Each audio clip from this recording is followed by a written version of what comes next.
What's up, everybody? We're back. Back again. Back again. Let's go. We're gonna do more Mummy again today. We gotta keep making more money, more money, as much as we can make before the magic update hits. So it's time to make more money.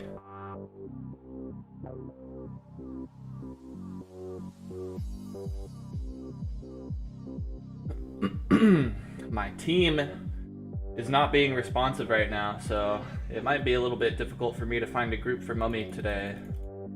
We'll see how it goes.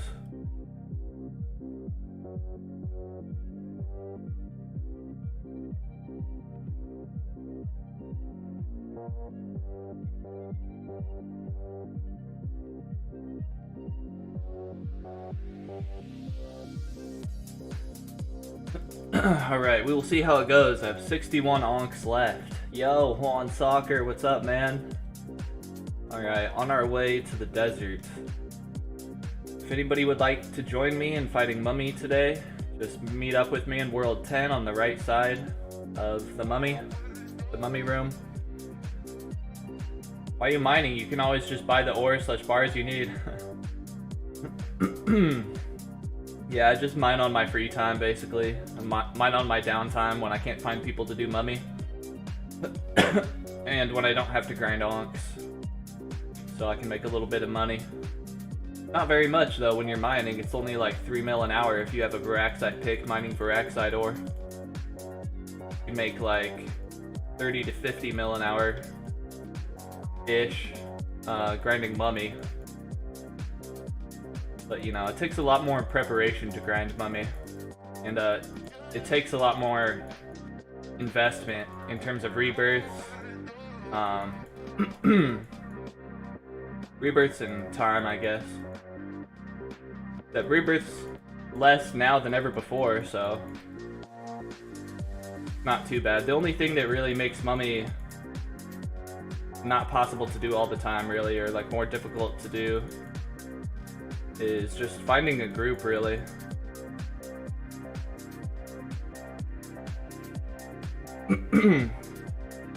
That's the worst part, just finding a group for Mummy. But if you're in a good guild with high-level people who run Mummy all the time, you're set, I guess. But these guilds will get like their, you know, they'll have their teams. They'll have like a team of 4 people who go by themselves all the time, and then like nobody else really ever gets to join them. And they'll have a couple teams like that, probably. So it's just not easy to get a group for Mummy all the time.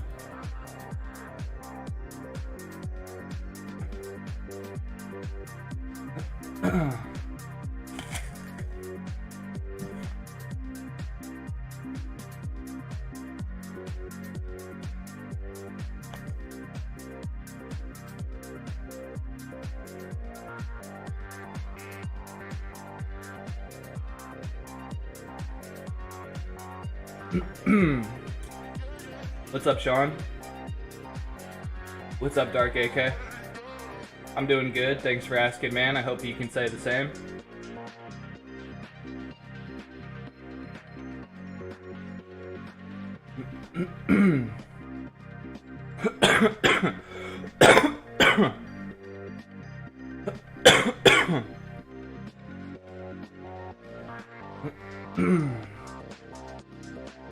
Alright, Skate, cool, man.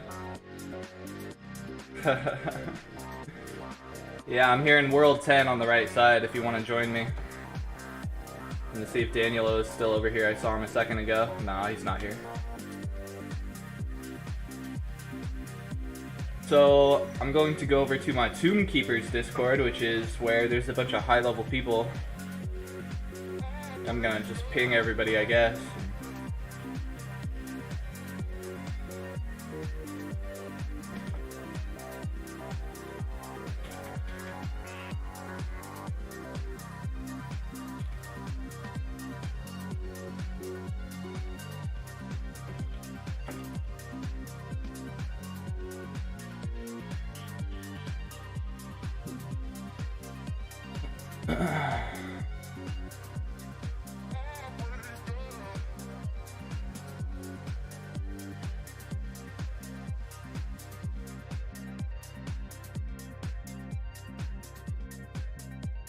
got Salty Nuts.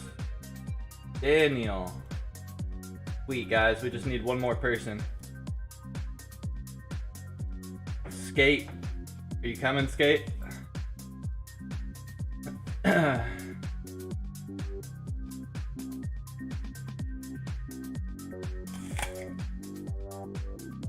you coming, Skate? We got RNG Gold Evil here who would like to join us, so if you're coming, let me know. And I'll save the last spot for you.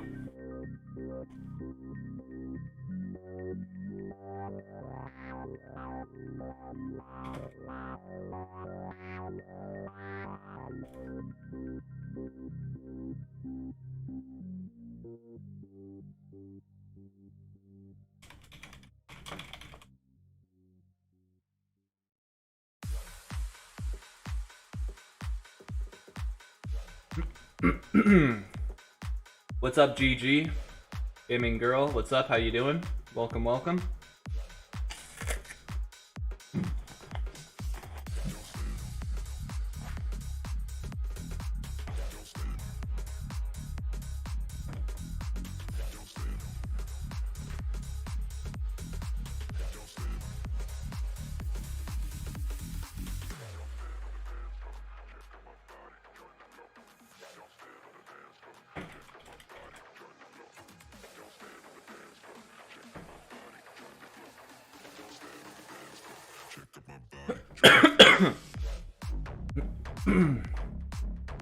Alright, cool, GG. I'm glad you're feeling good. Awesome, awesome. I'm in world 69 right now. World 69 420.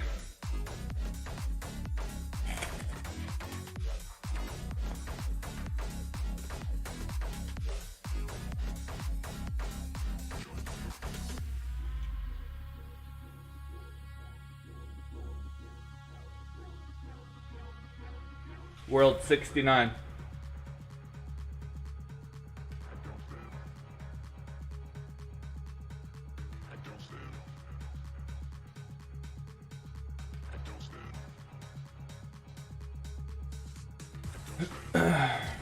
All right. Let's do some gambling while we wait, I guess.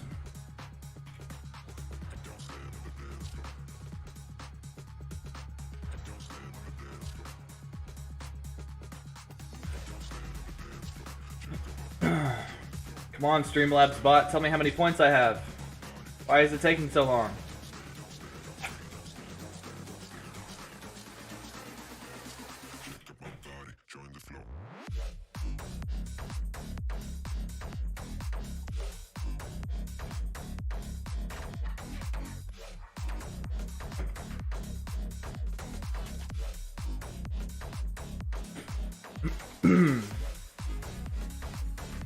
Aw, man, I gambled it all and I lost it all. Dang it. I'm broke, man. What do I do now? I don't even have any bat pets left. How am I gonna feed my children?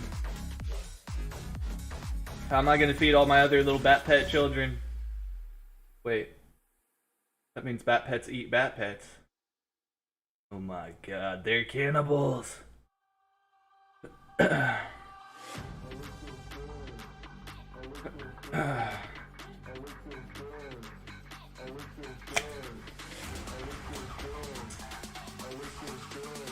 What's taking so long, Skate? Are you coming, man? I got 2 people right here. I can invite them right now. You're taking too long, bro. Where are you coming from? If you were coming from the entire other side of the game, in a different world, in a different server, you could have ran from the other side of the world to here and back, and then back here again, and then back to where you started, and then back here again in the time that it's taken you to not even get here. So are you coming or not?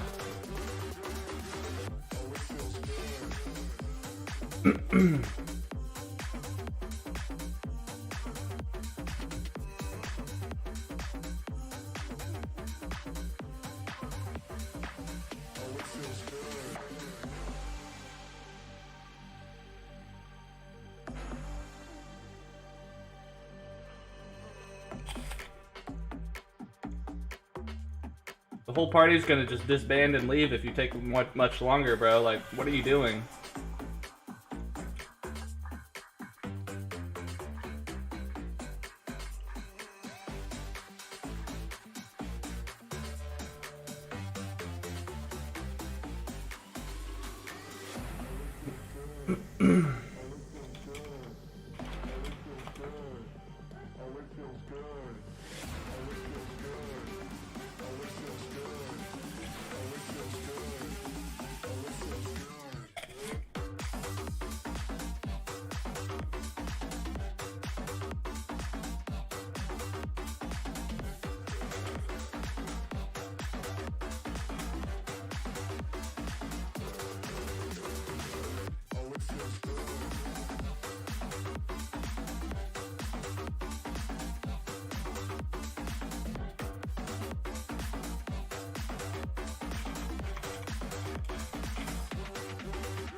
Alright, sorry for the wait, everybody.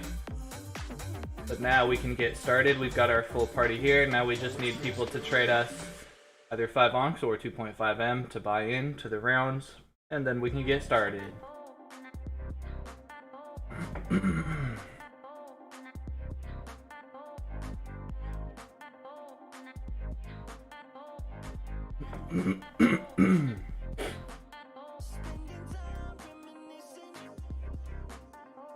You tried all the worlds, Alco?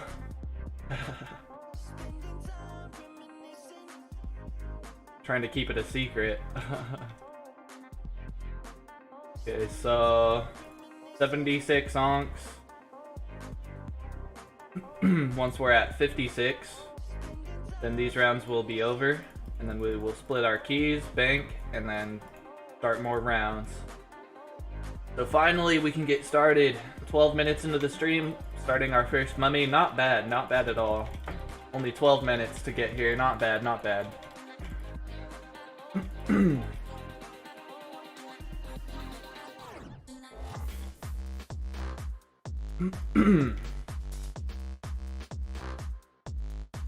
Hello, what's up, what's up? Akami and Mugen. What's up, welcome.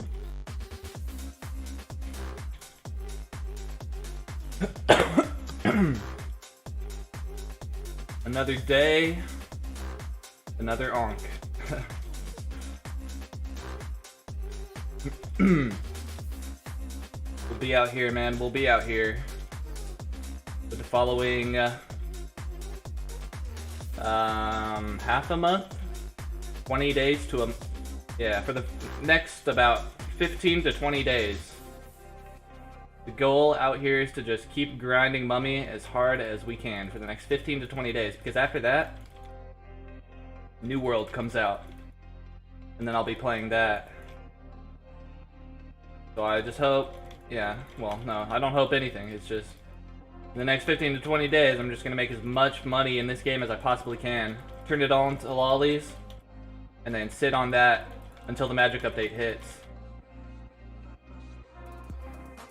Then it's New World. When I'm playing New World, I'll just be sitting on a bunch of lollies and Curse of Aros, and then maybe I'll mine during the night or something in Curse of Aros, or mine sometimes, I don't know. Honestly though, I probably won't touch Curse of Aros much after New World comes out. At least for the first couple of weeks that New World is out. And then probably a month after New World comes out, we'll see if it's good after that point, and then I'll start picking up Curse of Aros on the side again. Get back into it a little bit on the side. Keep anticipating the magic update.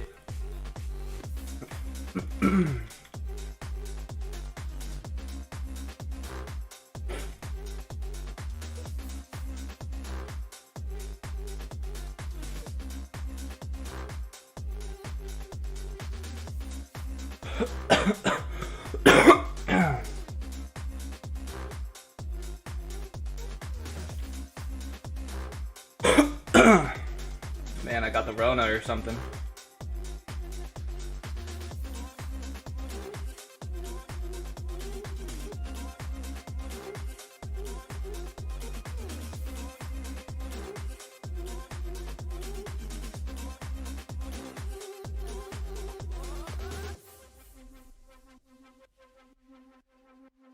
I am leaving COA again when New World comes out, but I'm always gonna play a COA, you know. It'll be a side thing for me when New World comes out, but I'll probably just neglect the crap out of COA and not even touch it for like at least the first month while New World is out. So I'm just gonna be focusing on that game, learning everything about it, because I don't know anything about New World yet at all, basically.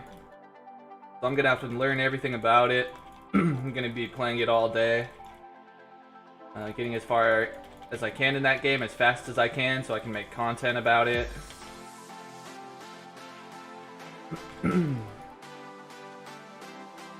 I'm probably gonna flop hard, honestly, when it comes to making content in New World.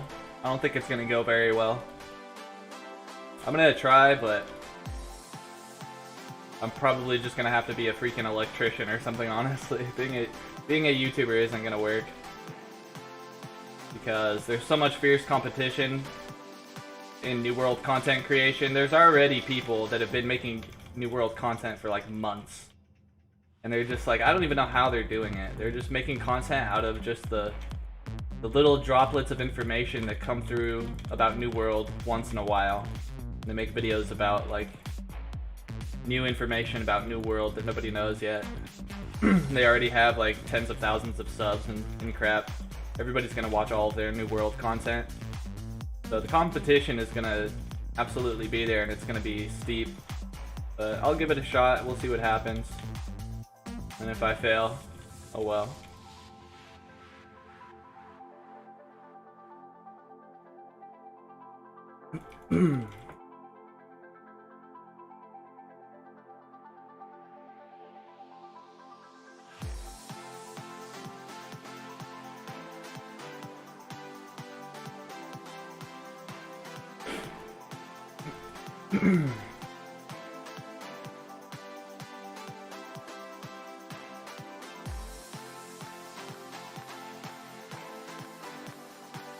I just hope it's not pay to win when it comes out. Probably will be though.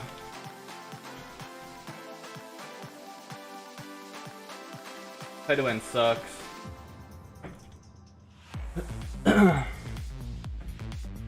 Pay to win is crazy. The entire gaming landscape could be so much better without pay to win. But too much money to be made, man. Too much money to be made. These big gaming companies have gotten a taste of the pay to win and how much money it can make them, so they're never gonna go back, man. Pay to win is here to stay forever. But maybe one day some great developer will come forth and deliver to us the greatest non-pay to win game ever. Maybe one day we'll be lucky. But then some big company will just come along and just buy out the little guy. Nah. He'll be our savior, man. He'll hold his integrity. All of the other gaming companies will show up and offer him billions of dollars for his game so that they can take it and ruin it and monetize the crap out of it. And he'll say, no, F you, I'm here for the gamers. I don't care about making money, I care about making games. And then the big companies will kill him. They'll take him out. They'll be like, no. Everybody wants to play your crappy game now instead of our games that are making us money, so you're stealing our money, so we're gonna kill you. Probably what would happen.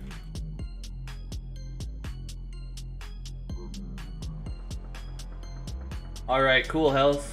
Awesome, man. Yeah, the whole party didn't even show up today. So, I don't know, man. Maybe I take the Tomb Keeper's Discord in a different direction.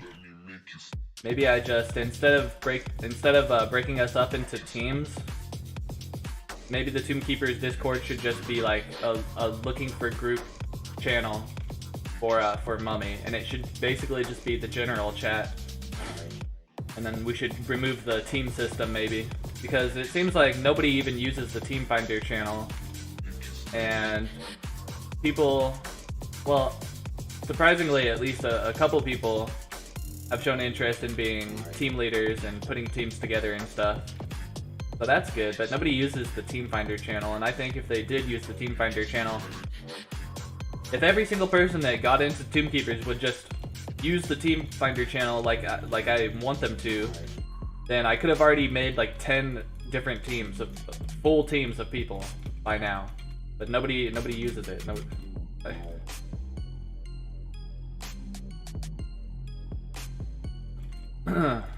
It's so, oh my god.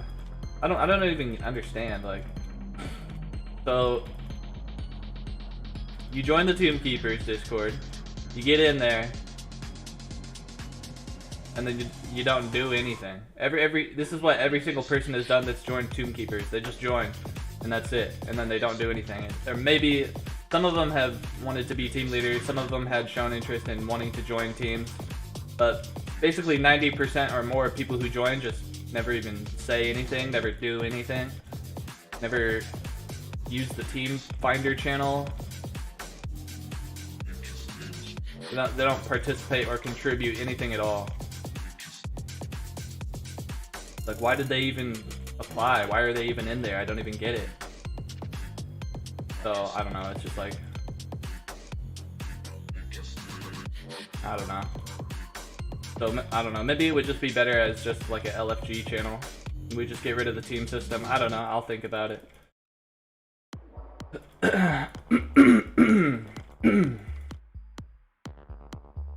Yeah, it's no problem, man, no problem. For every team to have more than 4 members. Yeah, they can have more than 4 members. Yeah, absolutely. Can have as many team members as they want, I guess.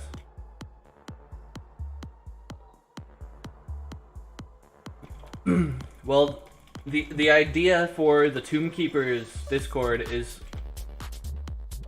for like the separate teams to have their own team leaders, you know, and the separate teams to each work individually. And, you know, like within your team chat channel, it's up to you guys within your team to talk to each other and be like, hey, I want to mummy at this time. And then somebody else in the team goes, oh, okay, I can mummy at that time, you know? And, you know, it's supposed to be just like individual teams functioning separately from the rest of the Discord. So like, if you're team 2, for example, your team 2 leader should be like, today we're doing mummy at this time. Who's down? You know?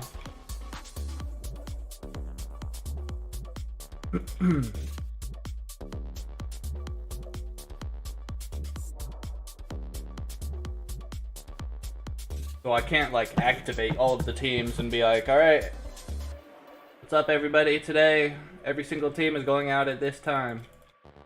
And it wouldn't work like that anyway, because the teams are supposed to, I mean, one of the main reasons that there even is separate teams in the first place is because everybody plays the game at different times and lives in different time zones. So it's like, we can't get all the teams to do things at the same time, because they're supposed to be like, all of the different teams are supposed to be covering all of the different time zones.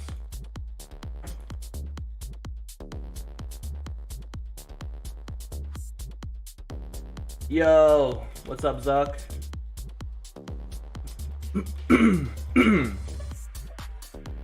How you doing, Zuck?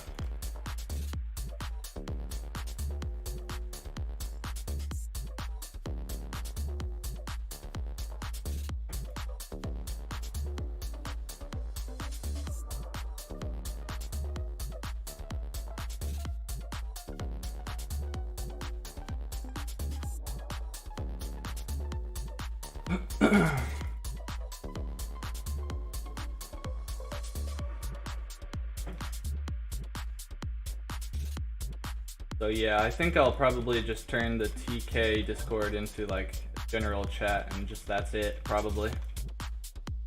Maybe, I don't know.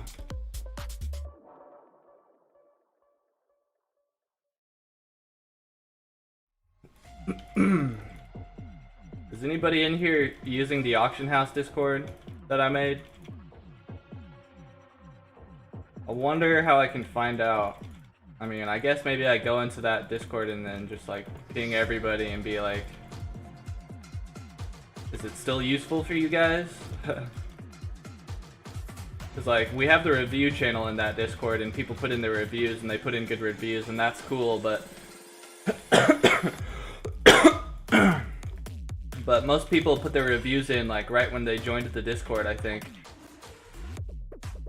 So I want to get people's opinions like, you know, a week later. They already gave me their opinions when they first joined a week ago-ish. So now that they've used it for a week, I want to get their opinions again and see what they think about it. See if they still think it's useful. But I guess the way that I'll gauge that, I guess, is how many people are still in the Discord. If they think it's not useful, they'll just leave, right? Or I'll just monitor the activity. If it's not useful, then nobody will use it. But I don't know. Yeah. I'm using it too. I've made a couple trades with it.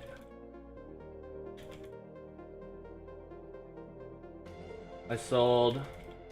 Oh man, it works really well for selling my Anubis keys. When I grind Anubis for Onks, I get a bunch of keys that I put in my bank. I'm not worth a whole lot, but I put them up for sale in my auction house and they sell like within a couple hours every time, so...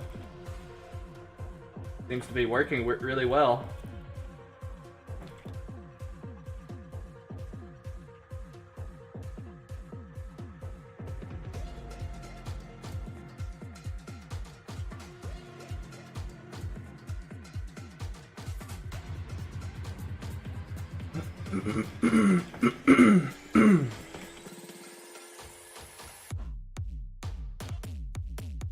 We should try some PvP later.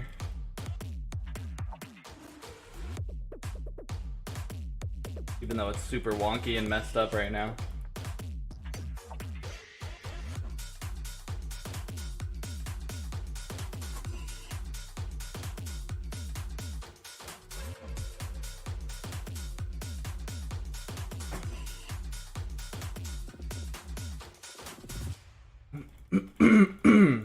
Oh, me and Randy played Albion mobile last night. He was playing with his buddy, and I log in, he's like, yo, I'm like, yo. He's like, I'm with my buddy. I'm like, oh, perfect, dude. Where are you guys at? I'm coming, dude. I'm gonna kill your buddy.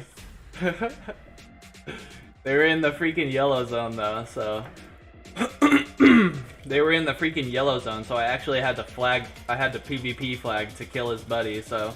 I went in that zone and PvP flagged up, and then Randy was whispering me, and we were trying to meet up so I could kill his buddy.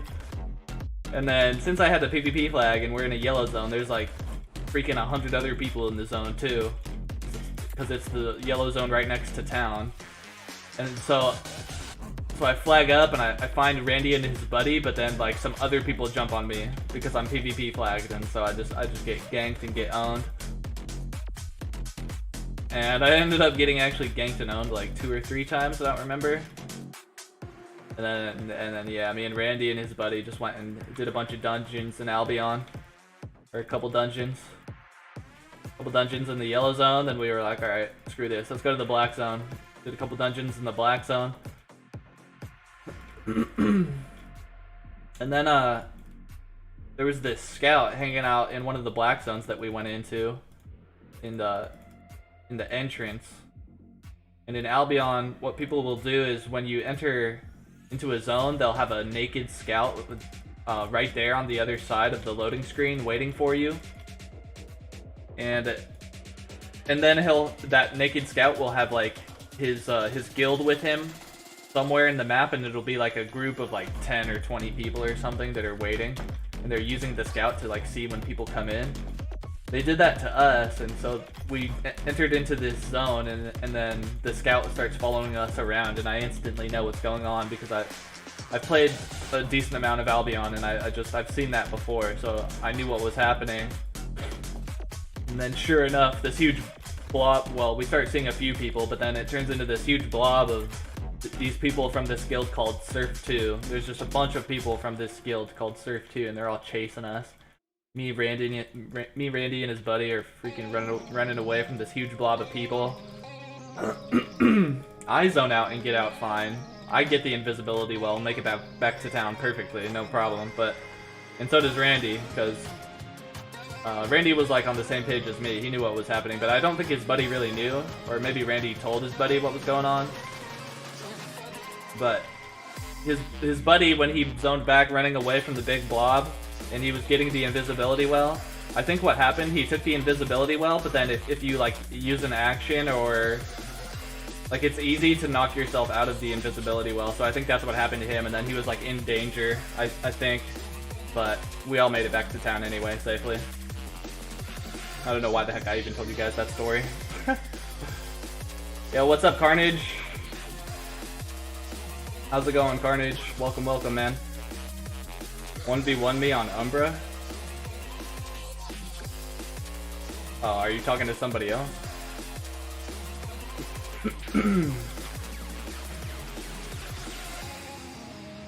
Zuck, you're doing well in a storm right now.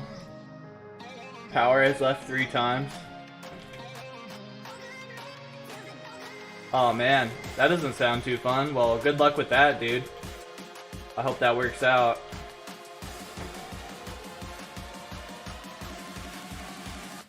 Could you try to connect with Bart to make a COA VR video?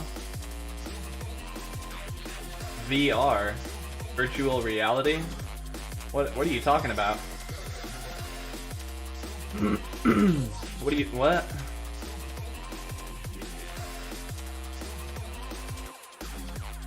I could connect with Bart to make a video, maybe. I could do a dev interview or something.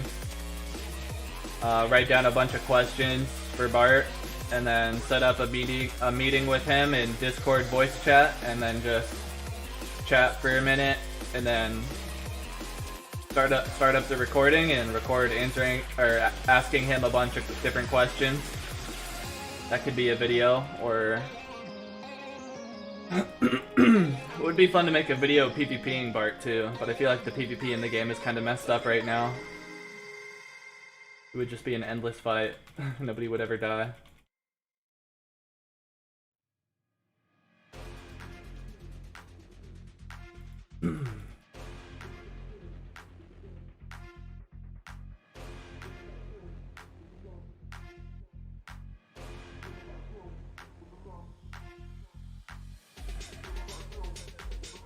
Yeah, that's what I did too. I farmed my embers for a second shield. I mean, I guess it's worth it. Oh man, the elemental shield is really controversial for me. I don't know how I feel about it.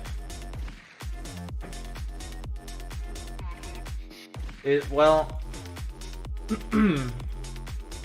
I kind of feel good about it because, you know, the DR shield was kind of the best shield in... It was the best shield in the game. It was better than Verexite shield. Well, it depends. It was the best offensive shield in the game. But now the Dormant shield is the best defensive and offensive shield in the game, minus, or if we don't consider the elemental shield. So we already got a huge upgrade from the DR shield. It's a permanent shield, which is the Dormant shield. So that's great. So then I kind of, at that point, then I kind of just think of the elemental shield as just the added bonus on top of that. Like, we already have our new best in-slot shield, and that's the Dormant shield, but if we want to invest 30 balance fragments into our Dormant shield to upgrade it for a certain amount of time, then we could do that too. So, I mean, with that being said, I'm a big fan of the Dormant shield and the elemental shield. I like it a lot. I think it's good. Exactly the way it is.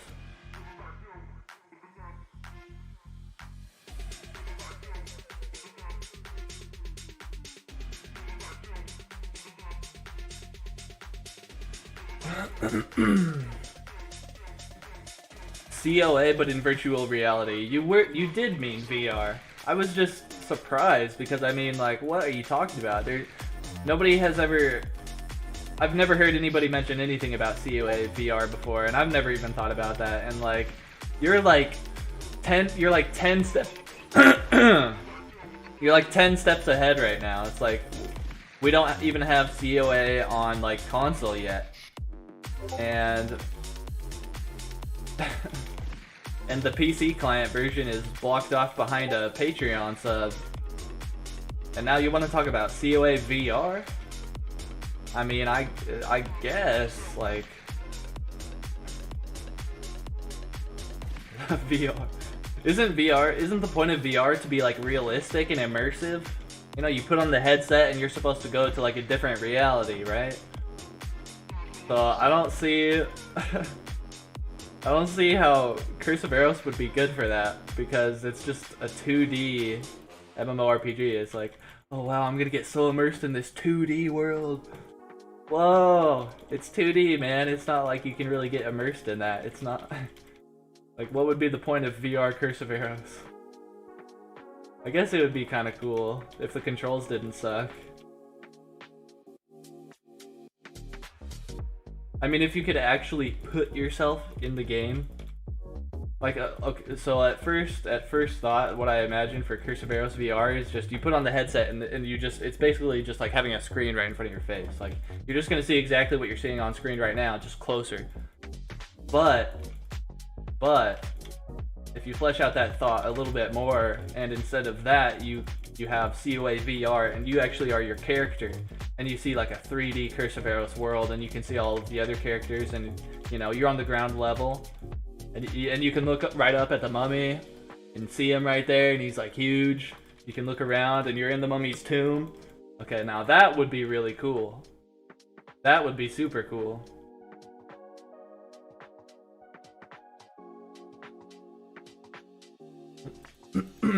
That would be crazy. That would be so insane. Any MMO in VR is like insane, dude. Just VR by itself is just insane.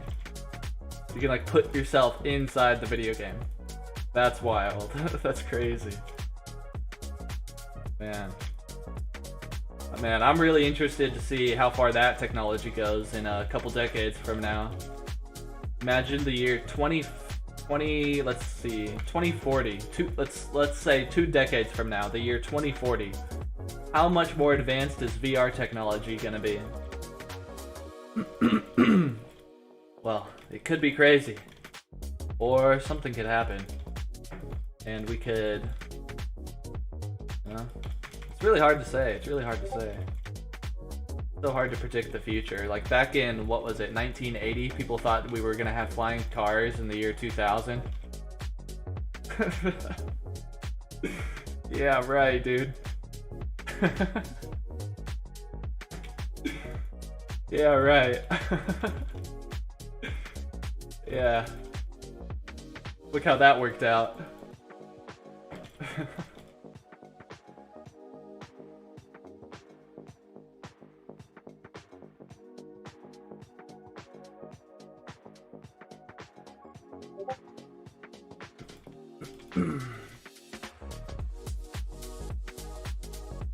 I saw so many ads that I thought it would be as horrible. Oh yeah. Man, that's so sad. Everybody's expectations for ads for video games are so messed up. They're so low, and we all just assume that every ad we see for any video game is just fake and BS.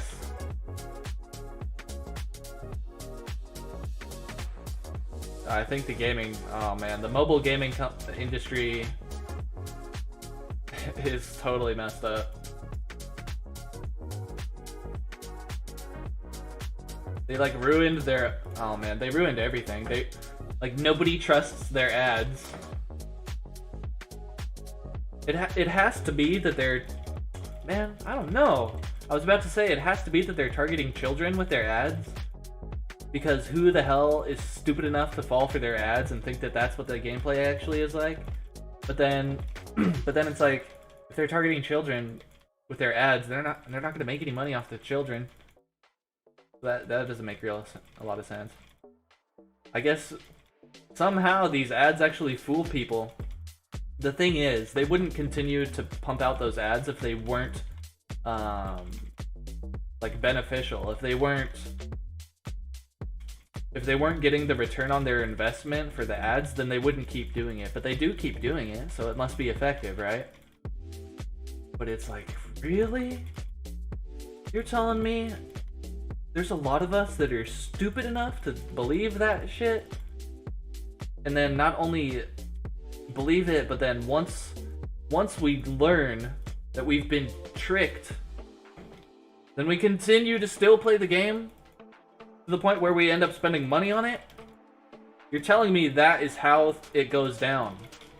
As long as these mobile gaming companies continue pumping out these ads, that's what they're saying to us. They're saying that that's what goes down. Because they keep pumping out the ads. That means they're working. So that just makes me very disappointed in my fellow human beings. Like, why are you guys getting fooled by these stupid ads? Why are you still continuing to play the game even though after you learn the fact that they've tricked you into playing something that was supposed to be something else in the ad, but that's not what it is at all, and you still are okay with that? And then you decide it's okay also on top of that to then give them money? Like, dude, I'm so disappointed in my fellow human beings for being so stupid.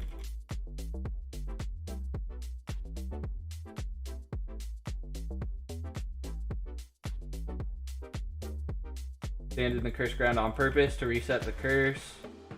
Boom, easy peasy lemon squeezy.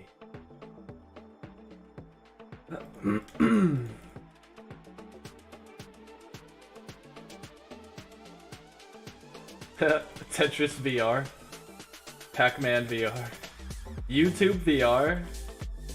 That would actually, oh my god, that actually is scary. Now, at first thought, that seems kind of scary.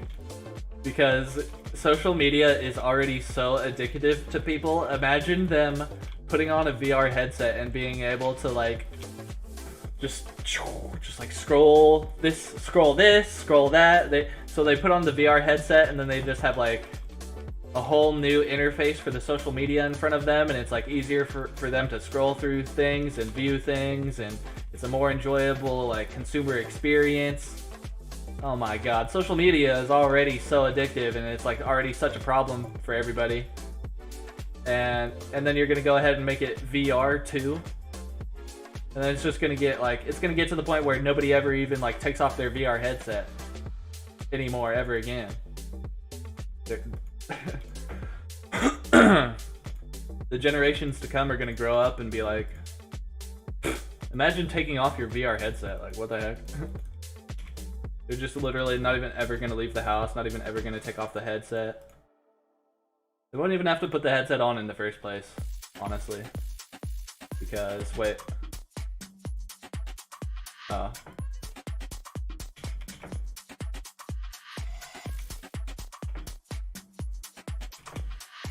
We did a few too many, whatever. Those are free onks for these guys then, because that was my mistake. I only got 5 gold keys, what the F?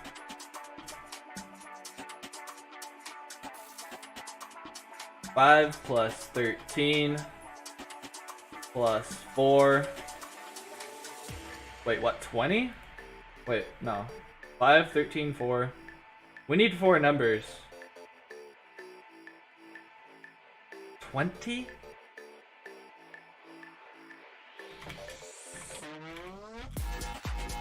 Daniel, you got 20?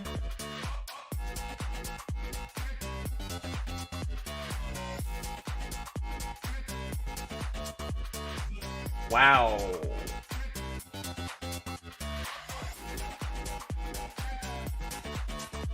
Okay. Wow, that's crazy. Daniel got 20 keys.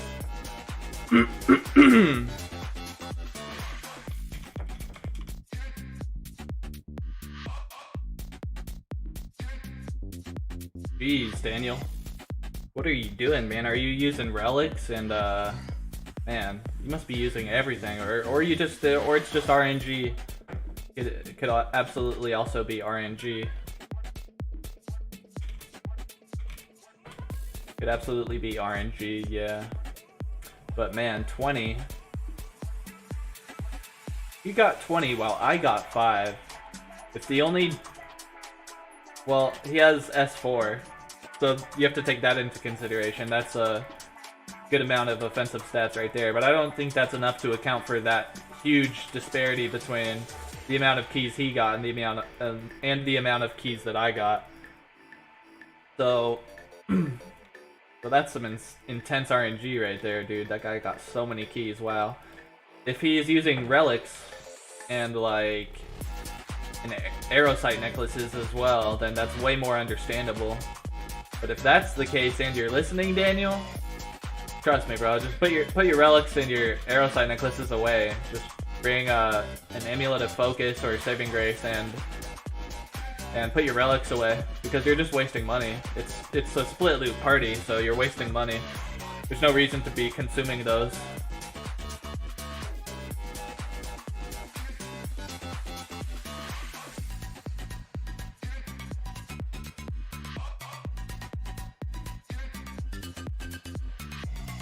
Where the heck are my saving graces, man? Whenever I look for my saving graces, I never see them.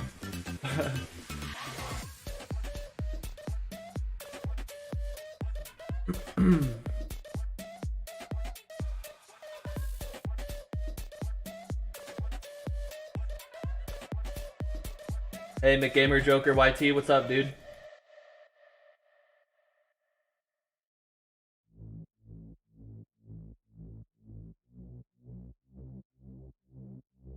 There are YouTube 360-degree videos for VR, but just a few. And no 360-degree on other social media like TikTok or...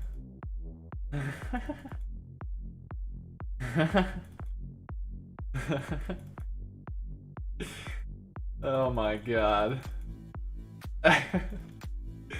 I've never done that yet, but I've never even put on a VR headset. I've never even used VR in any capacity at all. I can't imagine VR. I can't imagine checking out the hub in VR. That would be too much, man. That's bad, dude. That's bad, man. I feel like, dude, these kids growing up these days already have it bad, man, with the hub and all the kids. I'll just leave it at the kids back in the day had it so much easier, man. They had nudie mags. And that's all they had. Now these kids are like consuming pornography like it's freaking cocaine, and they have like unlimited funds to keep purchasing more cocaine. Oh god.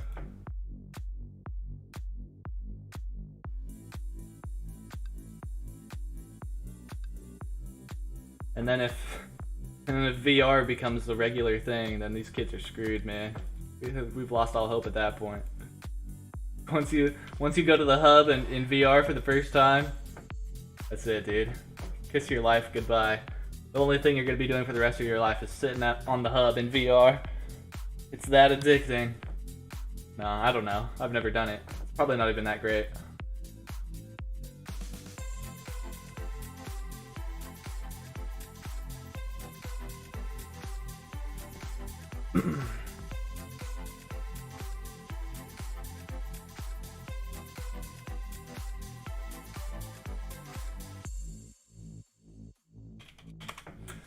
All right, starting round number 2. Here we go. Everybody's bought in. We're at 66 onks. Means when we're at 46 onks, then we're done with this round, and then we'll split loot.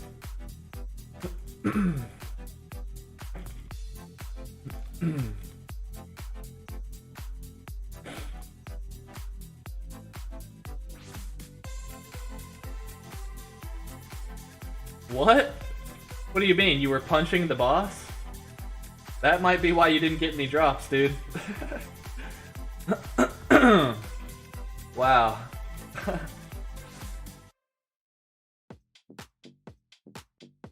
It's actually good? Oh. Yeah, I guess if the what is it? I guess if the resolution is acceptable, then yeah. I feel like it would look weird though. I feel like maybe the resolution would look weird, or like, yeah, I don't know. I just feel like it would be kind of weird, but I'd have to try it to know. And so you've tried it. You say it's good, so you know better than I do.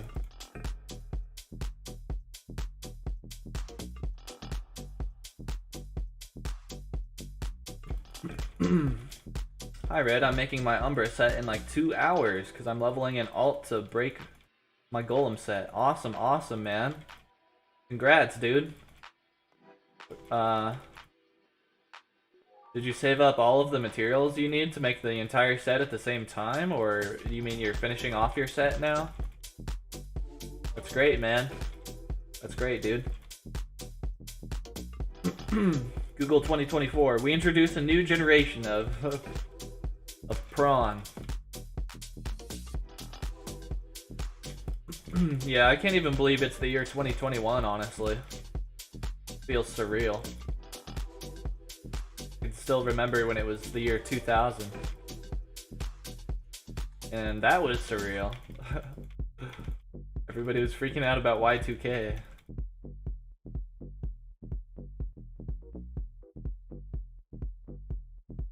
Gosh. Didn't allow the mummy to be right there, but okay.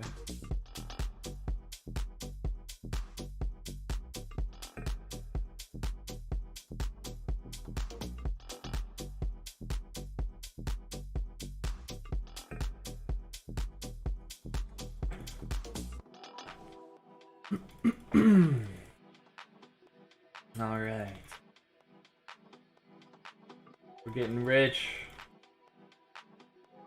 Hopefully we do this for a good amount of hours today so we can make a lot of money. We need that gold.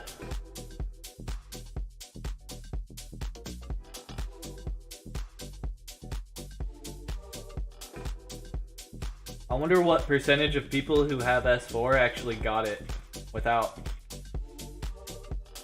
without buying shards.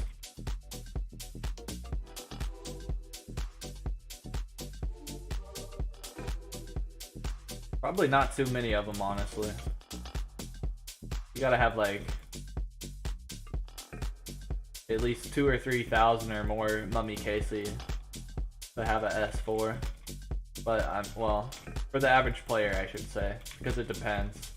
You know, you have your outliers where like you have this dude who's been playing since the beginning of the game, and he has like 15 party hat ones, and he just sells one whenever he needs money. Or like some other old event item that's worth a lot of money.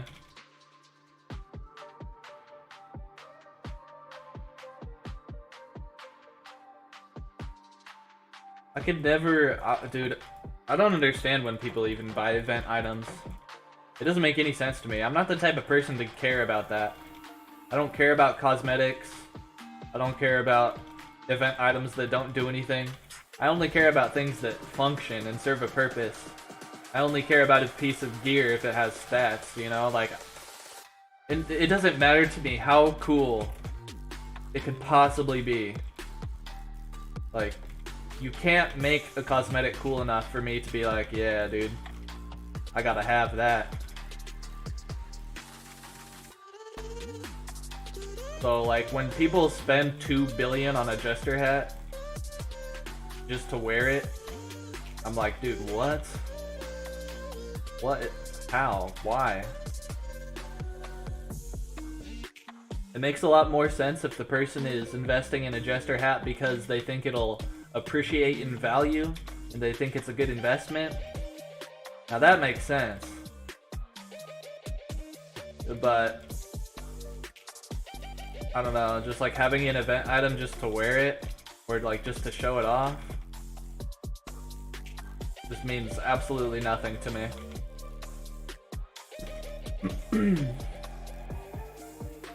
I mean, clearly you can tell that if you just look at my bank. I don't have any like cool items like a Jester hat or Party Hat 1 or Party Hat 2 or any event items. I don't care.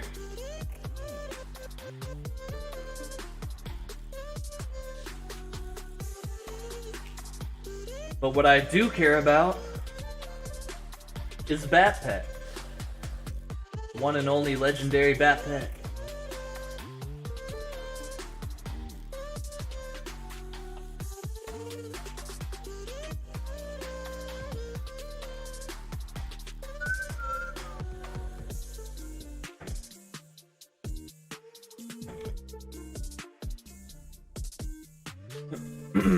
Imagine your stream on VR? What the heck does that even mean? Oh no. Oh no, man. I'm getting to the point where I'm such a boomer now that I can't even begin to fathom what these freaking kids are talking about. What do you mean? My stream in VR, what would that even look like? I can't even comprehend, dude. What do you mean? Like you would see the chat and you would see my stream? Like what?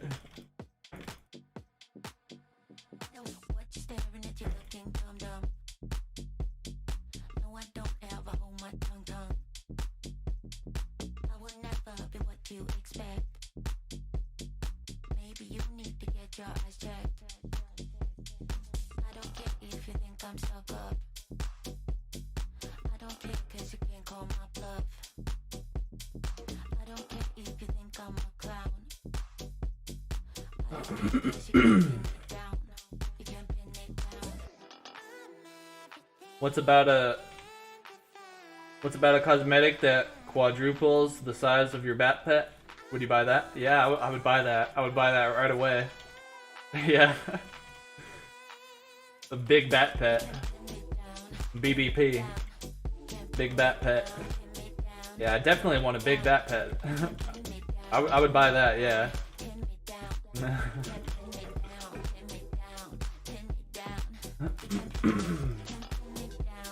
Or if I could buy an Umbral helmet cosmetic for my bat pet.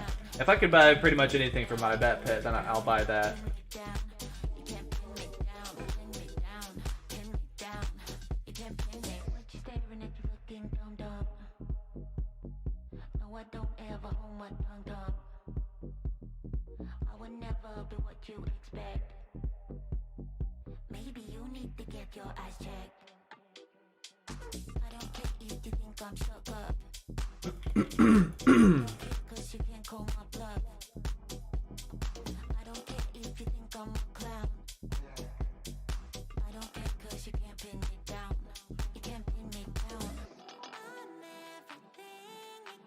What the heck? No! What happened up here?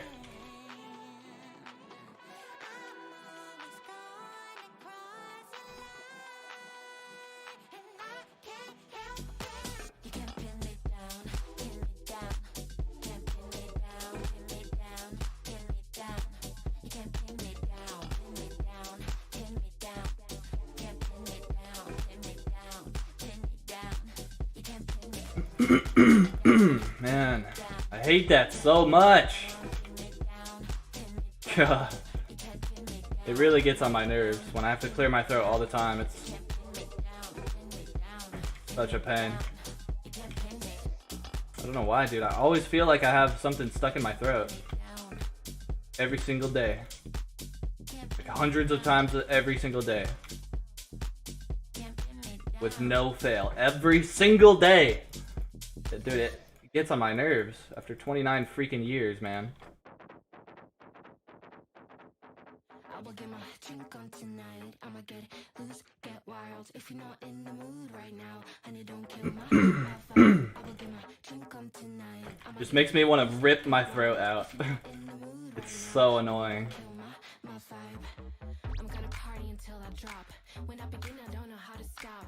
I can party on till the morning comes, till the sun goes up. We don't stop, no. I see you looking at me, but you don't stand a chance. You see, you don't know how to act. I'm looking for class. Can you please take a step back? I will get my drink on tonight. I'ma get loose, get wild. If you're not in the mood right now, honey, don't kill my vibe. I will get my drink on tonight. I'ma get loose, get wild. If you're not in the mood right now, honey, don't kill my vibe. I gotta reset my curse. Alright, we're good, we're good, we're good.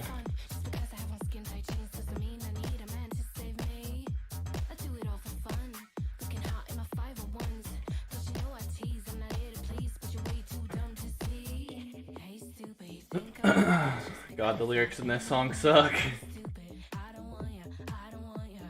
Hey stupid, I don't want ya, I'm better than you. Oh my gosh, I'm a powerful female. Look at me. But the beat's cool.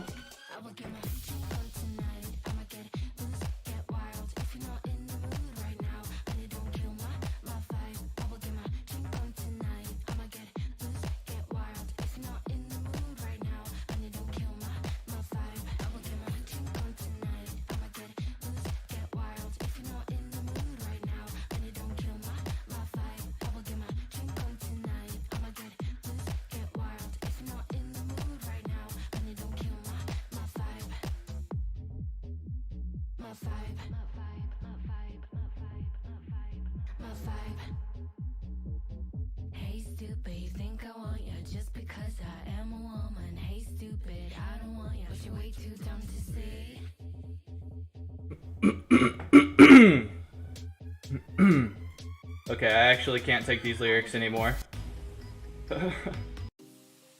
Actually getting on my nerves. I'm not a freaking woman out on the club at night trying to get my freak on, trying to find a boyfriend. Okay, that's not what we're all about right now, okay? We're freaking fighting Mummy right now. We're trying to get some sick drops, okay? We're trying to get a bunch of gold keys. We're not out on the town having a fun night clubbing with our girlfriends, okay? It's not time for that. We need to remaster these songs with COA lyrics. I'm about to get my bat pet tonight. Oh yeah, that's right. I'm gonna grind Mummy and get gold keys all night. That's right. That would be way better.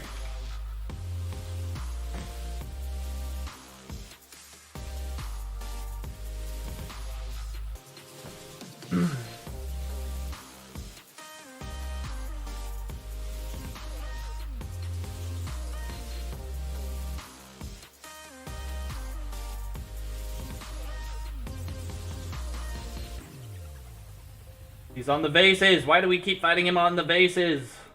I hate it.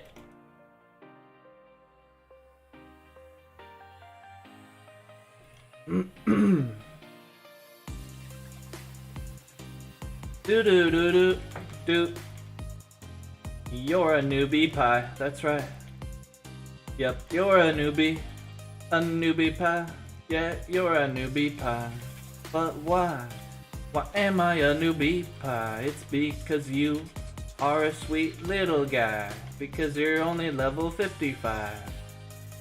But wait, I'm actually level 69. Okay then you're not a newbie anymore. I'm selling my new mixtape, everybody. $4.20. But you can get a 69-cent discount if you use discount code Newbie Pot Pie Junior Suprema Sour Cream at checkout.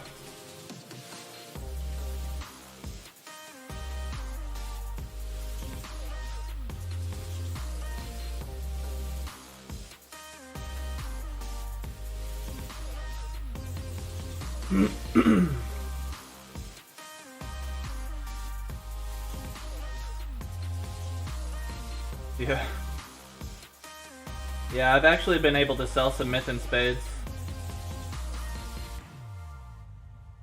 But yeah, not really too many. I've sold a decent amount of ancient spades and goldmite spades. People will buy goldmite spades. Probably people will buy everything as long as you're willing to just hold on to it long enough and keep trying to sell it. But yeah, pretty much spades are useless. People actually do buy them though, and then like, so there must be profit to be made with them, or else people wouldn't keep buying them.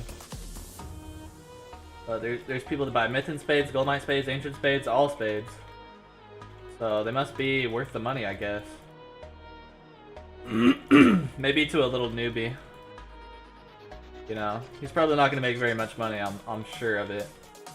Maybe a sweet little newbie pot pie junior looks at the spades and he's like, oh, maybe I can make some money off this, and then he tries to buy them and then he really doesn't make too much money and he's like, okay, I'm never gonna do that again. And then maybe that's how it goes. I don't know.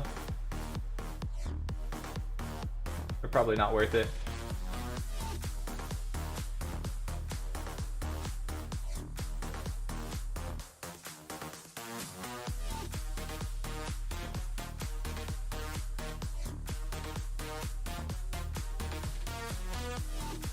Golemite and Ancient Spades aren't worth it, but Myth and Spades are? So you're saying the Golemite Spades and Ancient Spades are overpriced?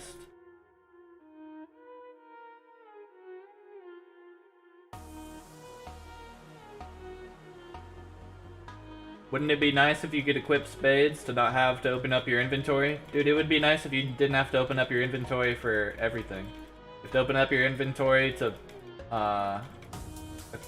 use scrolls, use Spades. Oh my god, we're on the damn bases again. I'm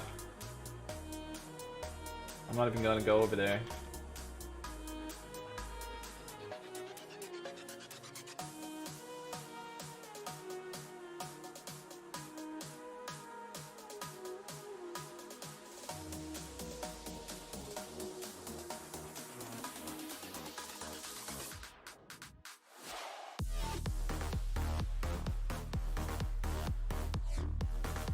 We end up in those dang bases every single time, dude.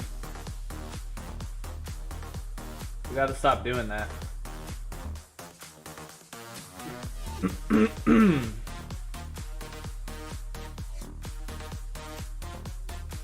Hey, what's up, Gabriel? Welcome. How you doing, Gabriel? We just grinded Mummy here like we usually are. Trying to make some gold. Trying to get rich.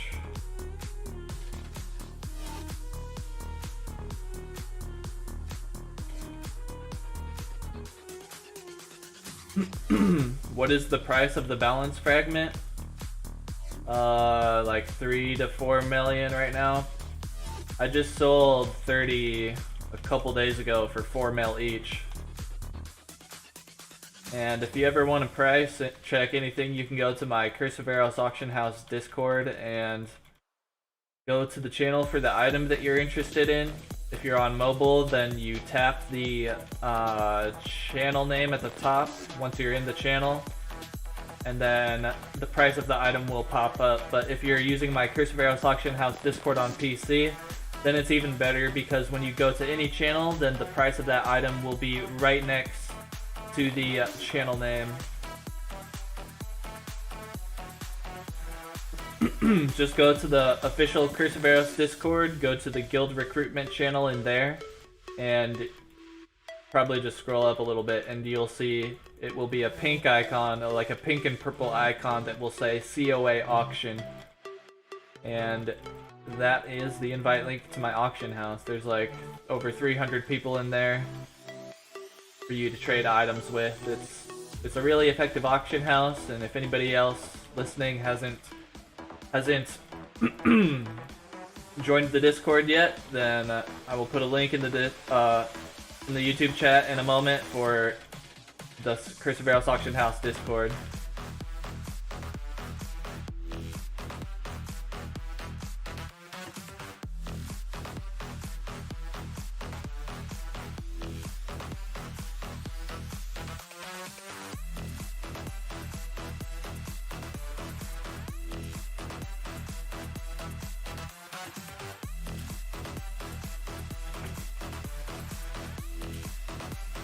There's the link for the Curse of Aros Auction House Discord. That's the best way to trade in Curse of Aros, so if you're not in there yet, get in there now. That's an order! Get your sweet little newbie booty in there, man. What the heck are you waiting for?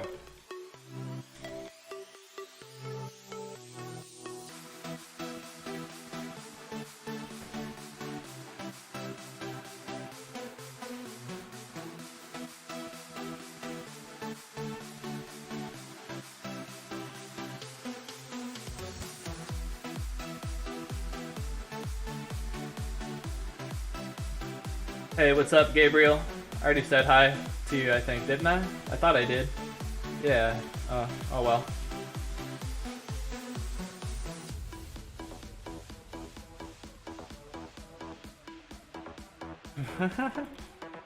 I don't know what you're getting all hyped up about, Juan, but I like it, man. Let's go! Let's go!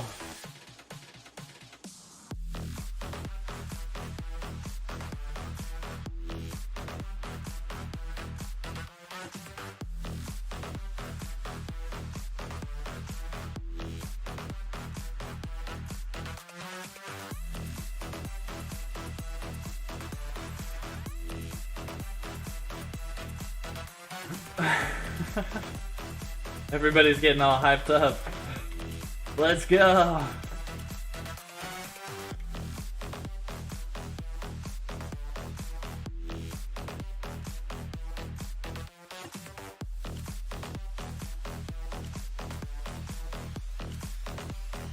Today Thursday? Today Thursday or Friday? It is Thursday, okay. No, I'm gonna die just because I wanted to check the date. I gotta try to, yeah, I did it! I didn't think that was gonna work. I had to reset the curse right there or I was about to die, but my health was so low that I thought standing on the cursed ground was just gonna end me. But I did it, man. I did it. I gotta reset the cursed ground again. Or the curse. Nice, wow. I was able to barely survive right there.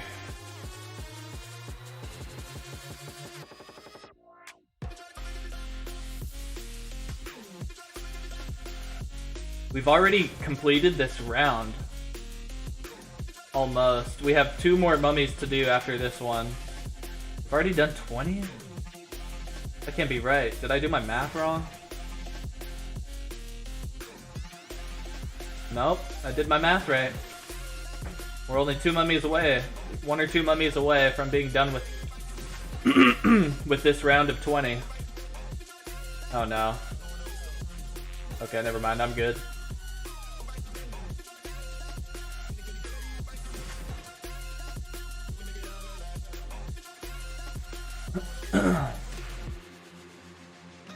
Stand on the cursed ground on purpose. Let's go. Stand on it on purpose again. I won't stand on it this time. I'll have to stand on it next time though. My curse is going up fast. Okay, never mind, we're good.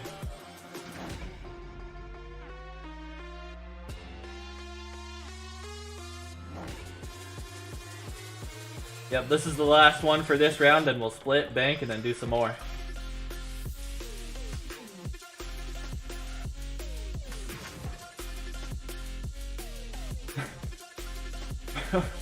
What? Exclamation point gimme at Red Ruka 15. What? You think you can just come in here and use a command to like take from me? You can just come in here and use a command to take my bat points away from me. Bat pet points, whatever the heck they're even called. I don't even know. I don't even know what my own channel points are called.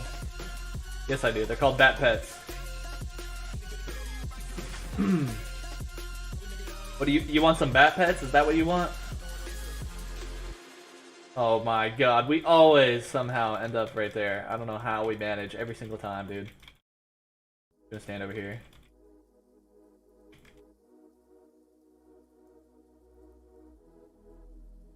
See, it got Skate killed right there, I think. He died for some reason, and it was probably because of the poltergeist stacking up on the base. So that's not cool, man. We gotta stop that crap. It's not good.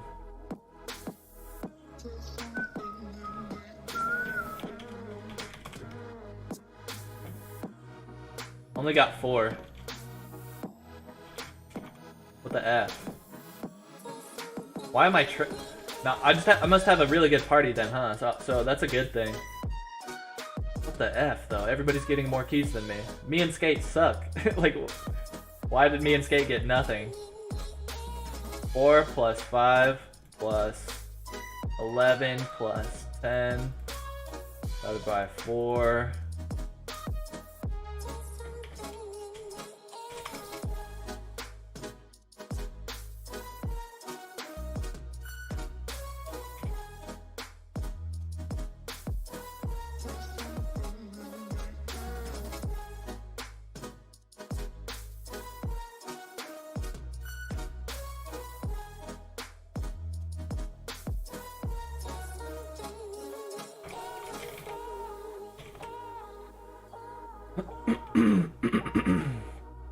I like Daniel. He's literally the only one ever who seems to always not have a problem with giving me the extra key, you know? Like, every single time, besides when Daniel is in the party, when I say it's time to split, and we have a discrepancy in the keys, like, 2 people get 7 keys, 2 people get 8 keys, and I say, okay, I need 3 or 4 more keys to be at 7 or 8, then every single time, the person will give me 3 keys instead of 4 keys. But not Daniel. Daniel's a little bit less selfish, but it makes a lot of sense for him though, because he already has his ancient set filled out. You know, he's not out here like, man, I really want to fill out my ancient set, so I need as many keys as I can get, you know. So I understand when people are like that, but it's nice that Daniel's not like that, you know. But he can afford to be because he already has his full ancient set, so it just makes sense. Thanks, Daniel.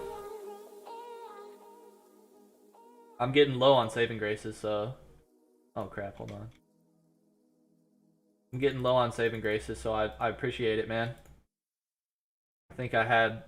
I don't know how many I had. I think I had like 40 or something left.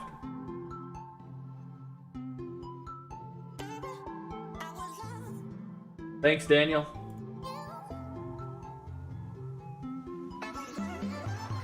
Yeah, because I have 60 now, and I think he just gave me like 30. Or, yeah.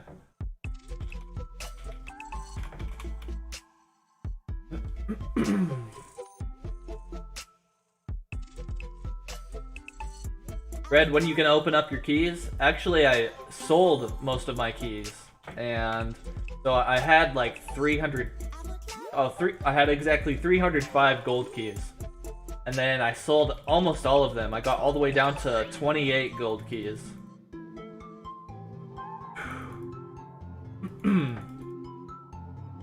I know I flip-flop with my plans a lot.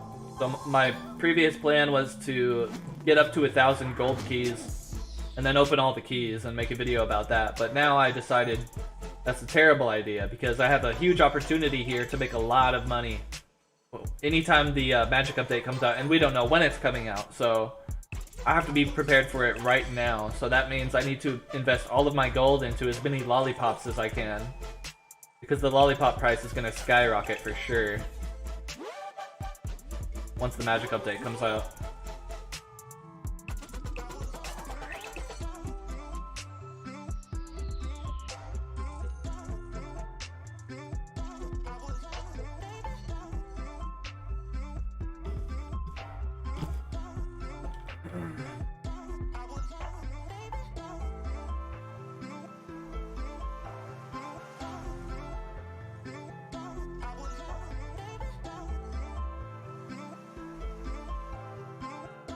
Nice. Alright, we're killing it, guys. We are slaying it right now. We're not wasting any time. I really like this group right now because we didn't waste any time really getting started. Except Skate was a little bit late, but that's okay. It was only like a couple minutes, but... but we didn't really waste any time getting started. We're not wasting any time with people AFKing, and we're not wasting any time with anything else, like somebody running out of rebirths or something, and like we're not wasting any time. We're just going back-to-back rounds of 20, back-to-back. So this is a really good group right now, and we're making a lot of progress in a short amount of time. So I hope we can keep going at this pace with this party for freaking as long as we can today. If these guys are willing to go all day, I'd be willing to go all day, but I'm sure at some point this party will break up. But for now, it's going so well. It's going very, very well. Except we always end up on the base. Yeah, I have that one complaint with this party, is we always end up on the base somehow. Whenever you end up on the base with Mummy, then he bugs out, and then it's easier to die, so not a good thing.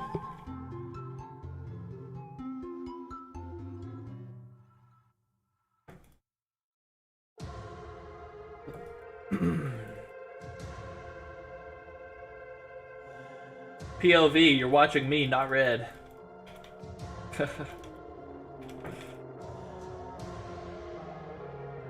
Hey Chase, what's up? Welcome. How you doing, man?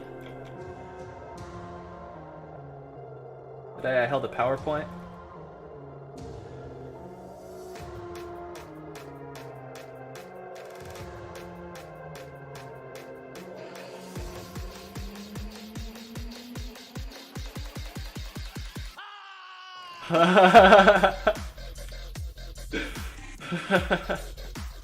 Nice, okay. Oh man. Oh man.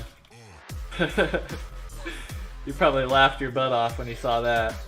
You were like, oh my god, what have I done? That's pretty funny, man. Yeah, everybody laughed. Yeah, that's like... that's like one of those nice, unexpected things that you're just like, oh my god, I can't believe that happened.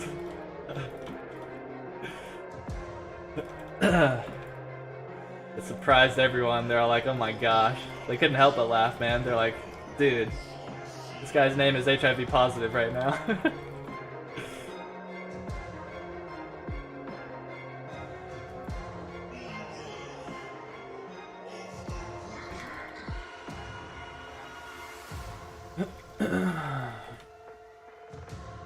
I just eat a cat?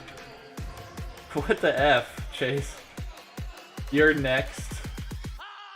Chase is on one right now, dude. What? You're turning into a cannibal today and you're eating cats too? What is wrong with you right now?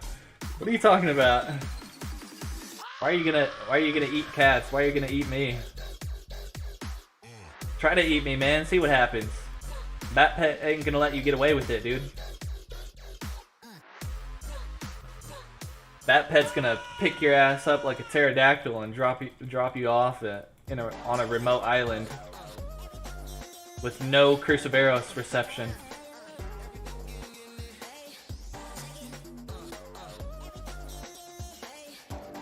Have you seen those memes where it's like, thank God I'm negative for Rona, and on the paper they are positive for every bad thing possible? No, I haven't seen that yet. But that's pretty funny. I kind of almost unironically could see somebody doing that. They're like getting tested for everything, and then it's like, oh man, I have this. Oh man, I have that. Oh man, I have this. Or like, they wouldn't even pay attention to that in the first place. They would just skip all of that, and then they would just scroll down until they find the Rona, and they're like, negative? All right, screw all of the other stuff. Perfect. That's all I need to know. Meanwhile, they like throw their test results in the trash, and then like on the test results in the trash it says like they're positive for every single other thing possible, but they don't even care about it.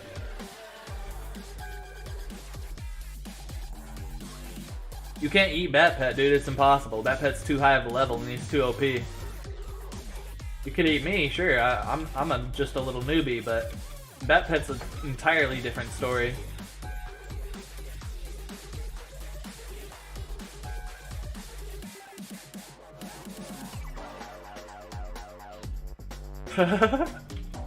HIV positive energy is the most important thing in the world. Oh my god, wait, it was an ad? By the way, buy our stuff. Like, nice ad, yeah, that'll work. Everybody's gonna be on board with that. Oh my gosh. Okay, this time it was my fault. I literally just put the mummy right on the vase. That was completely my own fault.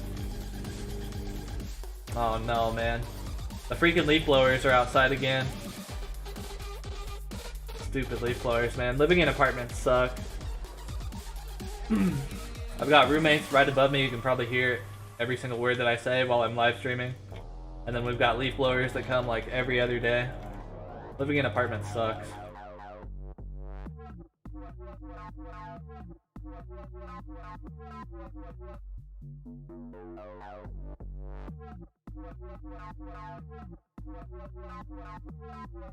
Literally, my upstairs neighbors can probably hear every single word that I say every single time that I stream.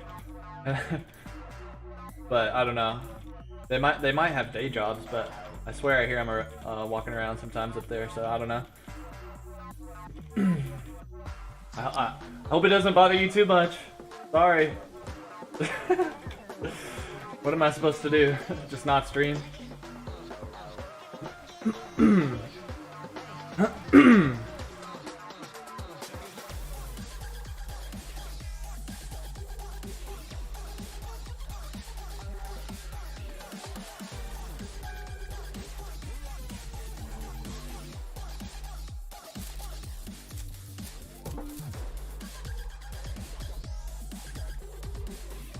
Did I not count the freaking onk count again? Yeah, I forgot to count the onks. I don't know how many we've done.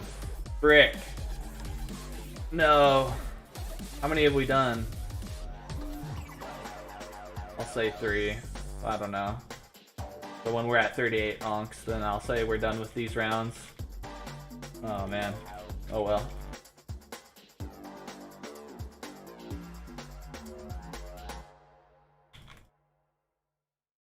No, that's not how that works, man. Stop at 41? Okay, thanks, Kate. No, that's not how that works, Chase. That's not how that works, man. You can't eat Bat Pet like that, bro. Not how it works. That pet's too OP. I'm sorry, man.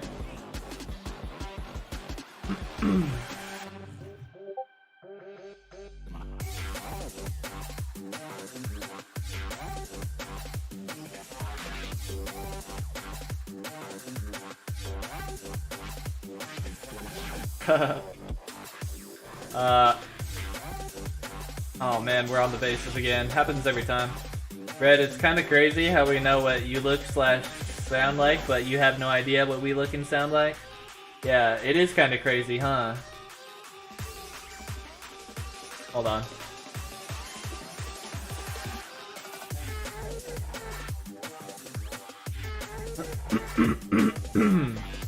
Yeah, it is kind of crazy, huh? That's a parasocial relationship. It means a one-sided relationship. So, like, whenever you... well, let's see. I guess whenever you watch a streamer consistently, or when you watch, like, a YouTuber consistently, then over time you develop a parasocial relationship with that person. Or, in other words, a one-sided relationship with that person where you know about them, you know what they sound like, look like, you know things about them. You know, you're familiar with their personality, but they're not familiar at all with your personality. They don't know anything about you. They might know your name, but they don't know most things about you. They don't know where you live, or what you look like, or who you are really. And that's what a parasocial relationship is. That's what pretty much all viewers have with streamers and YouTubers and stuff. And I think we don't know the long-term effects of having parasocial relationships because they've only really popped up. Actually, no. They haven't really just popped up, have they? Because they've always been around with, like, influential figures, right? So, like, for the majority of history, the church has been in power. So, like, everybody would go to church and they would all listen to their, I don't even know, they would listen to the church people, whatever you call those guys. And so they would kind of develop parasocial relationships with them probably, but I think it's like way more, obviously it's way more blown out of proportion when we're talking about parasocial relationships between streamers and their viewers or YouTubers and their viewers. It's like the same thing as it's been in history, throughout history with people and their church people, but it's like blown up times a million though. But yeah, I guess it's fine. But what I was gonna say is like, we haven't really studied the effects of parasocial relationships, and so maybe over time it's like a negative thing or a bad thing for you to have parasocial relationships with YouTubers. But yeah, it's probably not. It's probably fine, because we've been actually doing that all throughout history, now that I think of it. With kings, people would know their king because their king would get up and speak in front of their people, and everybody would hear news about the royal family and the king. So I guess parasocial relationships have like kind of always been a part of humanity in one way or another, kind of.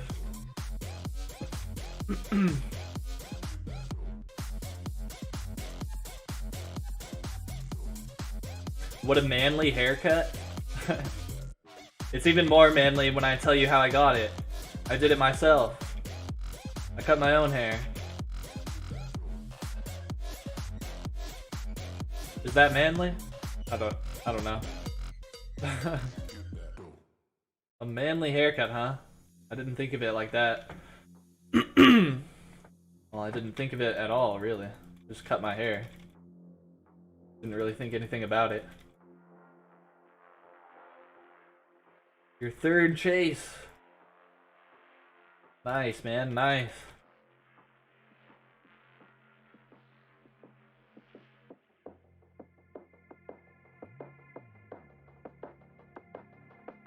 Wow, first and second place are so far ahead of everybody else. Like, Sakei and Razor are here like every hour when I stream, it seems like. That's pretty cool.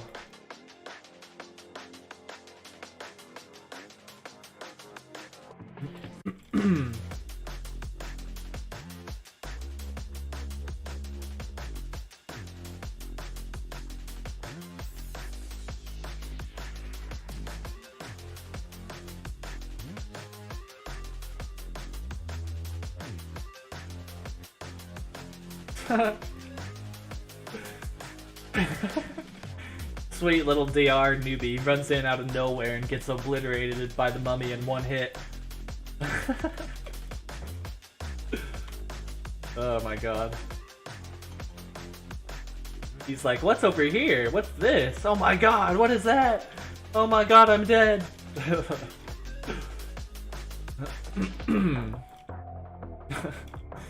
Newbie's first time in the desert. Wandering around looking at everything. He just randomly stumbles into the mummy boss room while we're right in the middle of the fight and he insta-dies. He's like, oh, oops, I guess I won't go over there anymore.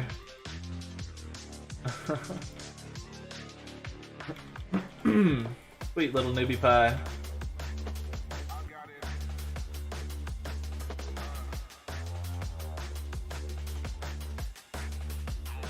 I'm at 80% experience.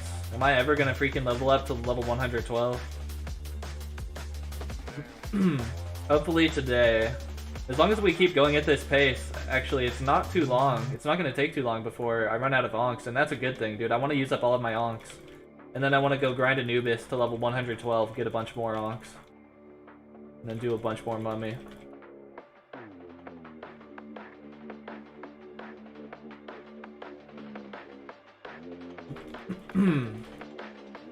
If you haven't got a single key, wow, dude.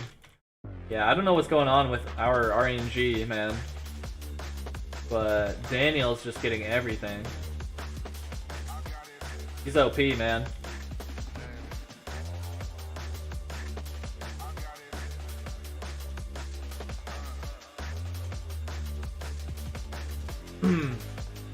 You got the hat with the beer cans and straws on it? I wish. I'd be getting lit right now. On stream with you guys. Actually, what was it? Last week I did a drunk stream. I was drinking and streaming. It was pretty fun. I don't even remember.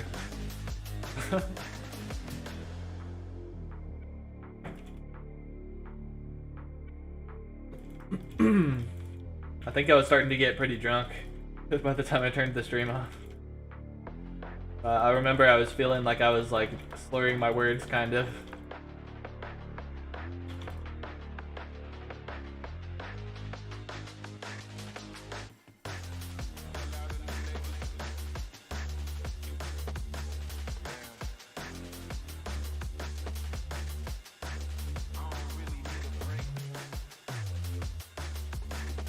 Here it is, man. We keep inching closer and closer to the freaking bases. I'm gonna try to take Mummy away from the bases, though. When the Krish ground pops up, I'm gonna try to push the Mummy to the left. He's almost dead anyway, though, so it doesn't matter too much. Push him to the left instead of down.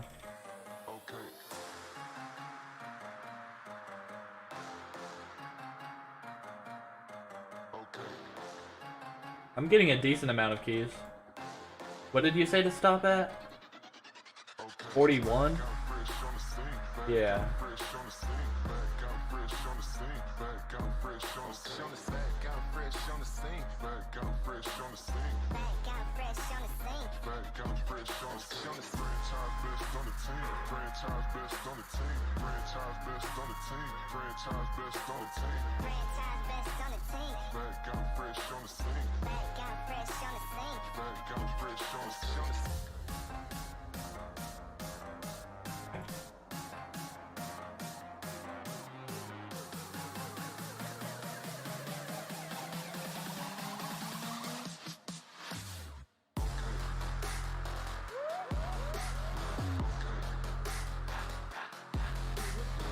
Man, every time we end up here.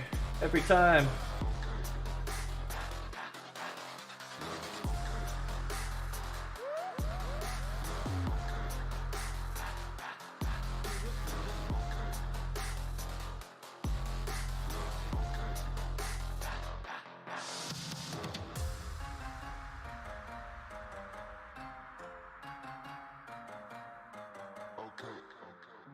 Go, go, go, go. Good luck gambling all, Juan. Let's see. Mark just gambled it all and lost it all, and so did Juan. Oh man. Dang, you had 205 bat pets too. That's actually a lot. It takes, what, 5 minutes per 5 bat pets? Yeah. 5 minutes per 5 bat pets. You had 200 bat pets. So that's like over 2 hours. Like 2 hours and 20 minutes. Wait. No, it's not. 2 hours and 40 minutes.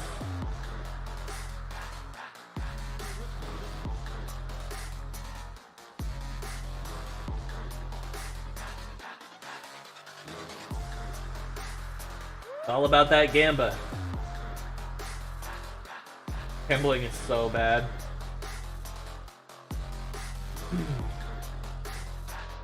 Man, I wish those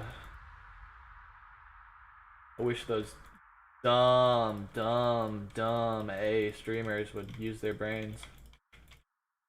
Stop selling out to online casinos. Like I don't know if it still is, but I know it was like a huge meta or like a fad on Twitch for the big streamers to do online casinos on stream. So stupid.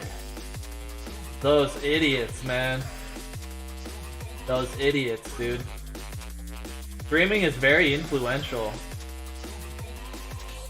You have a lot of fun gambling in an online casino on your stream, it's gonna cause a lot of other people to gamble. And that's very bad.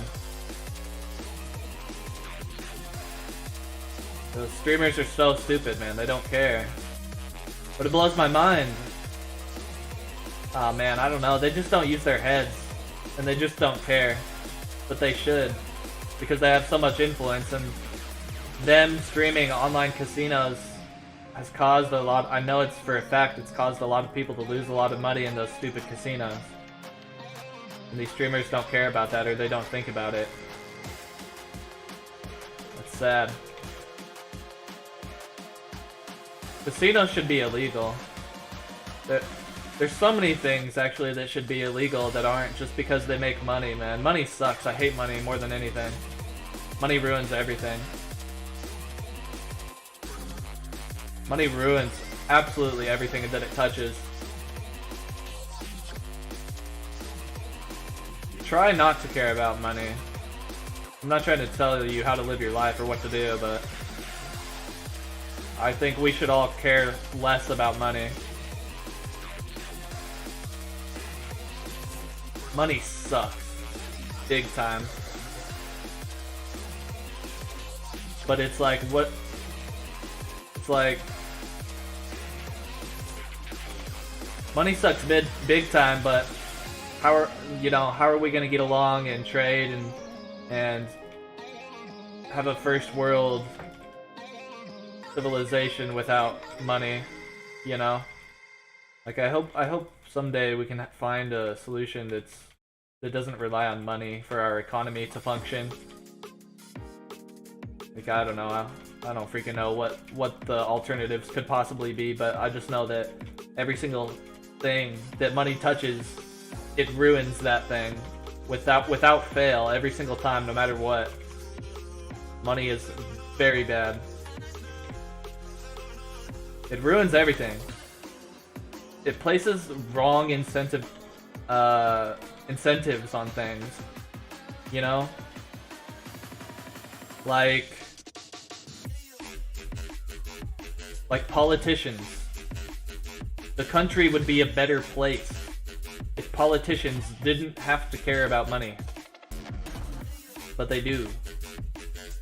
And so it's extremely easy for these politicians to get bought out by people.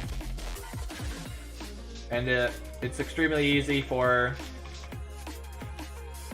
I don't know. Money just sucks.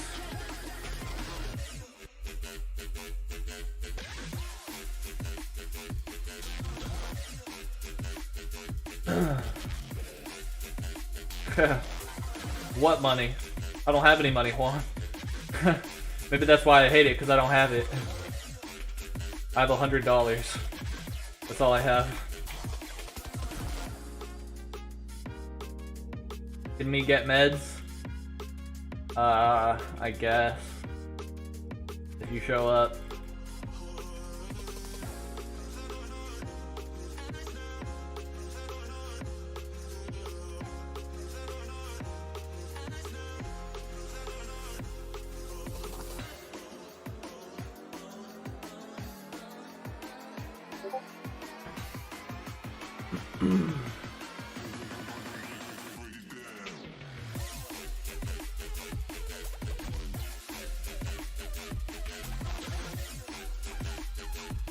Alright.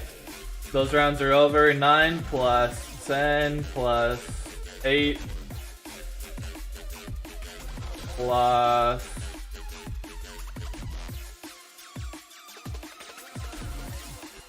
plus 1 equals 28 divided by 4 equals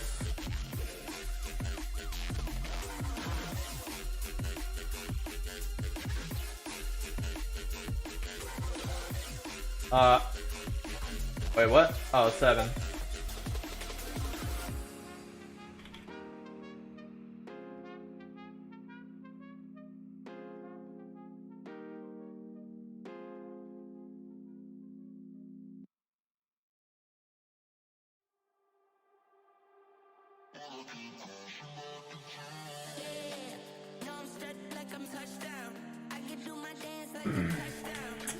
I'm a Nubian that made a touchdown.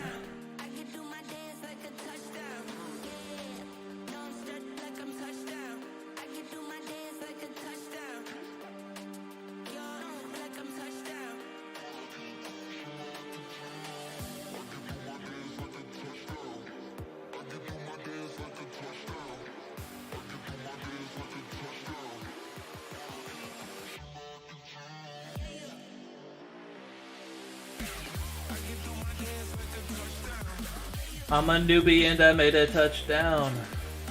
If anybody wants to know how to trade any item quickly, pay attention right now. Look, in the when you're trading somebody and you want to put a quantity of items in the trade quickly, then do this. First, put in gold.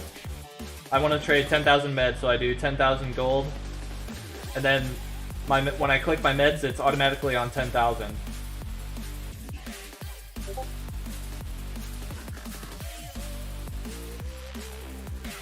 I'm a newbie and I made a touchdown.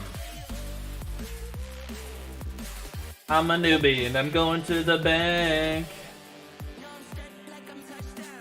I'm a newbie and I made a touchdown.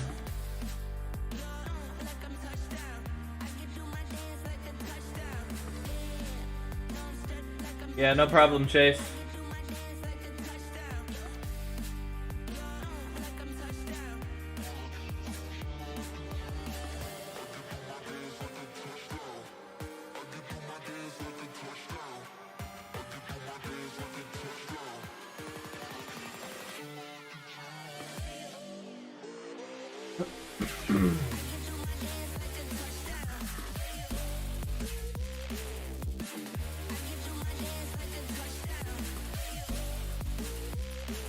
Alright, we're getting rich slowly but surely.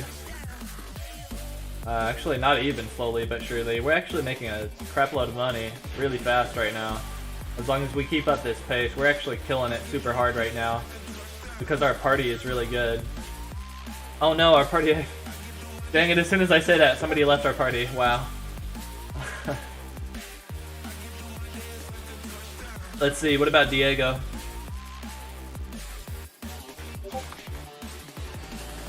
Oh yeah, that's right. I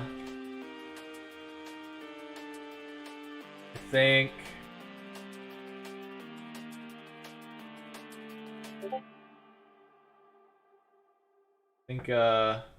Hells, yeah.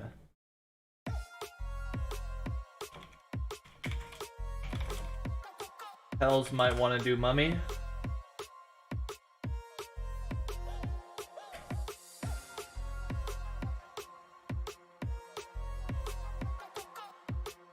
Oh, there's Cool Boy right there. Cool Boy can join.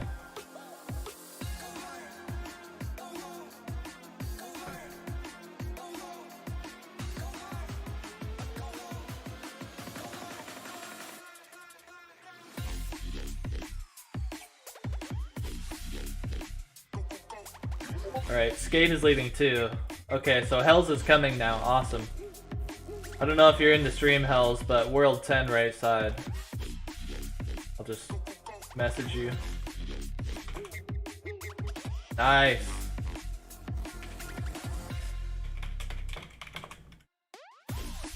Sick! Today is going really smooth. As soon as we lose people, we already have people already lined up to replace them. This is going really, really good. Today is really good. Yesterday... today is making up for yesterday. Yesterday kind of sucked, so... Today is making up for yesterday.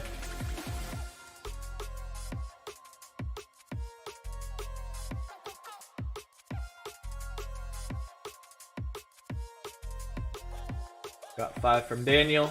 Oh. Okay, yeah, never mind.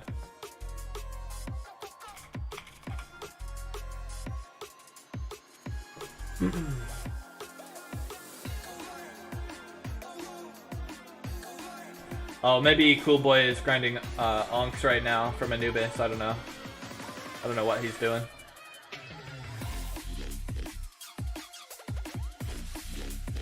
I saw a dude level 90 with a Varix helm and Golemax in your stream farming Anubis.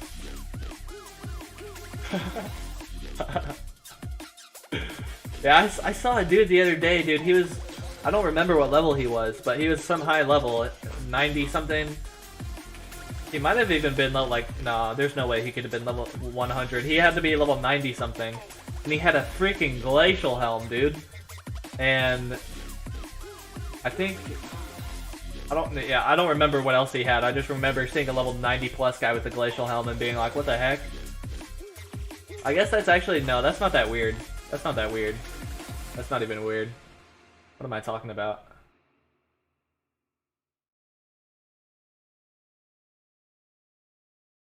He must have... I remember thinking it was really weird, so I must be just forgetting. He must have had like something Viraxite or something too.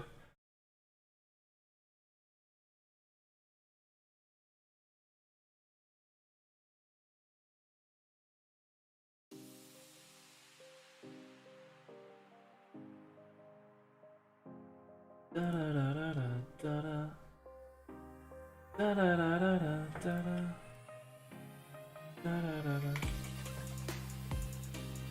da da da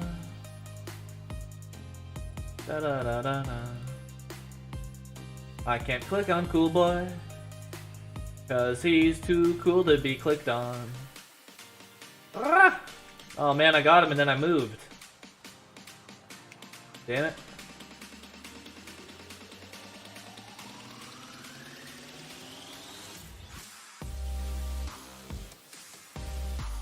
You're 104 lollies. I have like 1,500 lollies, and I need more. I need more, as many as I can get.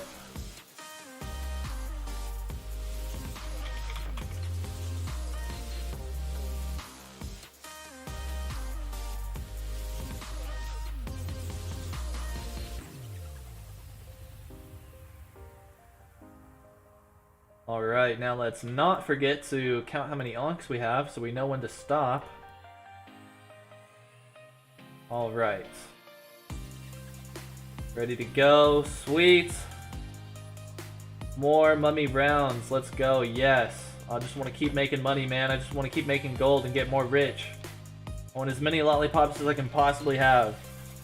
So that by the time the magic update comes out, then the new cosmetics come out, and the price of lollies go up. Heck yeah, dude. The price of lollies are gonna go. I wonder how high.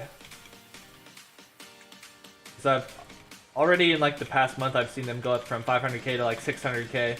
And that's just like natural inflation. But then when the magic update hits, and then you have that hard inflation from new magic cosmetics and new magic items and new hype in the game and more game population because of the new update.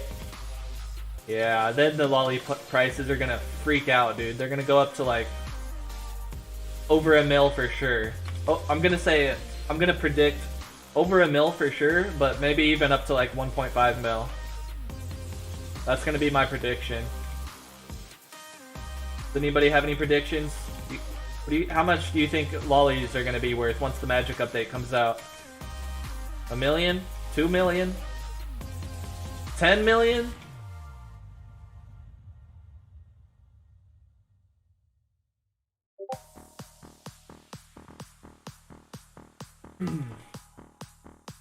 I lost my Golemite helm in HR PvP, that's why? Dang, man. That's not good, dude. You gotta be careful. Don't go in HR PvP with stuff that you don't want to lose, dude. I see people do that all the time. They're always like, oh man, I'm bummed out, dude. I lost this and this in HR PvP. Can you help me out, man? Like, dude. You can't go into HR PvP with stuff that you don't want to lose, man. Like, if you're doing HR PvP, just like make a Varaxite set, or use some Phantom gear, or use something cheaper. Don't go in there with like your top of the line gear. Don't go in there with your best gear. But the cool thing about HR PvP is that once you have your ancient set, you can go in there with your ancient set without losing it, and then you can like bet people however much you want, you know. So, for example, you could go into HR PvP, you can find somebody who also wants to do HR PvP, and then agree with them about how much you want to gamble, and then you both go in with that amount of lollies, or that amount of value in other items, so you don't have to end up losing your gear or risking your gear. You go in there risking other things of your choice. So HR PvP is really cool once you're at the end game. Once you're at the end game and you have an ancient set, if they fix the PvP, because right now it's messed up.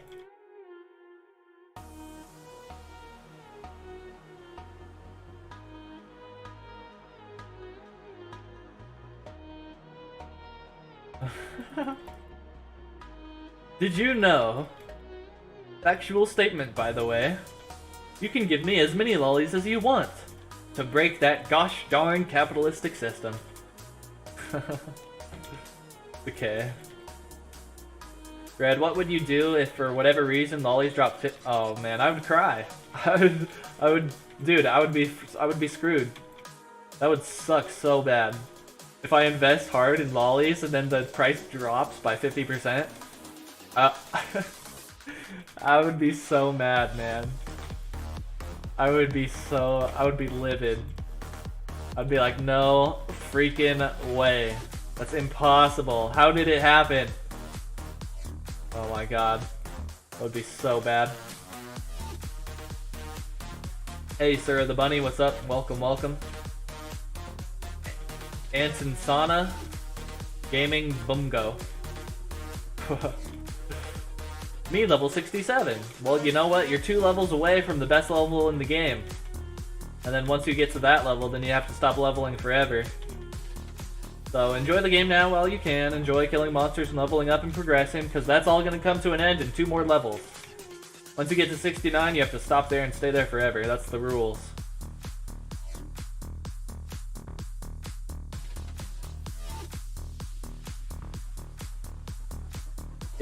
if lollies cost that much, G keys and ancient pieces will sell for more. What's the logic there? I don't see how those two prices are connected. I don't think they're connected at all. I think they can be completely separate. I think the price of lollies can go up while the price of gold keys and ancient items goes down. I don't see how those can be connected.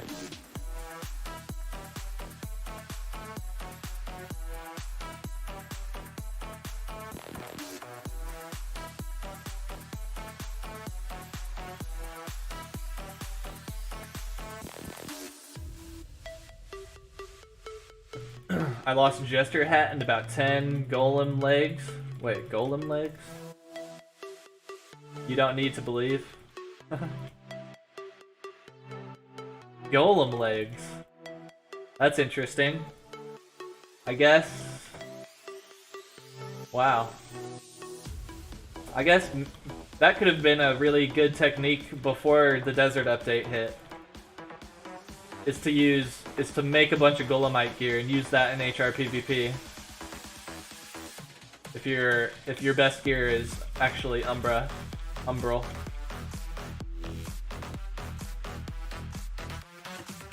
But these days I wouldn't do that. Yeah, I would just get my ancient gear. But if you don't have that, then I guess you could do that. But I don't know.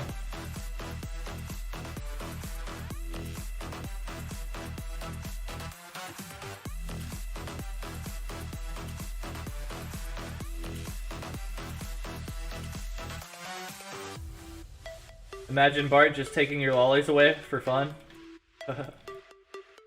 Yeah, imagine him doing the opposite of that.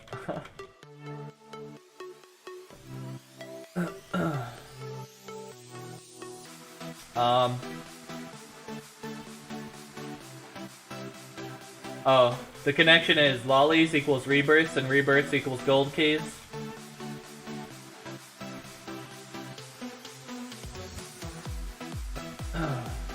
Yeah. Well, I guess the price of lollies and rebirths is connected.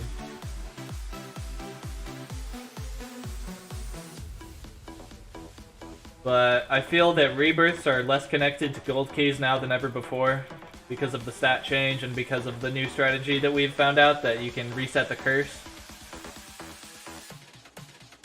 But if the price of lollies goes up, then maybe the price of gold keys will go up a little bit. Like, if the price of lollies goes up 100%, then maybe the price of gold keys will go up like 10%.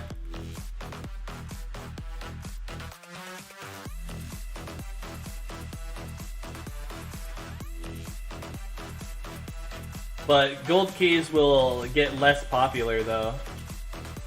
You know, the price... So... I mean, you're right, those prices are attached, but I think there's stronger forces that will push down the price of gold keys.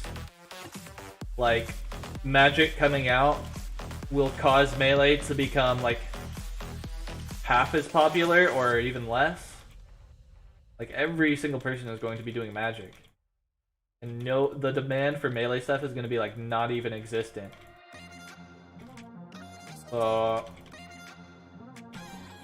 Unless there's gonna be new magic items, the mummy drops, or if you're gonna be able to craft like magic gear with mummy souls and bandages, then if that's not the case, then the price of gold keys will go down. But if that is the case, then the price of gold keys will go up. And actually, I don't know, man. Well, we'll see if I make the right decision. We'll see. I have a plan. I don't know if it's a good one. I just know it's a plan. Having a plan is better than not having a plan.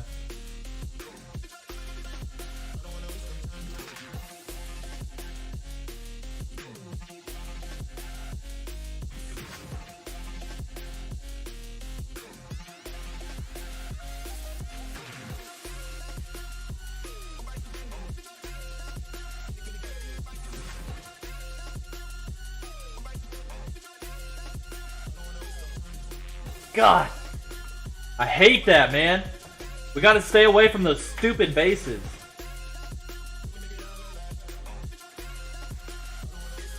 shouldn't have died there.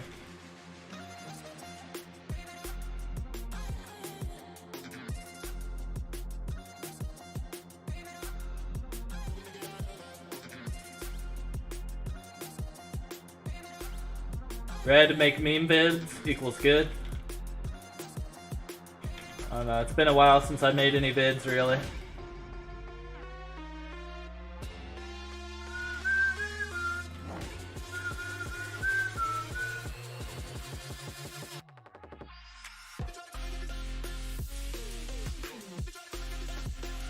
I hope nobody cares about Melee. Prices get like a third.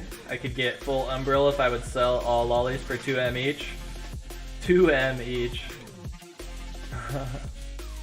Yeah, imagine Red making memes on COA. I used to... When I first started playing, I would upload memes to the Curse of Aros Reddit all the time.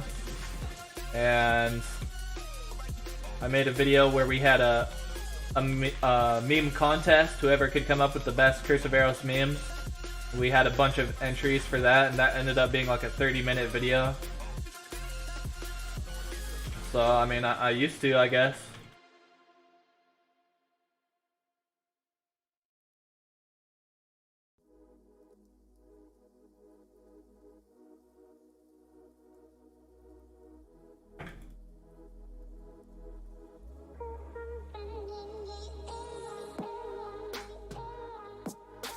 Do meme vids will call FBI on your doors?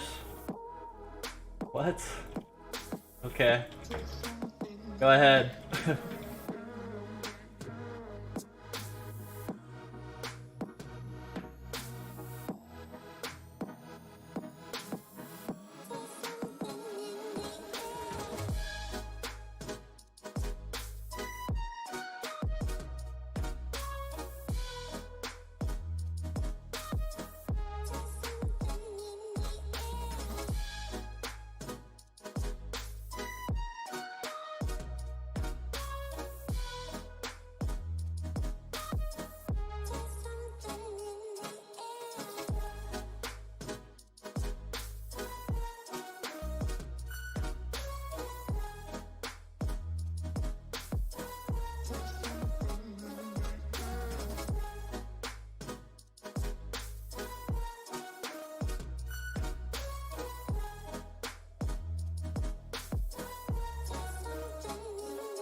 Okay, bye now. I'm expecting some memes next day. Okay. Okay, Mark, goodbye, big boy. We will see you next time, big boy.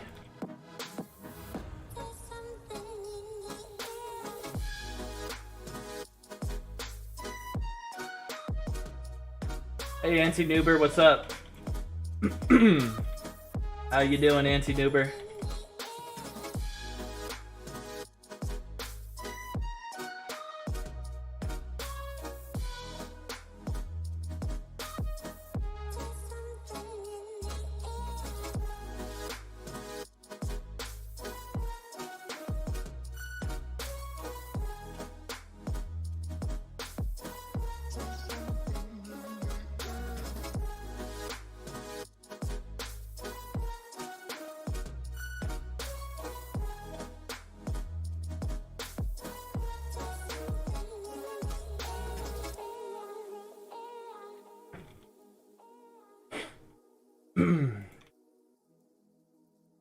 I'm a newbie and I got a pair. I got that pair from over there.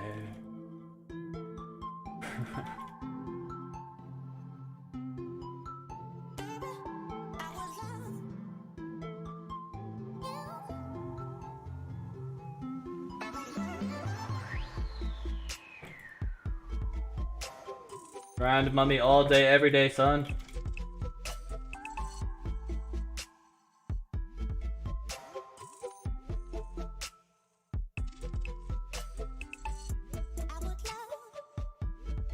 I gotta reset the curse next time. I gotta stand on the curse pool right now.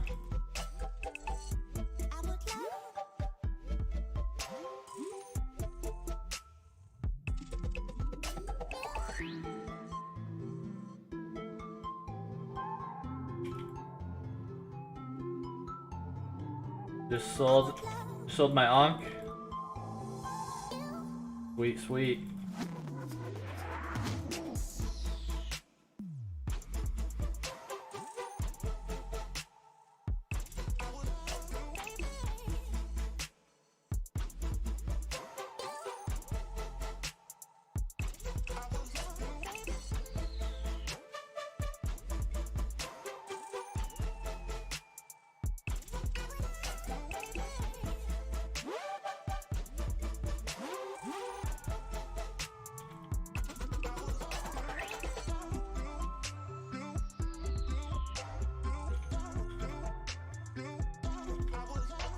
My PC is old. 2 gig RAM. How can I play on PC?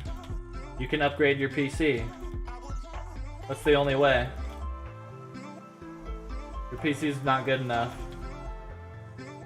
And probably just upgrading your RAM isn't gonna be enough. You need an actual new entire computer.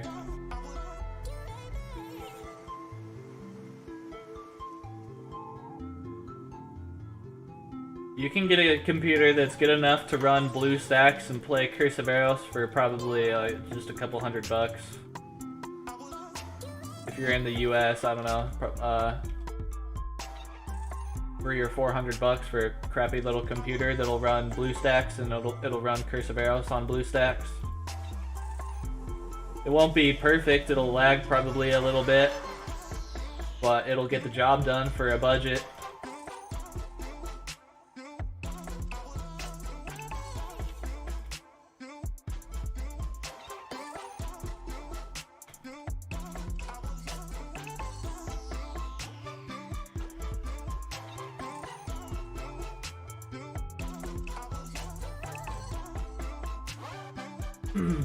For free? Didn't find its pieces? Nah, there's no way to do it for free, man. If you want to play Curse of Aros on PC, you have... I don't know, you have to... and if you have an old PC with 2 gigs of RAM, it's just, you can't do it for free. You're gonna have to buy a new PC, that's it. The only way.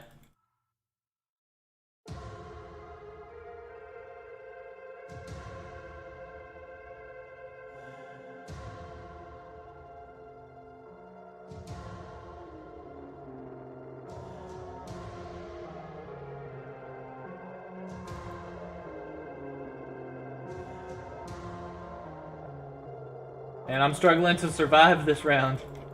I feel like I'm gonna die.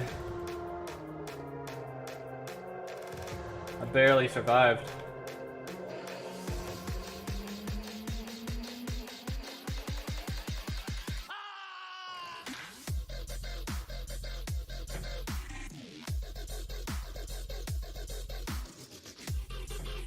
Do. I agree, Chase. Do. That's right, man. Do the do.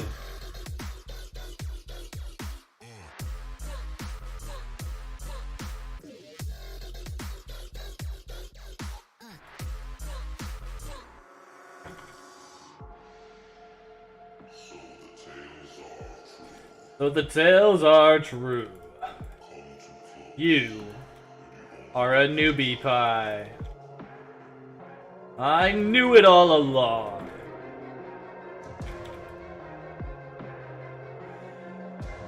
I knew it.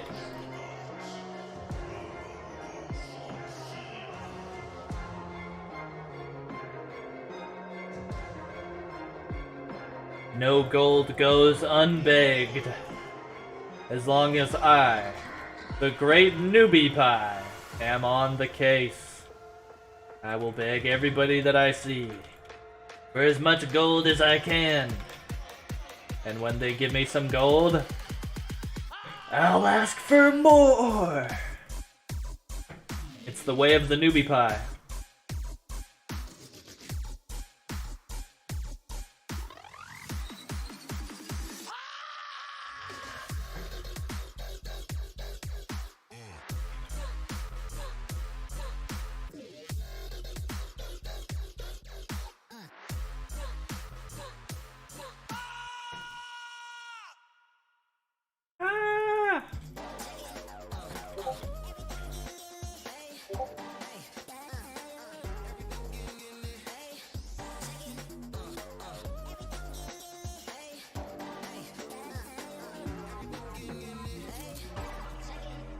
Hey, check it.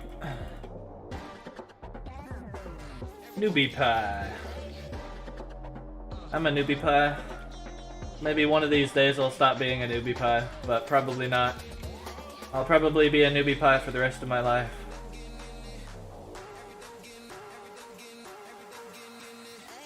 That's okay though.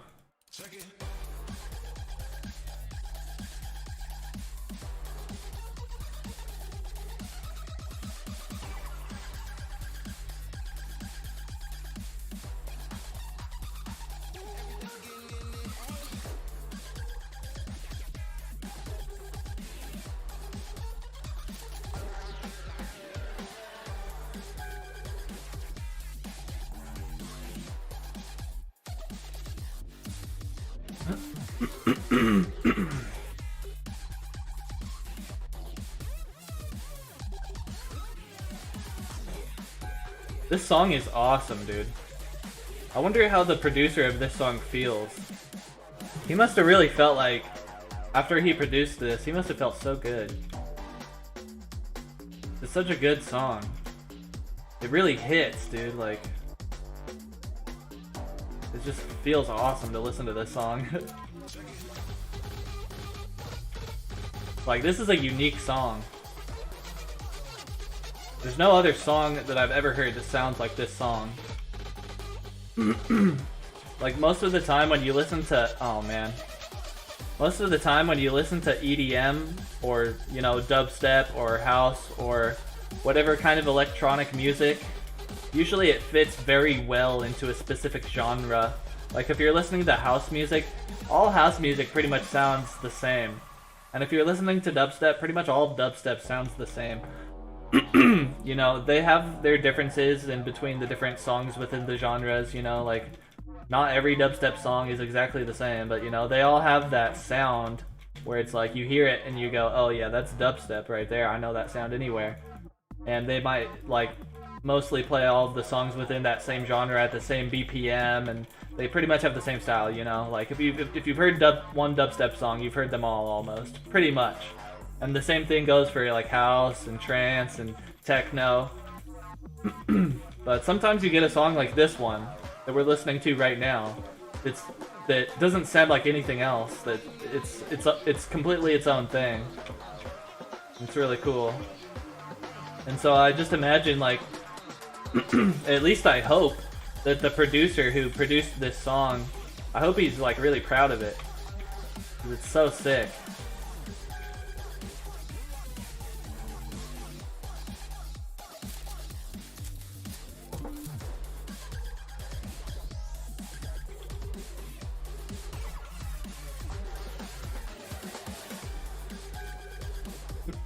Exclamation point points to see how many points you have, like this.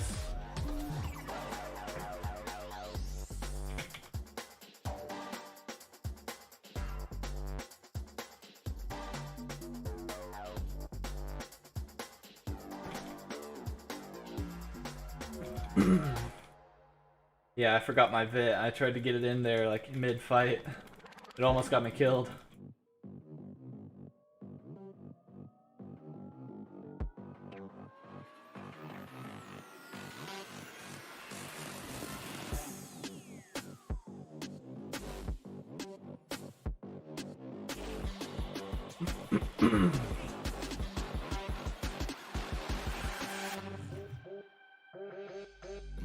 Hey, what's up, Canuck?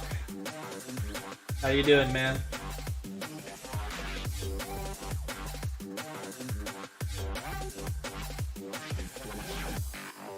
Gamble 69. Nice.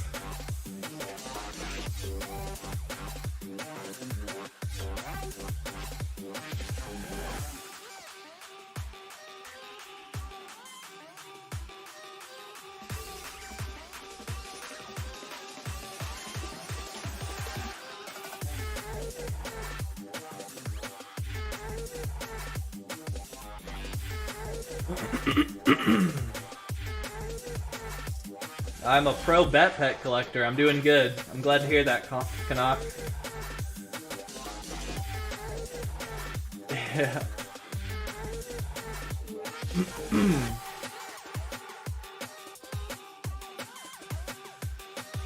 How many bat pets do you have, Canuck?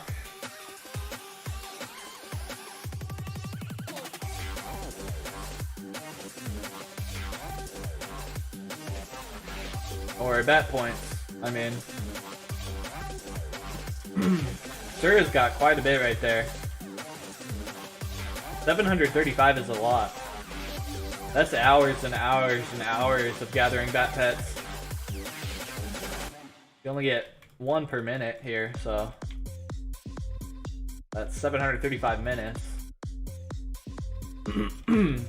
Unless he gambled some of that up there, so impossible to know. I think I have like 4.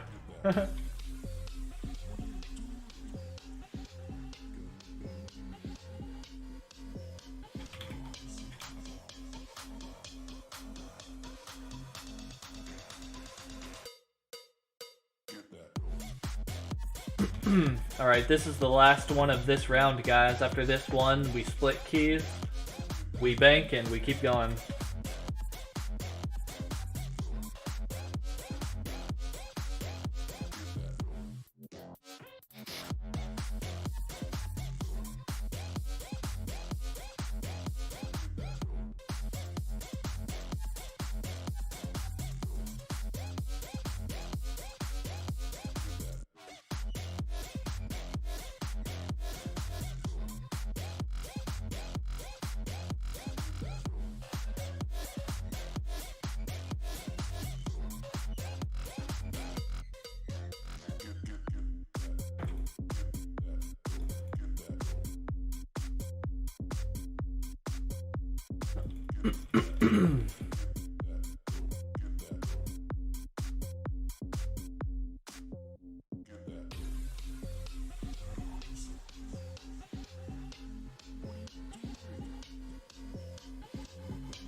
Oh, oops.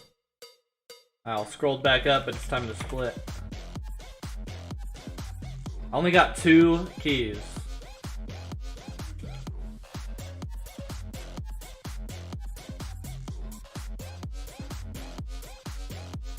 Two plus 9 plus 4 plus 16 equals 31 divided by 4. 7.75.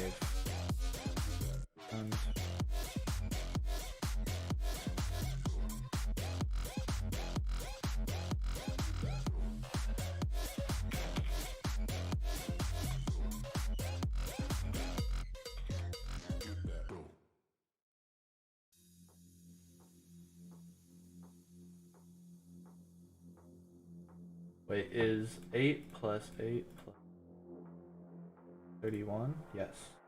It is.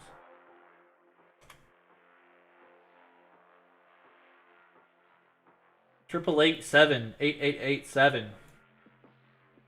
3 of us are getting 8 keys. 1 of us is getting 7 keys from this round. I'm at 2.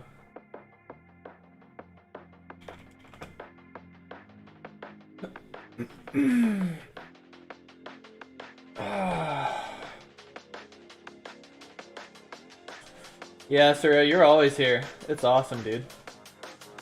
I like it when there's people that hang out all the time.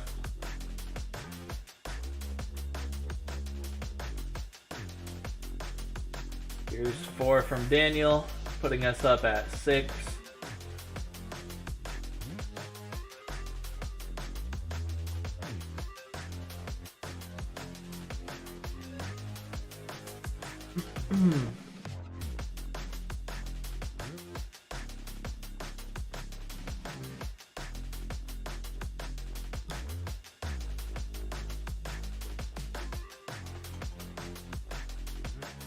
Stupid Bat Pet, what are you doing, man? Get out of the way. What did you just say about Bat Pet? You son of a bee.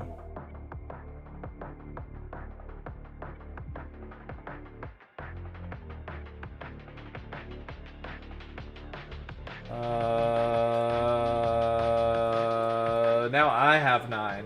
Wait, what?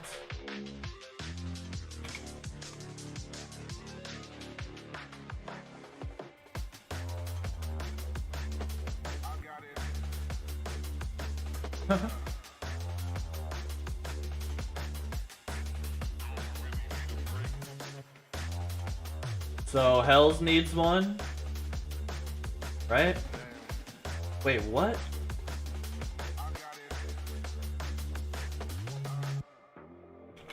Wait, what? Then I'm gonna give cool. Wait, how did we all get away with 8? That doesn't make any sense. Somebody put in the wrong number. That didn't tell me actually exactly how many keys they got. Maybe it was an accident.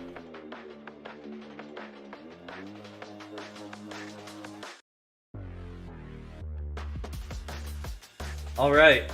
Yeah, rip maths. We messed up the math somewhere there, but that's alright.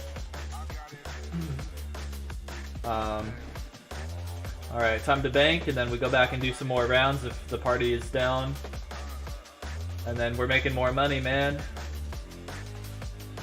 I'm gonna go for top 3.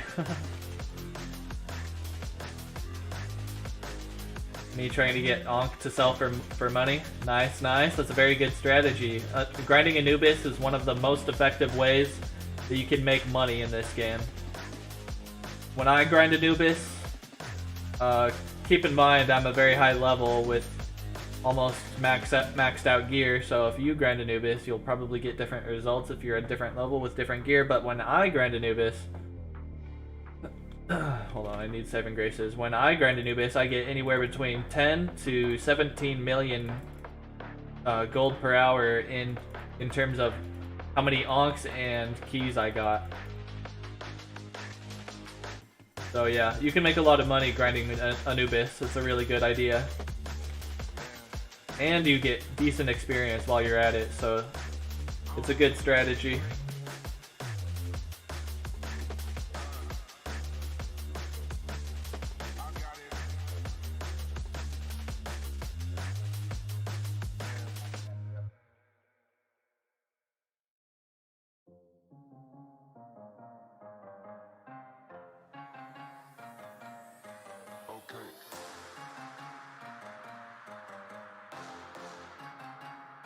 Alright, so we lost Hells. We need one more for Mummy right side World 10 if anybody would like to join us.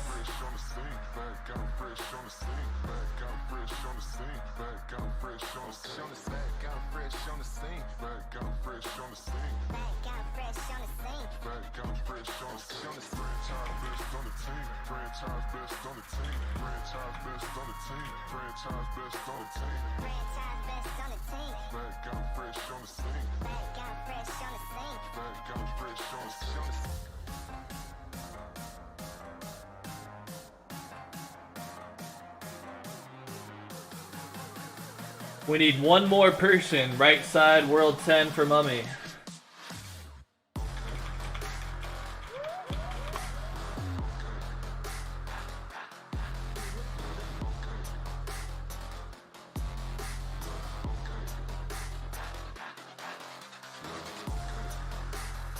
Oh, Hells is coming back. Sweet, sweet.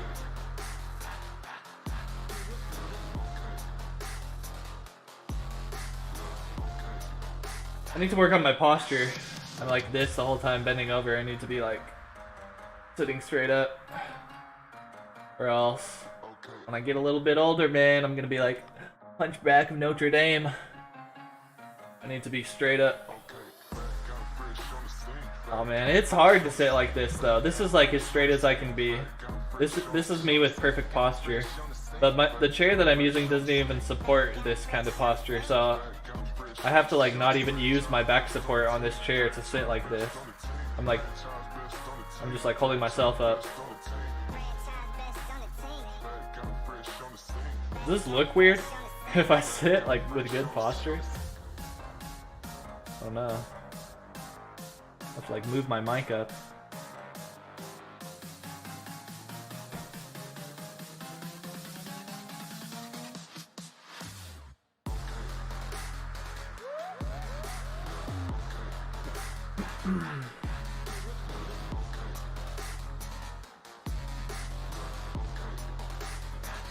Starting out with 41 onks, so when we're at 21, we'll be done with these rounds.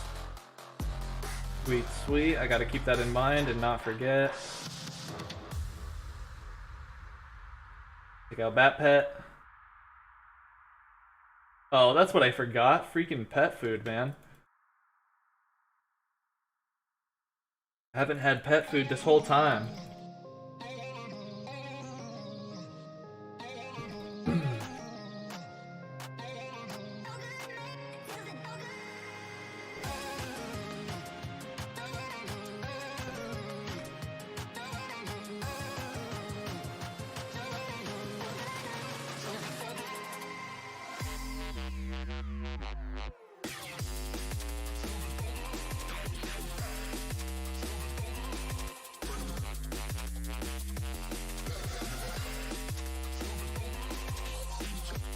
You want me to use B shards to upgrade my smithing level?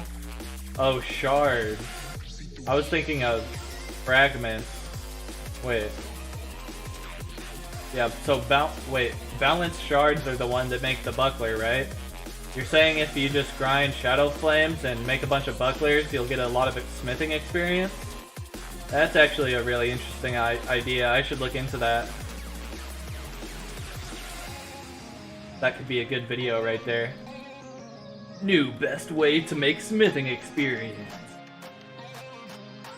Is it the best strategy or is it just like decent?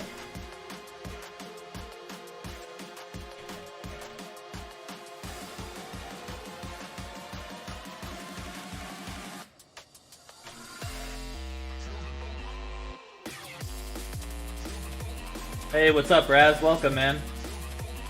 How you doing, Raz?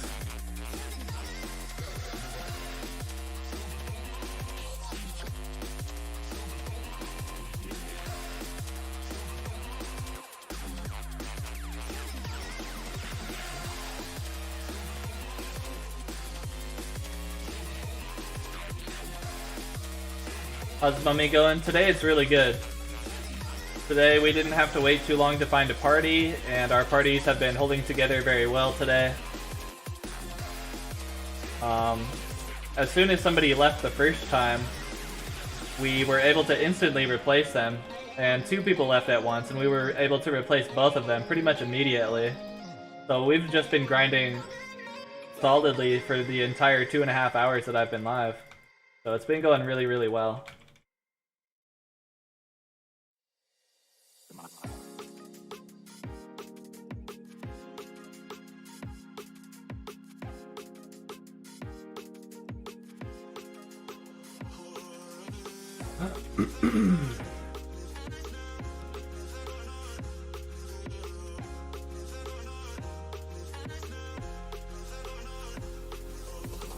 All good, back from work, so now it's time to chill. Awesome, awesome, man.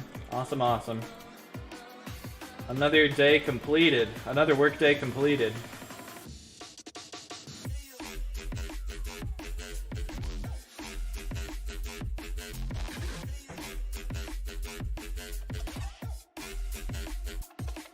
About 20 days until New World comes out. 20 freaking days. I wonder how it's gonna be. Oh man, I need to reset my curse. Okay, we're good, we're good. I barely survived that though. Wonder how it's gonna be, man. When New World comes out. Probably gonna be so hyped, dude. People have been waiting for this game for so long.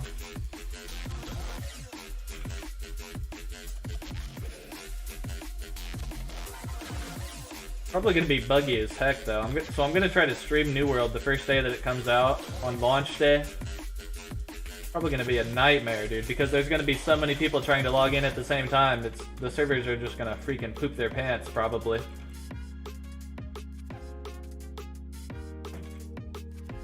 I'll probably get in like a waiting queue of like a freaking 100,000 people. I'll just be streaming myself waiting in a line. Only top tier content on my channel, everybody. Today, we're waiting in a line. Let's go. Oh yeah.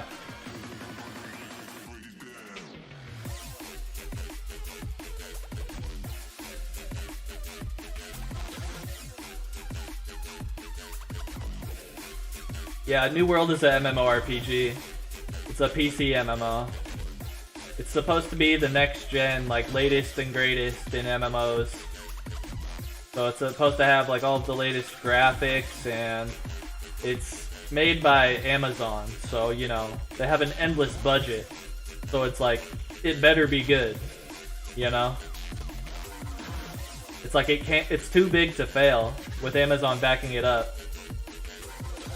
They have all of the funds to produce all of the greatest graphics and, you know, hire as many devs as they need, so I've got high hopes for it. But then again, on the other hand, it's owned by Amazon, and Amazon wants to make a lot of money, so it's probably going to be really corrupt. Maybe it's going to end up being really pay to win. So I don't know. We'll just have to play it and find out.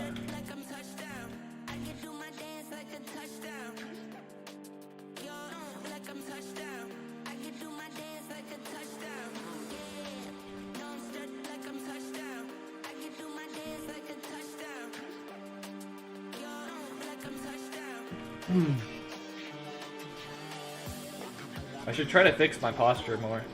I'm gonna freaking regret it if I don't. I'm trying to sit up straight right now.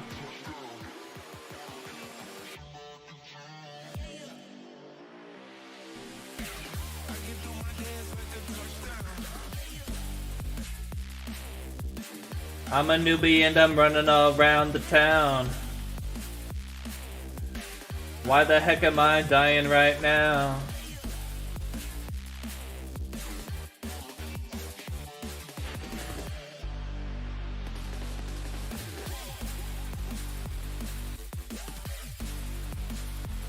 What a humble name, that guy. Wow. He's so humble. That guy's so humble, dude. Do you see that guy's name? Because I am the best.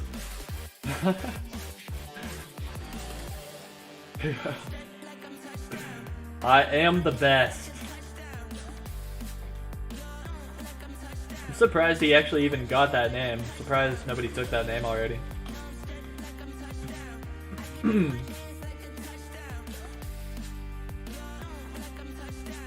I do my dance like a touchdown. I'm a little newbie running around the town.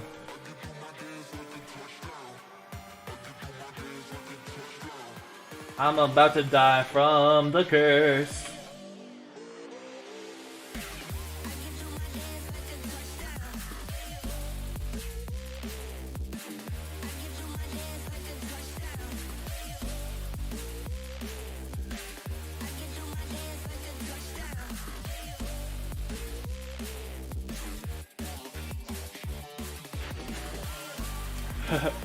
I look over and I see the word hunchback, and I'm just like, yep.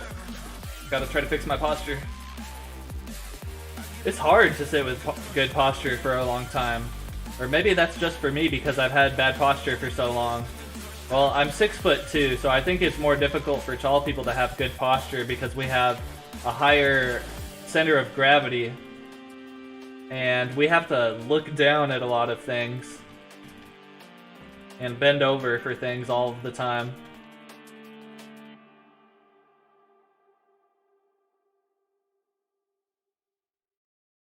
Everybody wants to be tall, but it's not that great being 6'2". It's like, it's never helped me with anything except for reaching high things. Which is not very, it's really easy to reach over and grab a chair and stand on it to grab something that's too tall to reach. You know, solving the issue of being short is not complicated. So it's not like being tall is actually like really beneficial for anything. Like the only real benefit of being tall is like girls like tall guys. But then if you're tall and skinny and you don't work out, then it doesn't even matter. So being tall doesn't even matter, dude. It's just like if you don't work out, it doesn't even matter.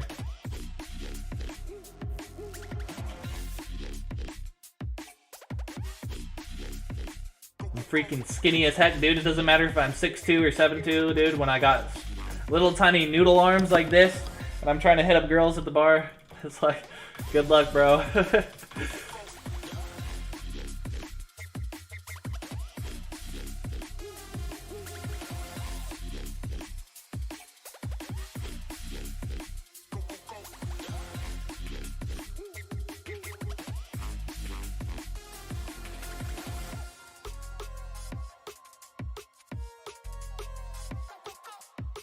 I wonder what a girl is more attracted to. A dude who's 5'6", who's freaking yoked, beefy as heck, works out every day, all day.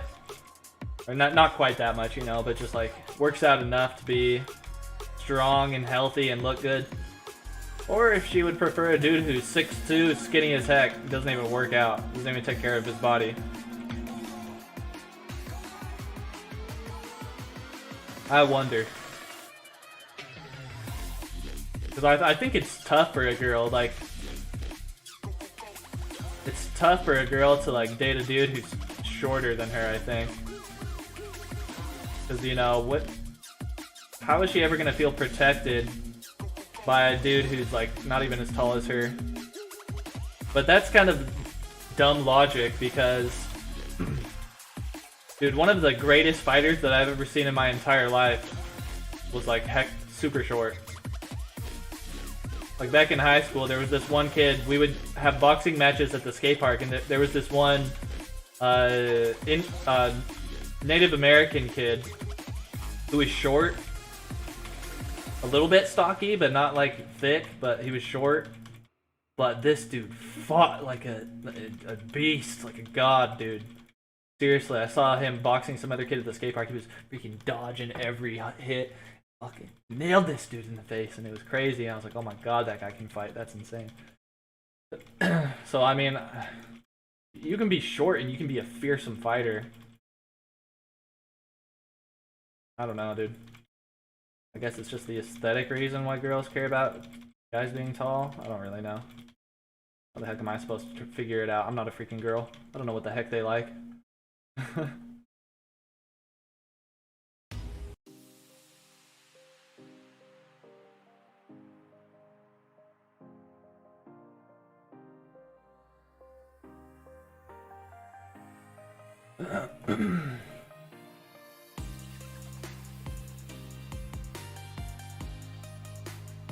Hey Wumco, congratulations, man! You made it out of your cage again. You're getting really good at escaping that thing. I don't know what Epic Game World will have to say about that, but hopefully he doesn't catch you. Good luck, Wumco.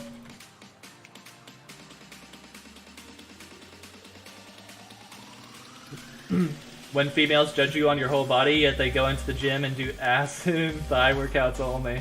Yeah. Can you imagine if guys did that? If they went to the gym and they only did thigh and ass workouts? Thick boys walking around all over the place with their booties, wearing short shorts and shit, trying to attract females. It's like, I go to the gym all the time and work out my thighs and booty, and you still don't pay me any attention. Come on. He's like, just because I work out my booty doesn't mean that's what I want you to do. You need to have some big arms, boy. What are you doing? You're doing the wrong workouts. Who's teaching you how to do this crap? I learned it from you.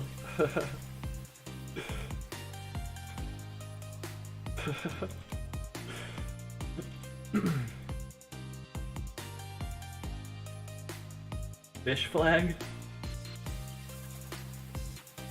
Some guy made that emote. He's like, what kind of an emoji can I make today? Let's see. Fish. Let's see, what can I do with fish? Huh. Something else that starts with an F. Let's do that. Fish flamingo? No. Fish fire truck? No, that's stupid. Stupid. Come on, think. Think. I got it. Fish flag. Fish flag. That's it. Yes. Yes. Fish flag. That's the one. Like, how do people come up with these freaking emojis? A fish flag? What does that even mean? How did you even come up with that? Why did you make that? Why didn't you make something else? Like a million other things that you could have made that would be way cooler than that. It's like nobody's ever gonna use the fish flag emoji, except actually somebody who just did. But I mean, he did it just to be like, why the heck do we have this in the first place? Probably the only person who's ever used the fish flag emoji. Ever. Yet some guy is like working at YouTube getting paid to make the emojis. And he's getting paid like freaking $100 an hour. He's getting paid fat. He's just like laying back, eating Doritos and stuff, just like, fish flag, I don't know, frick it, dude. There's so many emojis already, what am I supposed to do? Like,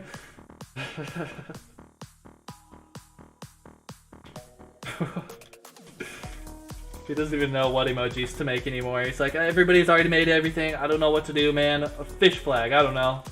There you go.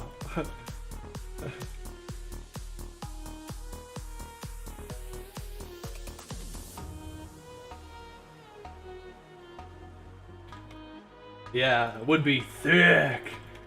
I mean, crap, dude. With the way that guys work out and they freaking push it and they try to get big, fat, defined muscles and stuff, you know? If we went into the gym trying to work out our thighs and booties, man, we'd put these girls to shame, dude. We'd put these girls to shame, man. We'd be walking around with the fattest butts, bro. We wouldn't even be able to sit down. We wouldn't even need a chair. We would just use our own ass as a chair. We would just sit right down on that thing like a freaking yoga ball.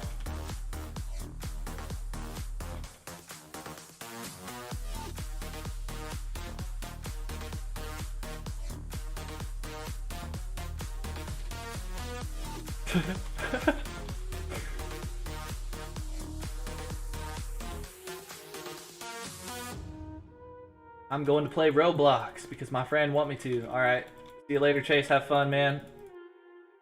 Have fun. I've never played Roblox in my life. Isn't it just like Minecraft? Minecraft and Roblox, isn't it like exactly the same actually now that I think about it? They both have like mini game things online that you can do with your friends and whatever. And they're both like building games, right? Like I don't even know what the base game of Roblox even is. I know they have like a bunch of mini games and stuff though.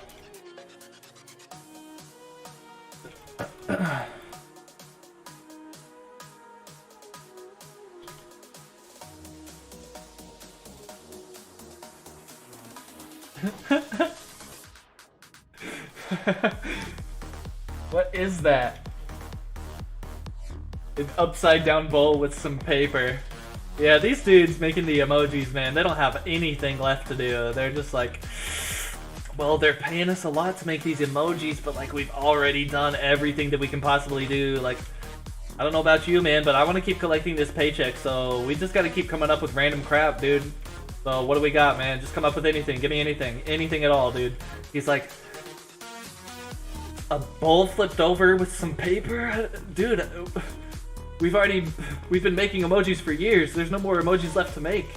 Just keep producing emojis. Don't stop. We need to make more money.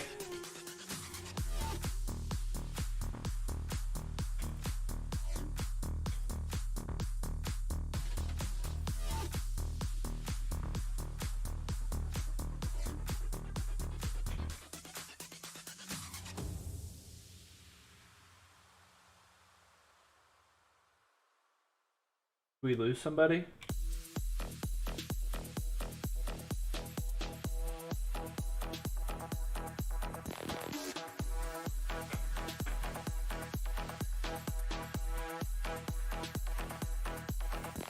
Yeah, really, man. That actually, I actually haven't thought about that too much before, but now that you bring that up, Raz, females judge us for being ugly, but meanwhile, they have so much makeup on their face, you can't even freaking see what they even look like.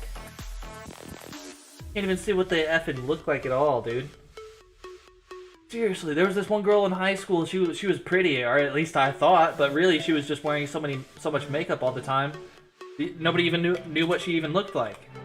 And so she looked pretty, but my girlfriend at the time was friends with her, and then my girlfriend told me, this girl spent the night at my girlfriend's house, and my girlfriend told me that girl spent 6 hours in the morning at her house putting her makeup on. 6 hours. 6 hours. And she said that when she saw her face, like, she was like blown away by how different it was from her makeup face. Like, she was like hideous. I was like, oh no, oh my gosh.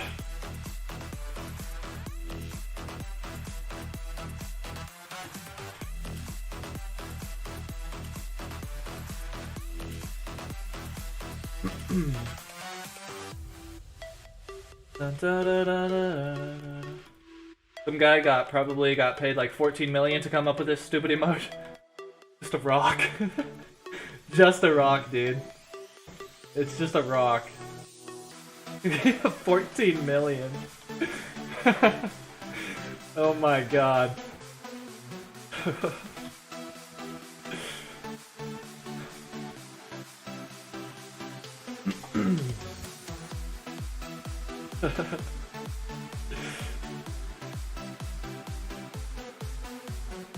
The irony, females talk about natural beauty, then they cover themselves in war paint. Yeah, dude, it's crazy.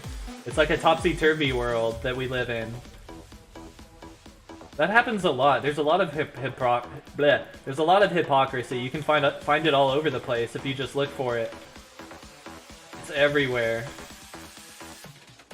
In fact, I almost want to say, like, it tends to be that if somebody says something that you can just expect the opposite because the hypocrisy is so deep sometimes. Like, for example, what you just brought up.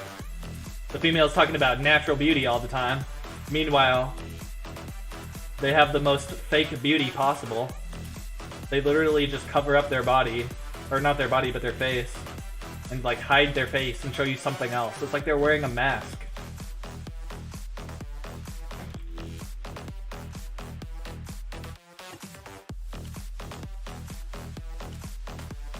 I gotta try to put my bit scroll back on. Did I even get it? I can't even tell. I don't even know if I got it.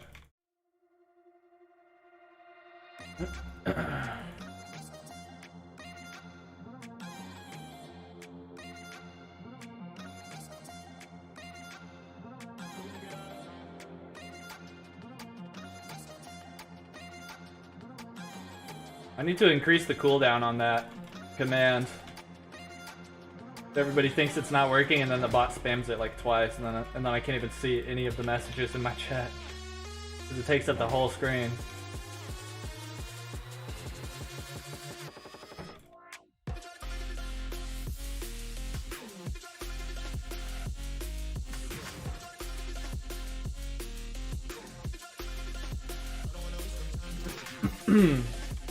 Uh-oh. The Daniel DC'd or something. There he is. He's instantly back. Nice, nice.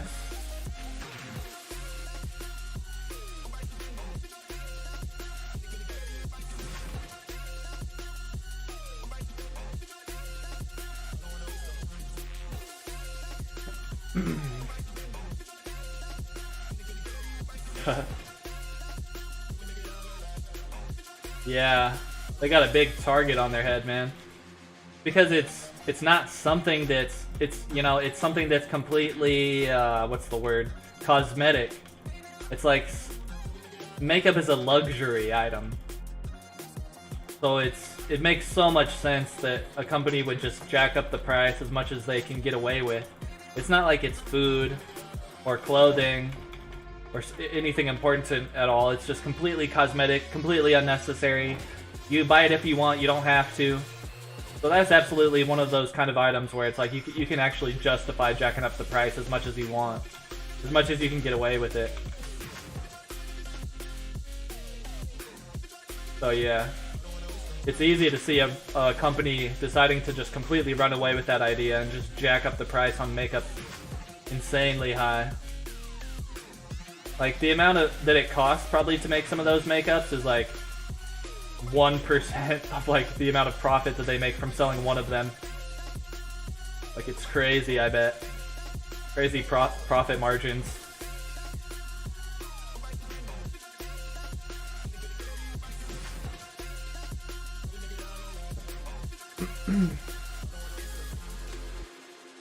Yeah, if your pillow has an extra face, get out.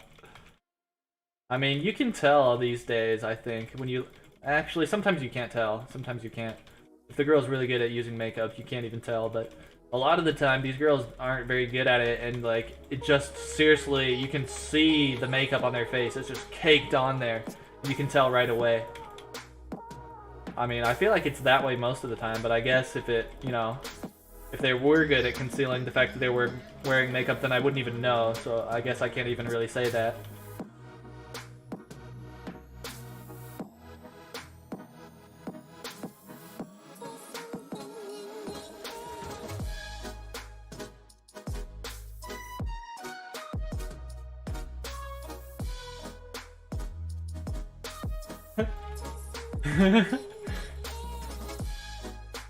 Yeah, why? Just why? A lock with a pen on it? What the... It doesn't even make any sense at all.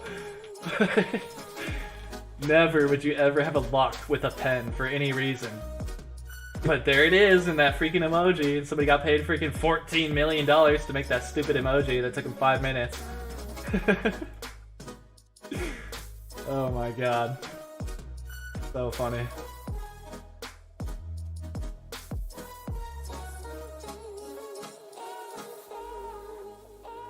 Yeah, probably some of the biggest margins. Dude, you're probably right. I think so. Like, it makes sense. With makeup and, like, luxury clothing, some of the biggest... And, probably shoes as well. Some of the biggest margins, man. Some of the biggest.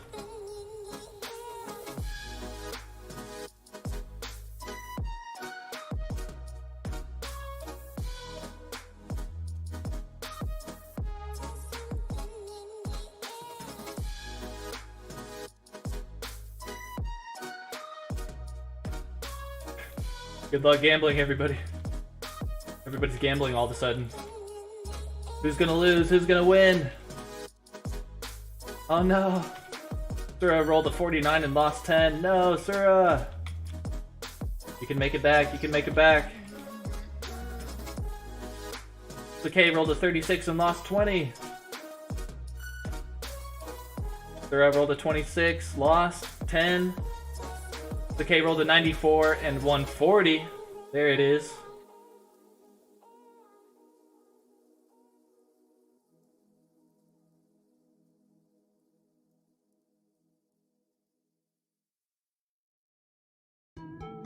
Yeah, they make bank off exploiting other countries for labor, yeah. It's... is that a bad thing or a good thing, though? If other countries are really using slave labor to the point where, you know, I mean, if you think about it, we are all slaves. And it's hard to know the truth, man. It's hard to know because the US tells us whatever the F they want to tell us. Or I mean, whatever country you're in, your country tells you whatever the F they want to tell you. So it's like, is China using slave labor, or is that just a play on words, like, you know, because we're all technically slaves. We're all technically just labor slaves. All of us normal civilians. So are they really using slave labor over there? Or are they not? Because if they were, wouldn't the entire international global community come together and be like, there are slaves in China right now, literal slaves, shackled up, humans being held against their will, being made to work against their will, without making profit or being compensated in any way, shape, or form. If that was the case, I feel that the global international community would have to come together and put an end to it, just like we did with Germany. You know? So why is that not happening? But it just makes me believe that it's not actually slave labor going on in those other countries. Makes me feel like that's just propaganda BS, garbage, lies. It's the West versus the East, man, and the West has a strong propaganda on all of their civilians, and so does the East on their civilians. And the East has propaganda on the West civilians, and the West has propaganda on the East civilians. So how can we ever know anything?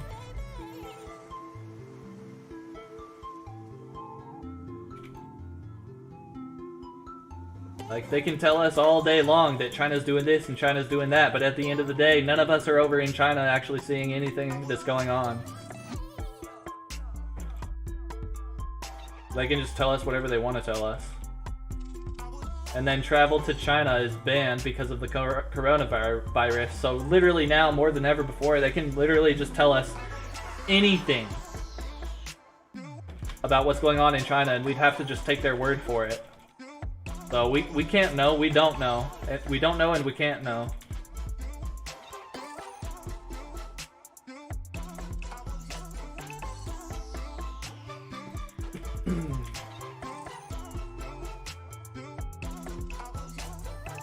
I don't know, man. The world is complicated. Capitalism sucks. Very bad. For most people. It's very good for the people who are at the top of the class hierarchy, and it's very bad for the people who are at the bottom of the class hierarchy. And that's the case with every single government implication. With every single implication of government, that's the same story. So it freaking doesn't even matter, one way or the other.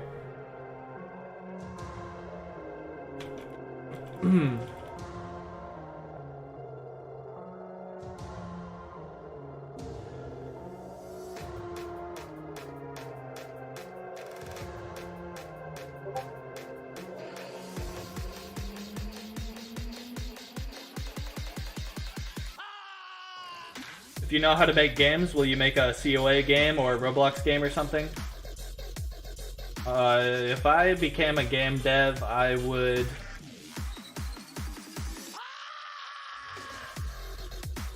either be interested in making a mobile game like Rise of Kingdoms or Warpath, 4X kind of city builder, troop trainer, kind of like war game, you know, where you take over, you kill people and take their resources, take territory, make an alliance, kill other people's alliances, grow your alliance, etc., etc. I would like to make a game like that that's not pay to win, because there is no such thing. Every single one of those games are completely pay to win. So if I could make one that's not pay to win, it would attract a lot of people who like that gaming genre, but they hate pay to win. I think it could be really successful. So I would either make a game like that, or I would make like a PC MMORPG, a 3D one. Or maybe a game like Curse of Aros, I don't know.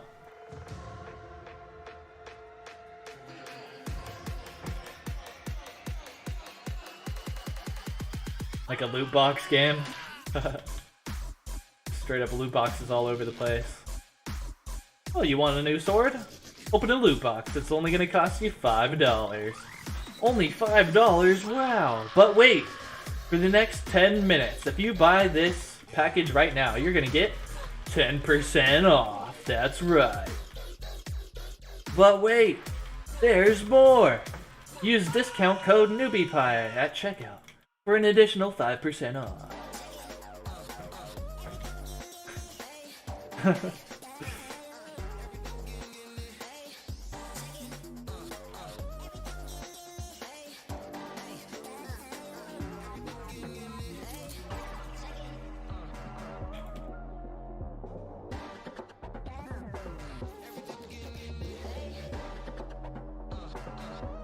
I need to reset the curse.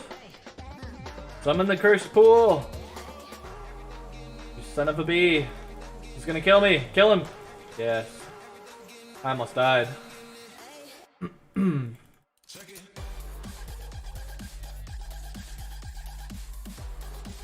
Wait, what are we at? Oh, we actually accidentally did a few too many.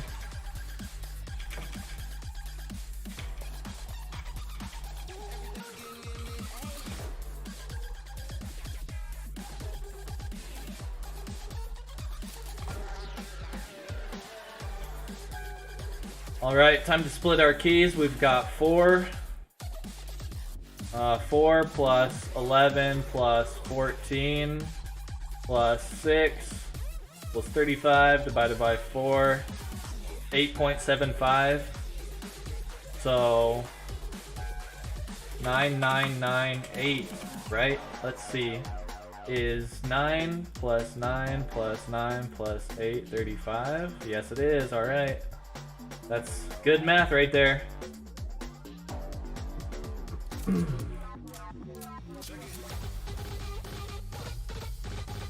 6, 7, 8, 9.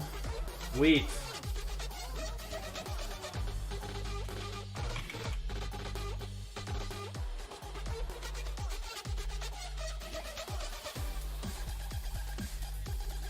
Hells has 11. So he'll be able to give him 6. Yep, alright, cool. I'm going back to the bank.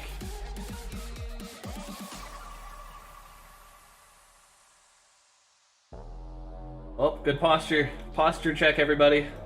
I started slouching kind of again. I'm trying to fix my posture. Posture check.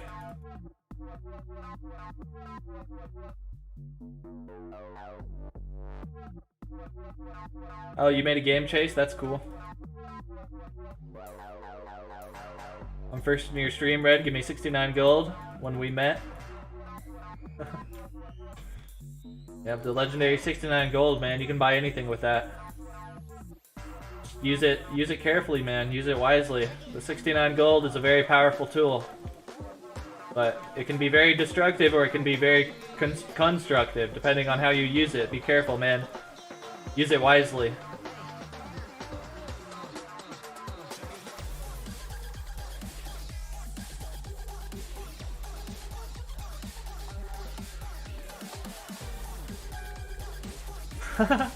You just googled make a game and dude, it's awesome these days. You can learn how to do anything on the internet.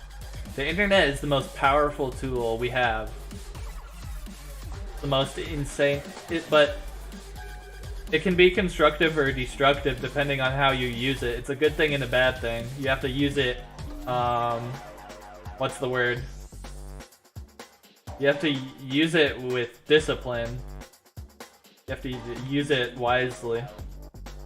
You can end up accidentally wasting so much time on the internet, or you could use the internet to learn an endless swath of knowledge and become an extremely intelligent and knowledgeable person. Or you can freaking play video games like me. Make your choice. We need one more person to fight Mummy with us. Right side, World 10, if you would like to join us. Right side, World 10, if anybody wants to join us for Mummy right now.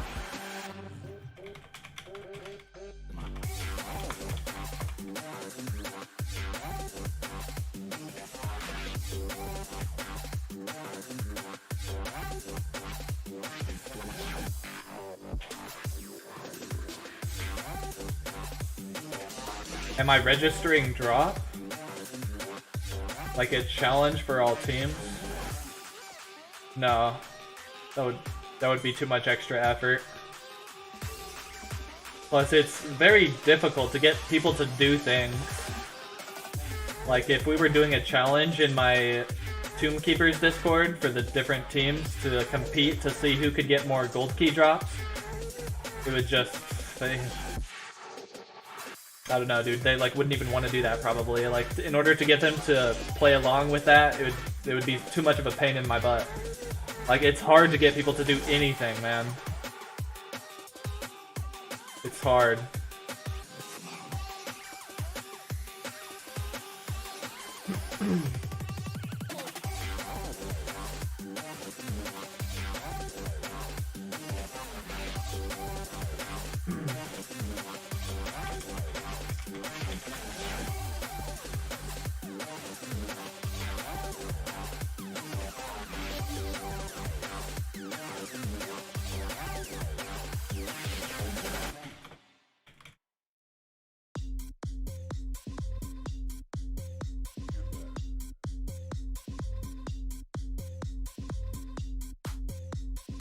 Need one person, right side World 10, if anybody would like to join us for Mummy.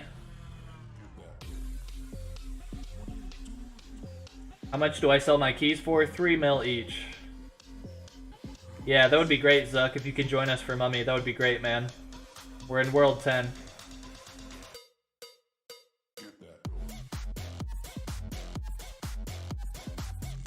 Yeah, I sell my keys for 3 mil each, and I think I have probably like 50 keys or something now, maybe a little bit more than that.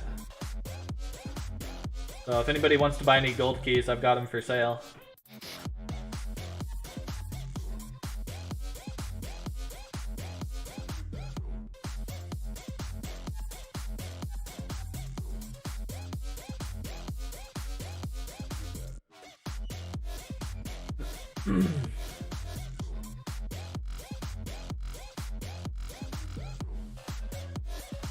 Is that you, Zuck?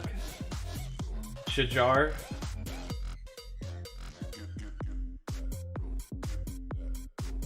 Oh, that must not be you, huh?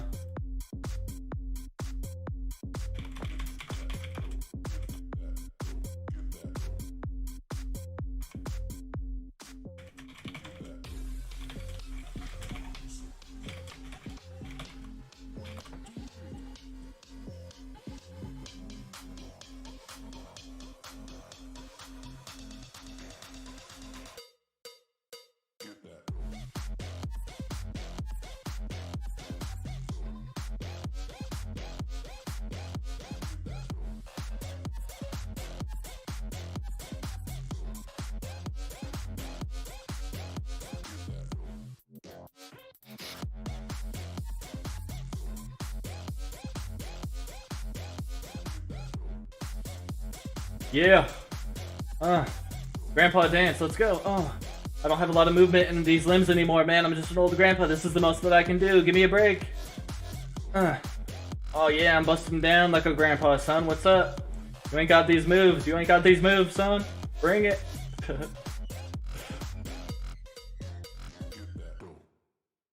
Get that door.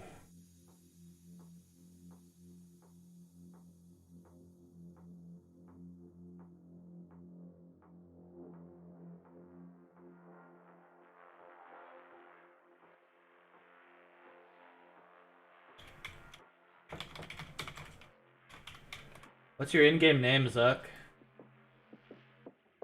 Oh, never mind. It's Zuck. You're right there.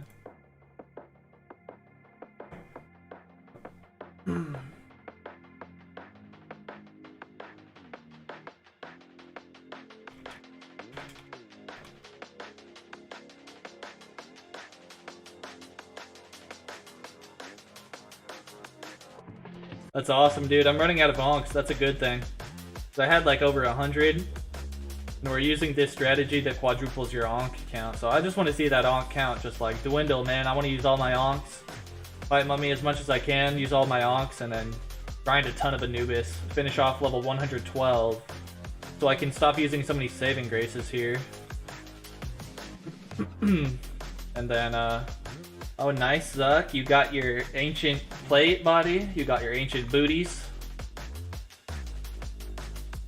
But I see that little umbral diaper on you. I see that umbral diaper from the back, man. I see that. I see that. You need to replace that, man. You need some more upgrades.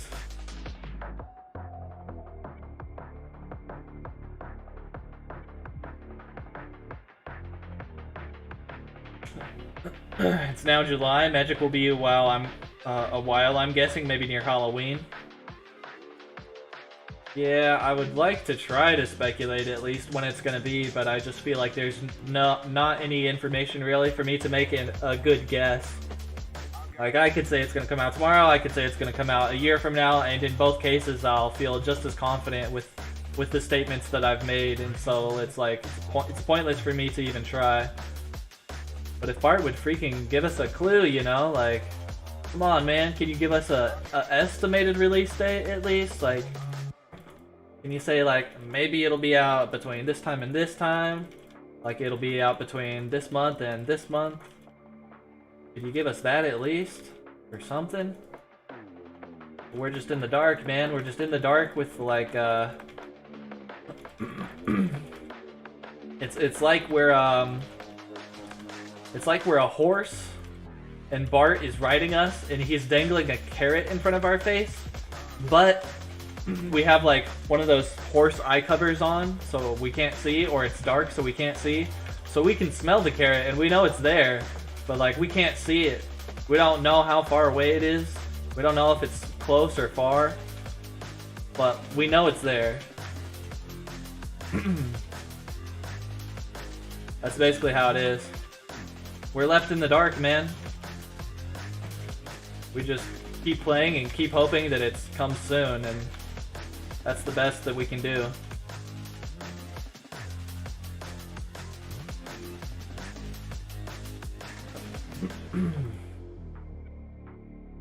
Oh, I forgot again.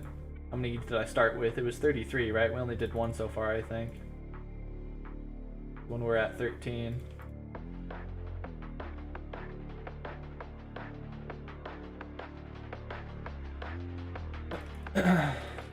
Yeah, that's true though. That's a good point, I guess. Like, Bart doesn't even know. But then how long ago did he say that? Because if he said that, that's a really bad sign. That means it's gonna be a long time. That means it's gonna be a long, long time. And I know I just said I could predict that Magic Update will come out tomorrow or a year from now. In both instances, I have the same level of, or I have the same lack, I should say, the same lack of confidence.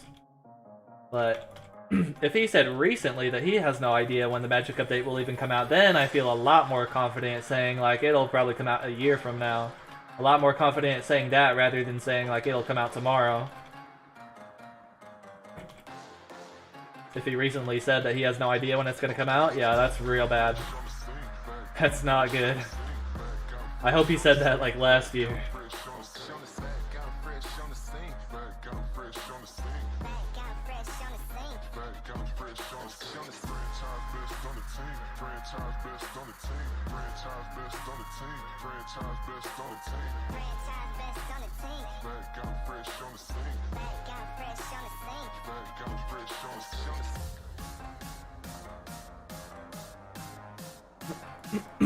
We need to get some more playlists.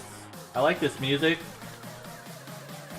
but I get a little bit tired listening to the same playlist over and over.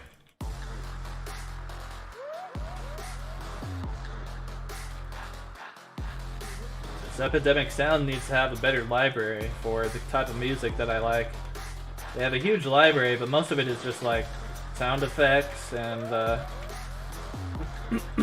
or just like music of all types of different genres that I'm not even interested in at all. And then there's like a little bit of this kind of good music.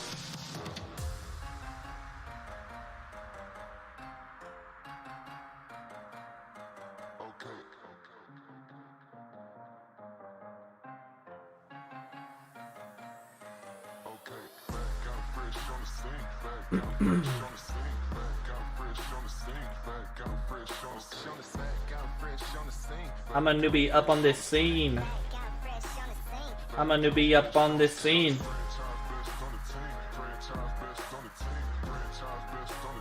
I'm the newbie of the team. I'm the newbie of the team. I'm the newbie of the team. I'm the newbie of the team.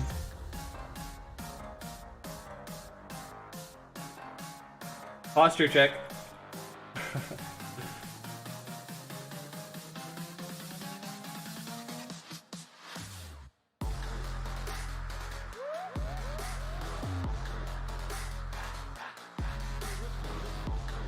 Back out, fresh on the scene. Yeah, that's a pretty cool song.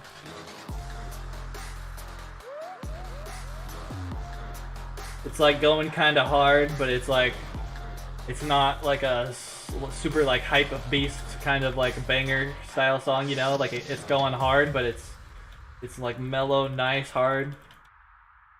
And it's got pretty dope lyrics. Those are, I think those are my favorite kind of lyrics, where it's just like saying something that sounds kind of cool.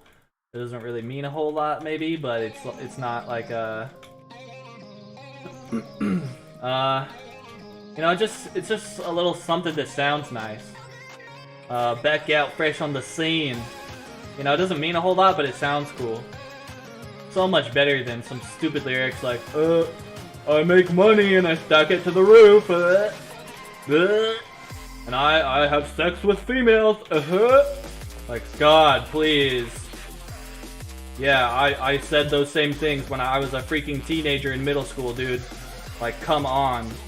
Evolve. Evolve, you shitty hip-hop artists. You suck. Makes me mad. I stack money to the roof. Stupid morons. Absolute degenerates. They have no idea how to make entertaining music. There's good hip-hop, but it's rare. Most of those hip-hop artists or rappers just rap about the same dumb crap, like they're freaking in middle school still. So embarrassing. Imagine being a grown adult, caring so much about money and women and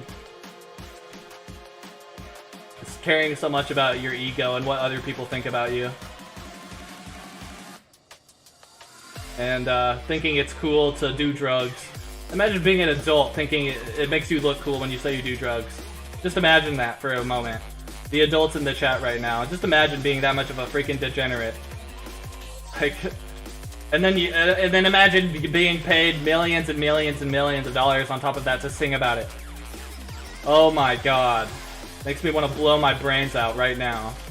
Oh no, wait. Can I say that on YouTube? Oh crap. I didn't mean that. In a video game, in a video game. In a video game. In a video game. Save, save, save.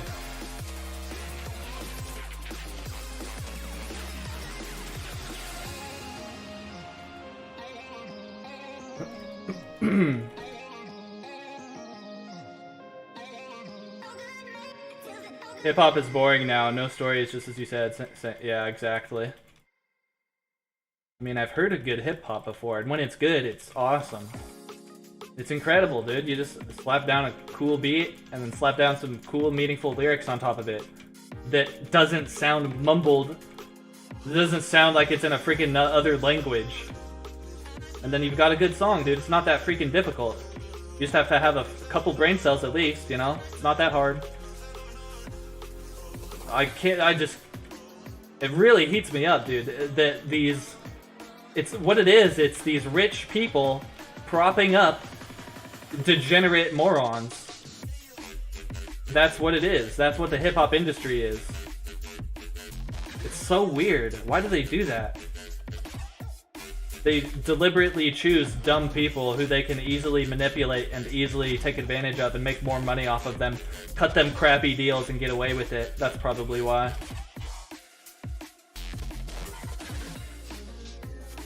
So, you see what I was, remember earlier I was talking about how money ruins everything? That's another example right there. Money ruins every dang thing. If these what are they called again?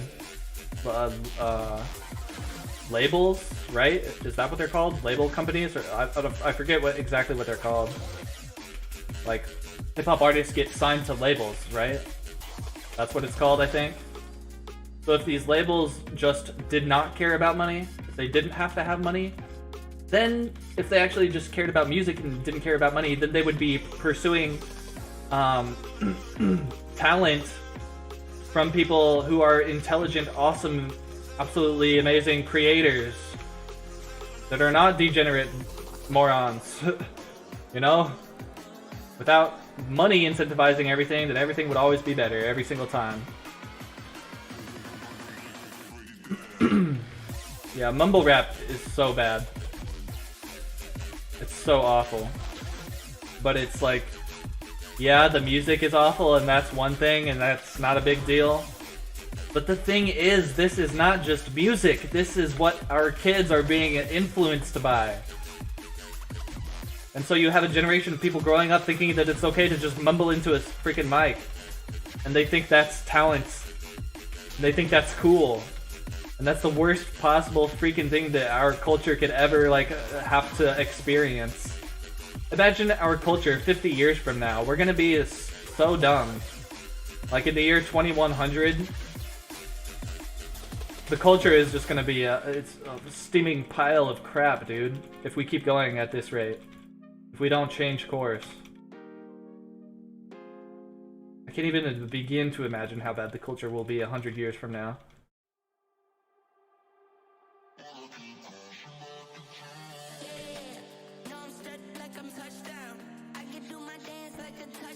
I can't imagine that mumble rap can ever come into existence and become popular. I can't... It does not make sense. It makes no sense. It's bad. It's bad music, period. Objectively bad. In every way, shape, and form. And it's these stupid people eat it up so easily by just... All the label has to do is slap a sweet beat on these absolutely awful lyrics. And then they'll eat it up, dude. It's like, God. Please, people, open your eyes. What is wrong with you?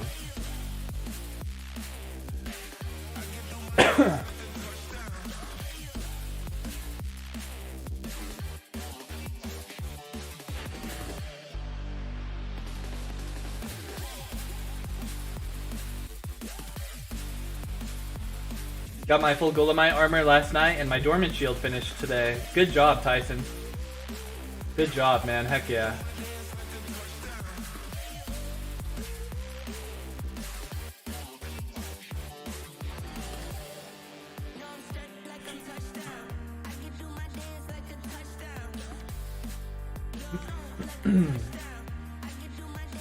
People sell their souls to the music companies, yep.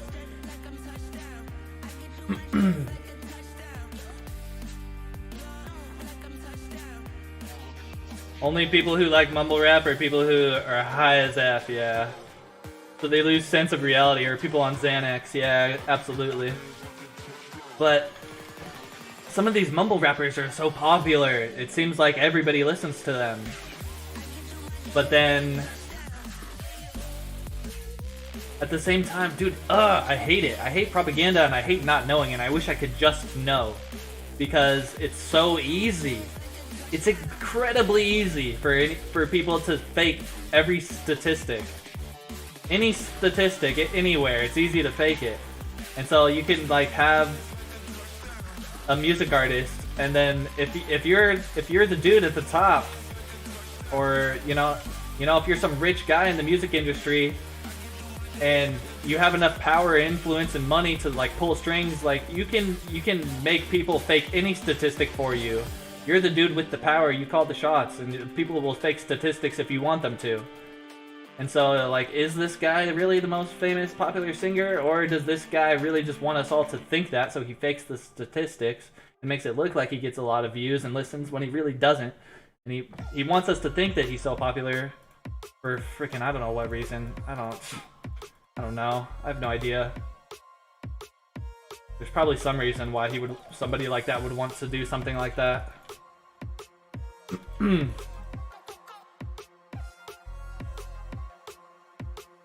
Like, I don't know, dude. I just don't trust anything.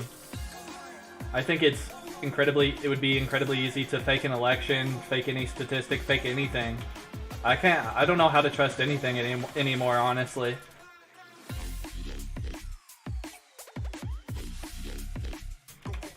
I spend too much time on the internet, I guess, probably. Maybe that's all. I don't know. But no, that's not it, because once I've seen it, I can never unsee it. It's one of those things where, like, I know that it's so easy to fake everything, and propaganda is so fierce all around the world from all different kinds of countries coming from every direction. Like, anything can be faked, and like, I just like, once you pull back the veil, you can never reveal it, you know? Does that make sense? Once you see it, you can never unsee it.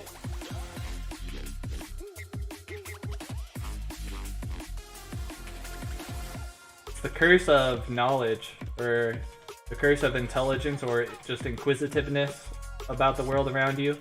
It's a curse, man, because once you're too inquisitive, or too intelligent, or too knowledgeable, then it's like a curse, man. It's just like you wish you didn't even know. Like you wish you could just be ignorant again.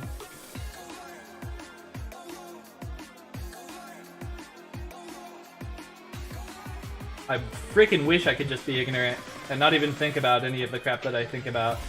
So I waste like 90% of my time thinking about things that, like, trying to figure out like what's going on really in the world, but it's like I get pulled in this direction by this source, and I get pulled in this direction by this other source, and then I come to this conclusion because of this, but then I have to erase that conclusion and draw a new one because I learned some new information. But like, so many different forces in the world are fighting for control over your mind. And it's just impossible to navigate. The world today is just crazy. Just insane.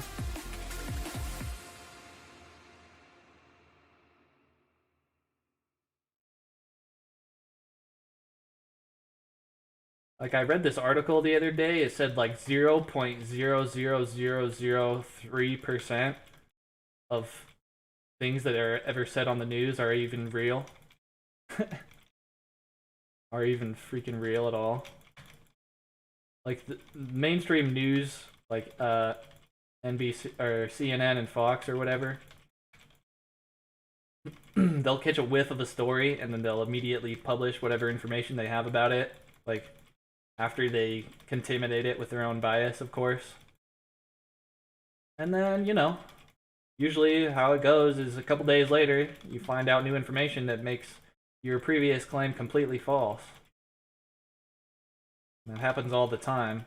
But also, these mainstream media corporations are apparently, people say they're all owned by the same corporation. So it's like actually a monopoly on the media on the news media that's hidden by the company pretending to split up into different companies and be different companies, but really it's all owned by the same person. So it's like a secret monopoly, apparently, people think. But who knows, you know? It's like, I don't freaking know if that's true. And I can't know if that's true, because I can't fact check it myself. And if somebody fact checks it for me, they're all biased and they all want me to believe something, whatever they want me to believe, so they'll just lie in their story. You can never know the truth. But it's always been that way, and it'll always be that way. You know, if you think of yourself as just an individual human, you never figure out the, like, secrets of the universe anyway by yourself. So, I guess any information you can get your hands on is, I don't know, I guess more than you could ever do by yourself, so just don't take it for granted. And I don't freaking know what I'm even talking about.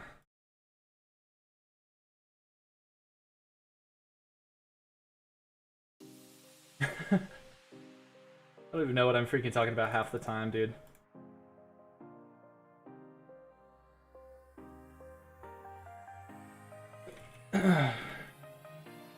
Hello, Dog of Freedom, what's up, man? Welcome.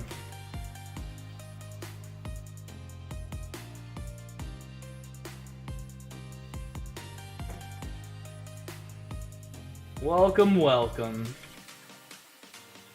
The only Curse of Aros stream. Actually, HIV has a stream on Twitch. I don't know if he does that a lot, though. Spooky streams sometimes, but very rarely and for not very long at all. So I think I'm like the only Curse of Aros streamer. Congratulations, there's a monopoly on Curse of Aros streaming, and I'm the one who owns the monopoly. Enjoy. It's your only choice.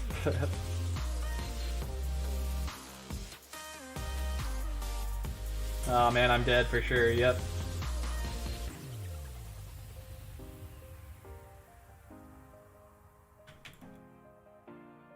Life is a simulation, just keep your head down and drink beer. Yeah, could be a simulation. It could be anything. I mean, it's like we know so little that whatever this is, whatever this reality, or so we call it, that we're experiencing, whatever it is, like it could be anything. It could just straight up be anything.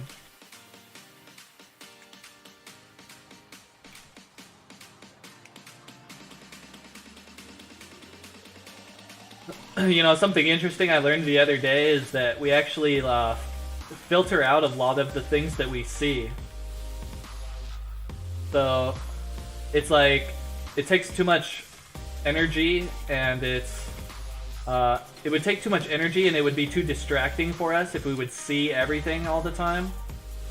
So our brain just filters out things.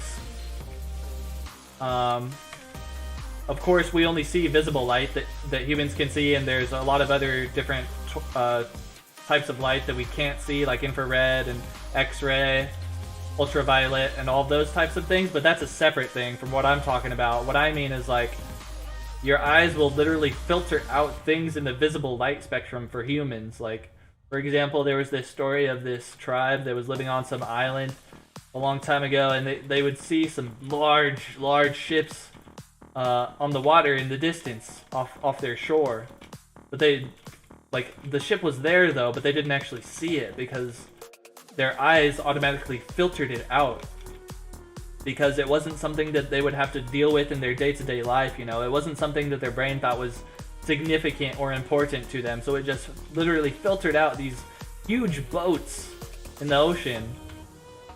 And so it was like they were just looking at the water and they couldn't even see these huge boats. And the filtering that their brain was automatically doing for the things that they can see was like that effective and automatic and instant. And so that was really interesting to me. And yeah, so one day one of the dudes on that island, I guess, was just like looking out into the ocean, and he noticed like a discrepancy in the waves where it looked odd to him.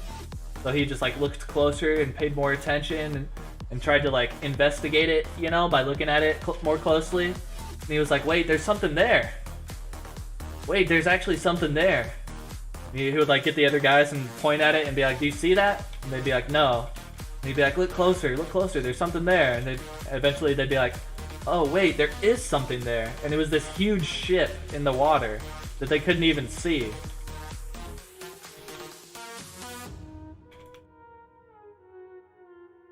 So I don't know, that was just like a random thing that I learned the other day that I thought was really cool. So it made me start thinking like, what do I not see that's around me all of the time that I could see if I just looked a little bit closer? Like, what things does my brain deem unimportant to my life that it just automatically filters out that I don't even see? You know, it would be nice if we could edit that filter ourselves, or if it would like just automatically filter out all of the dudes in the world and only show us all of the girls. They would automatically filter out all of the fat chicks and all of the ugly chicks. That would be pretty nice. Actually, maybe it does do that. No, I see ugly people all over the place. What am I talking about?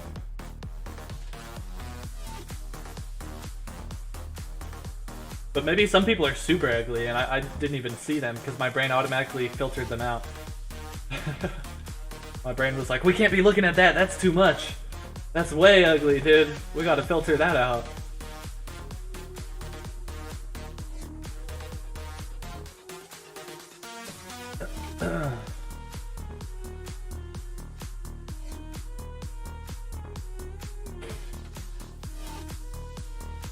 Flying things in Mummy? What do you mean, flying things? You mean, oh, the totems? Are they flying? Oh, I guess they are hovering a little bit, aren't they? Wait, what was your question? Do they give curses? No, they don't give curses. All they do is heal the mummy, so you have to take them out before you can start doing damage to the mummy.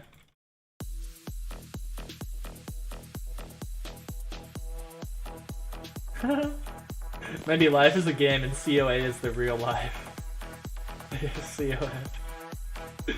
Can you imagine if COA was the real life? That would be sick. Honestly, it would be so much better than real life, because real life sucks. Being born and being a useless baby for a couple years, for like, what, 5, I don't know, 4, 3, 5, I don't know how long. Being a useless baby for a couple years, and then having to go to school for like freaking 12 years, and have to sit still in a freaking class, and you have to freaking poop, and you get boogers, and you get body hair, and you have to, I don't know, you have to work. Life sucks, but if we were just born into Curse of Aros, you just start out level 1, man. As soon as you're born, you just start killing bats and making progress. You can start making money right now. As soon as you're born, you're born level 1. Boom, go kill bats, make some money, make some progress, get some better gear, level up.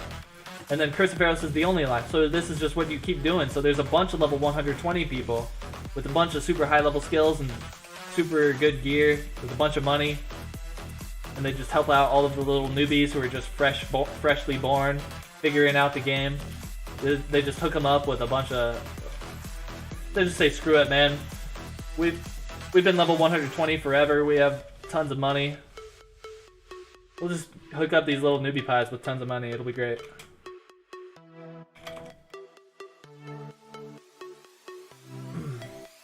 Two? I only got 2.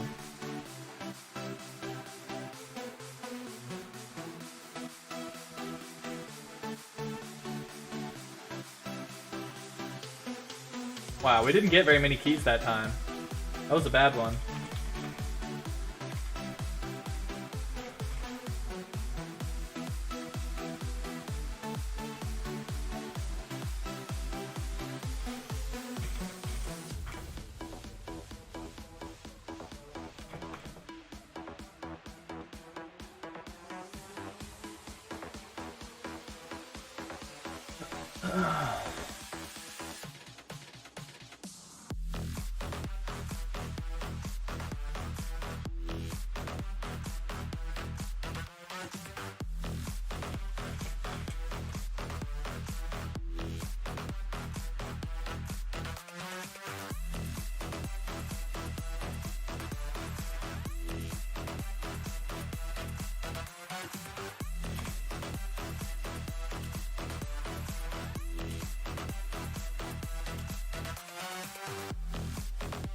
Red is having poo-poo luck, yeah, pretty much.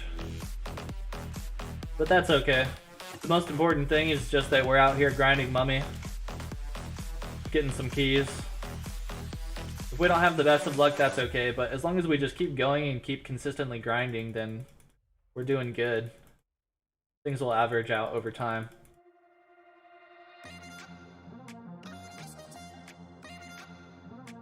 Wait, I want to read this. I have to scroll up a little bit to see it. I only could see the last part of it.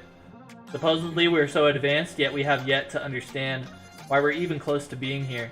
I don't think of us as that advanced. If aliens came down, I think they would get bored and leave. We are incredibly advanced, and we're unadvanced at all at the same time. It depends. I mean, it's all relative. Relative to apes, like, we're the most insane thing that's ever been, and we're gods. But, you know, compared to the possibilities, we're just little tiny ants who have accomplished nothing. So it's all relative. Like, we've accomplished a lot, but at the same time, we haven't accomplished very much.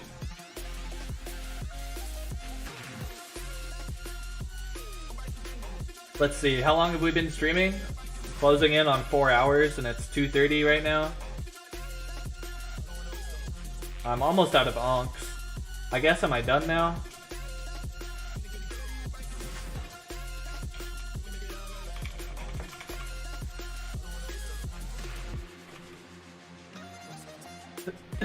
What do you guys think? Is it time to end the stream, or is it time to do some mining? Mine and chill, or what?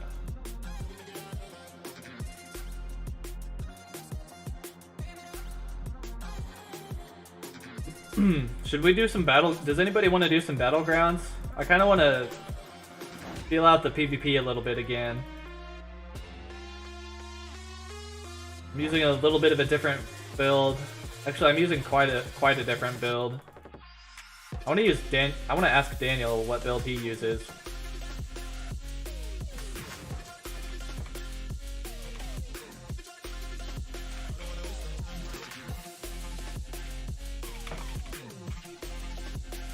I want to ask Daniel what stat build he uses, because he didn't get a ton of keys every time, but some of those times, dude, he got, like, a couple times in a row, he got way more keys than anybody else, so I feel like maybe he has a really good stat build.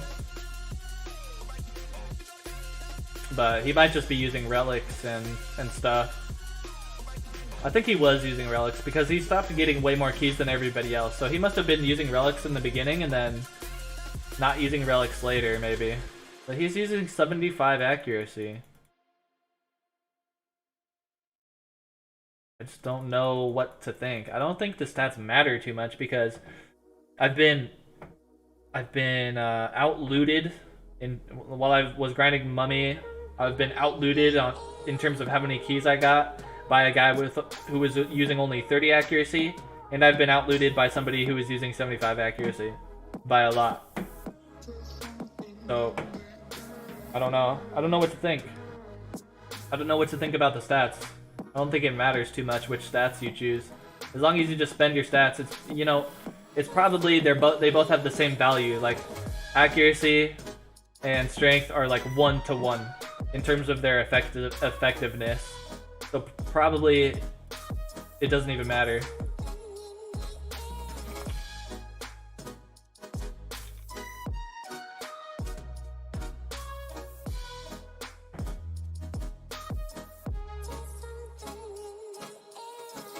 I'm a newbie and it's not fair.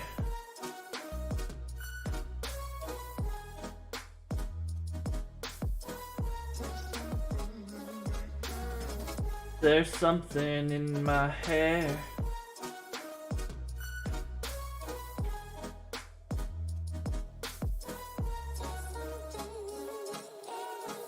I'm a newbie and I got underwear.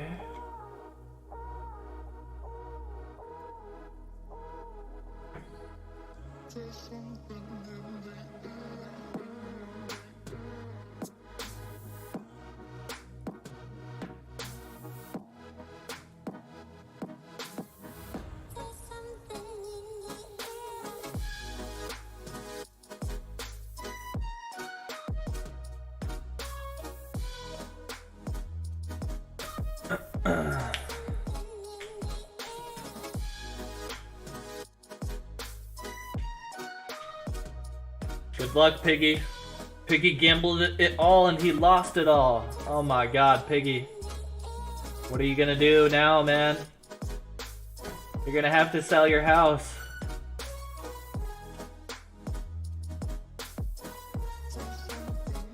How much do onks cost? 500k each. You can get them a little bit cheaper. You can get them for 400k each if you're patient, but 500k each is pretty much the price. What do I grind for EXP? Currently I grind Anubis for EXP because I want to grind my onks up instead of buying them.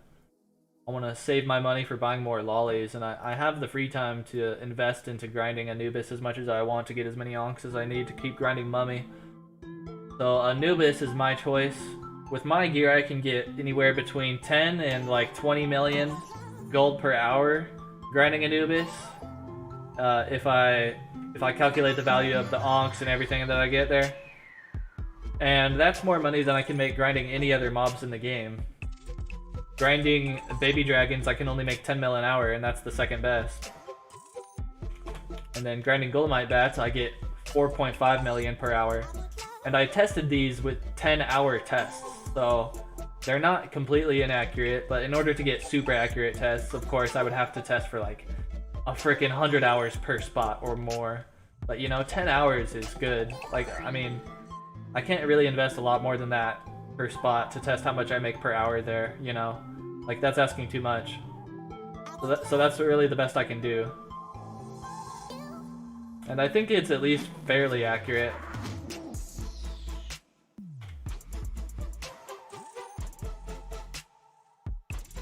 Better than doing a 1-hour test. Can you imagine?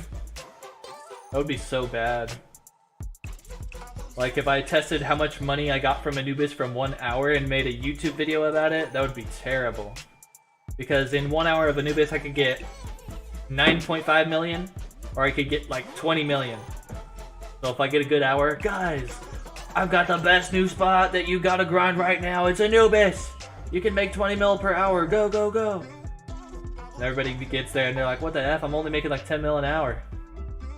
Like, yeah, because I'm a YouTuber. I use clickbait, mother effer. I can technically, hey, I'm not actually lying, because you can make 20 mil an hour at Anubis.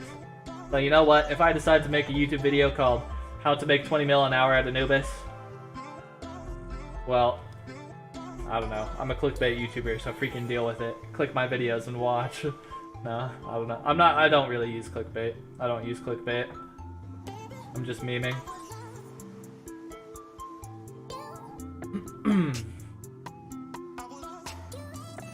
How do you approach doing Umbra for the first time?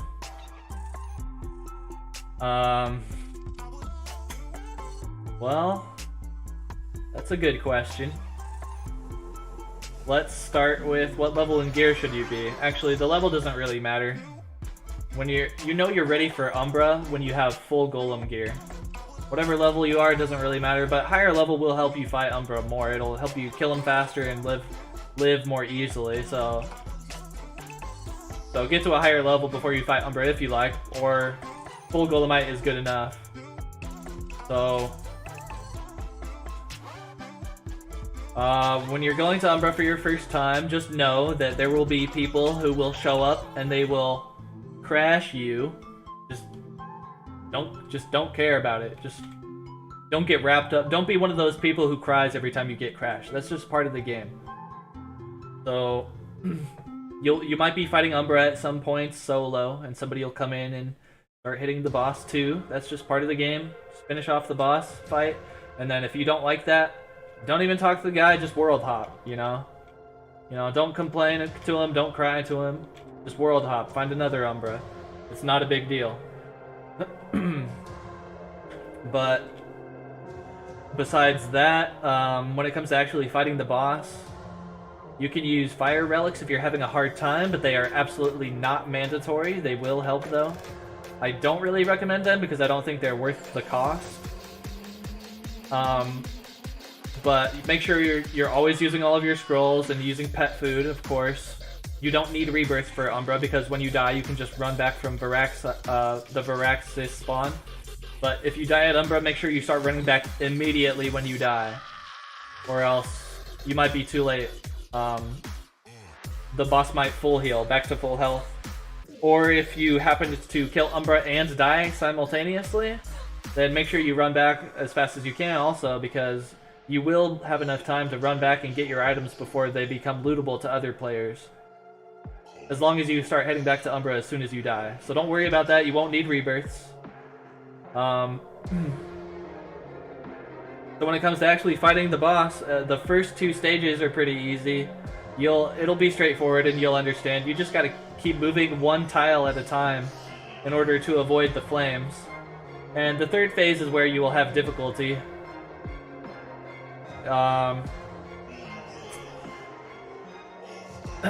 Just show up at Umbra, watch some people fight Umbra a couple times and see how they do it and see how they do the 3rd phase.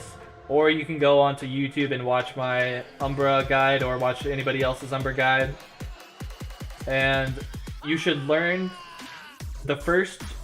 There's a bunch of different strategies that you can use during the 3rd phase of Umbra. But when you're starting out fighting Umbra, you want to learn the easy one. So you want to learn the one that looks like this. It's just a... How do I even explain that? It's just like a back and forth pattern. Here, I'll show you an example on screen right now. This is the pattern you want to learn when you fight Umbra. It looks like this.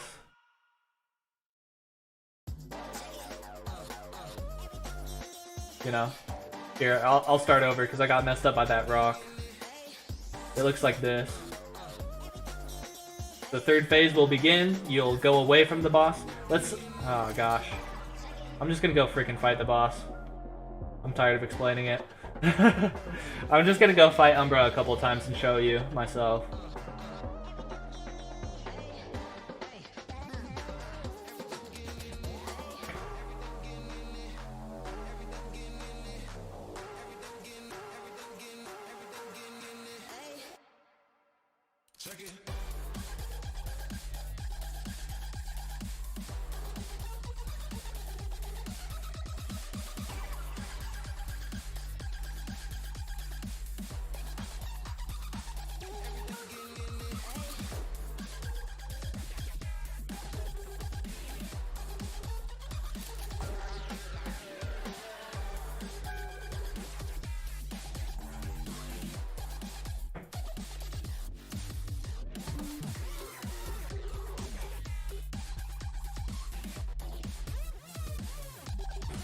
It'll probably be occupied, so I might have to wait in line or something. Or it might be a free-for-all. If it's a free-for-all, I'm not even going to show you that, because if it is... I mean, there's nothing that you can learn about, really, Umbral free-for-all. If you have to do it, or if you like to do it, then I recommend using fire relics if you're going to do free-for-alls at Umbra. I recommend using relics and anything else that you can get your hands on in order to make you do more damage.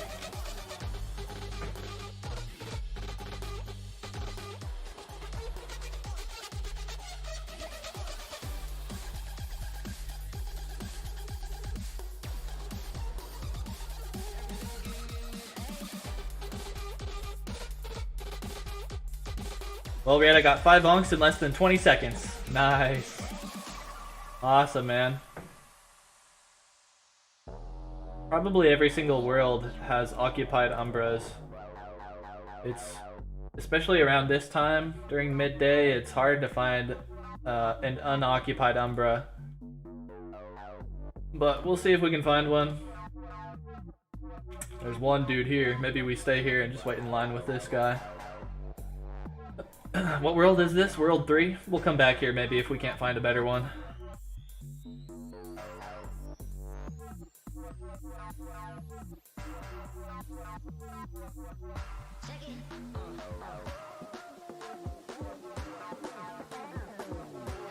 Oh yeah, here we go. Alright, so let me show you how to fight Umbra, but I'm going to show you the difficult third phase pattern. Actually, no, I'm not. That's useless. I'm trying to show you how to fight the boss, so actually I'm not going to do that. That's the way that I like to do it, but I'll show you the easy way. So the first phase is easy. You just dodge the fireballs as they come out, and you don't even have to move fast at all. Just move one tile away from your last position every time the boss shoots a fireball out. You can kind of like look at the boss's mouth, and you can see every time he shoots a fireball as soon as it comes out of his mouth.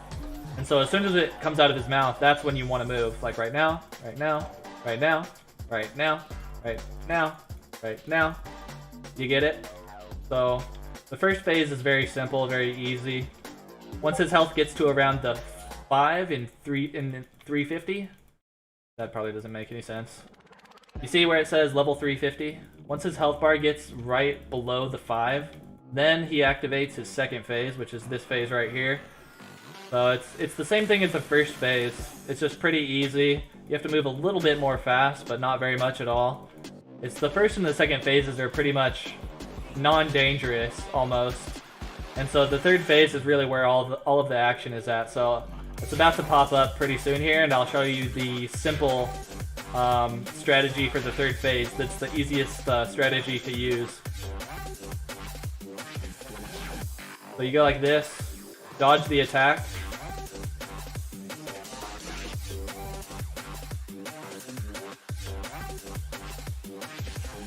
I think I made it too small or something.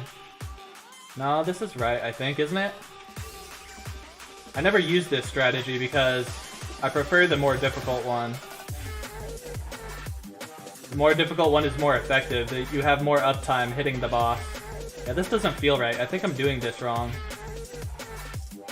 I haven't done this strategy in so long, but it's supposed to look something like that. Maybe that was right, though. Yeah, I guess it was right. So anyway, that's the simple version. It's just, once you get to the third phase, you dodge the initial blast, and then you go back in, go up, and then you just basically snake your way down a couple tiles, and then go back up the outside of your pattern, and then you just keep repeating that. So it looks kind of like this.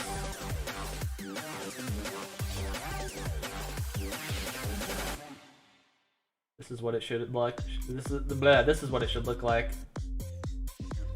And then when I fight Umbra the second time right now, I'll show you the more complicated strategy.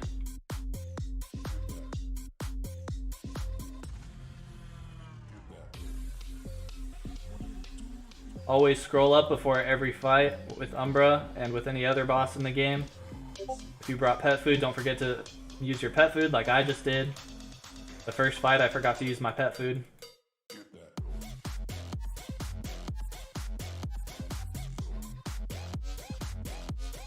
You can just like screw around on the first phase. It doesn't even matter. I'll freaking stand in the fire and stuff. It doesn't even matter. Probably matters for you if you only have golem gear, but I can probably just stand still and just take it. Let's see. Yeah, no problem.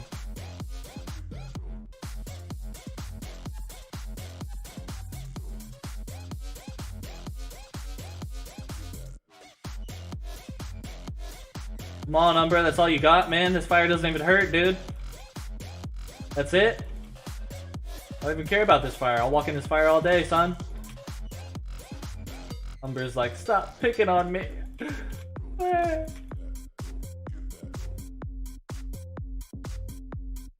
No. Oh, okay, here's a very good example. If the boss ever moves into an awkward position where you can't fight him very well, all you have to do is go over here.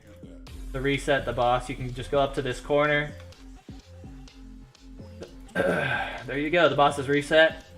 And you can take your time to even restart the fight, but just don't take too long because his health will reset. Okay, so let me try to show you the more complicated way of doing the third phase. I just have to kind of reset right here.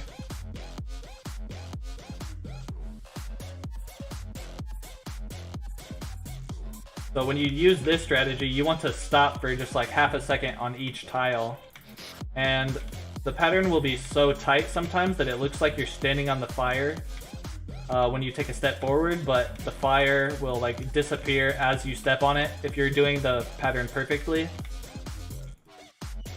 And you kill the boss. You complete the third phase of the fight very quickly with that strategy, because when you use that pattern, you spend 100% of the time hitting the boss, as opposed to the last pattern that I showed you, you spend like 25% of the pattern not even hitting the boss.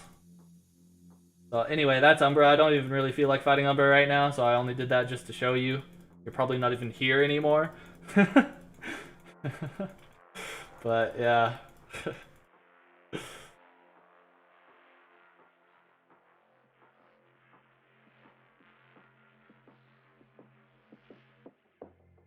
Umbra will be a dead boss soon.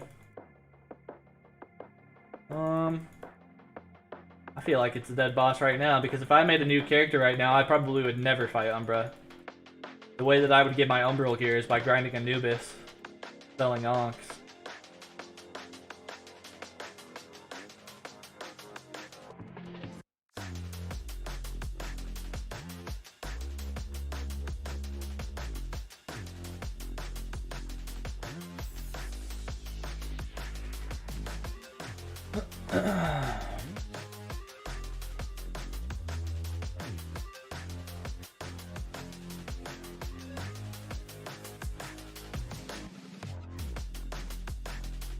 Oh yeah, Umbra is way easier on PC, absolutely. Way more difficult on mobile. Game developer Jonathan is in World 1, that's cool. What is he doing? Is he doing a drop party or something? Or is he doing anything special?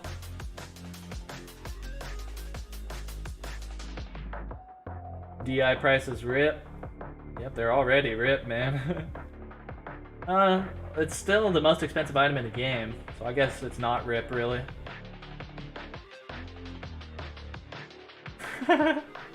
You think Umbral Eye will be like 9 mil? I don't know, man, it could be. That would be insane.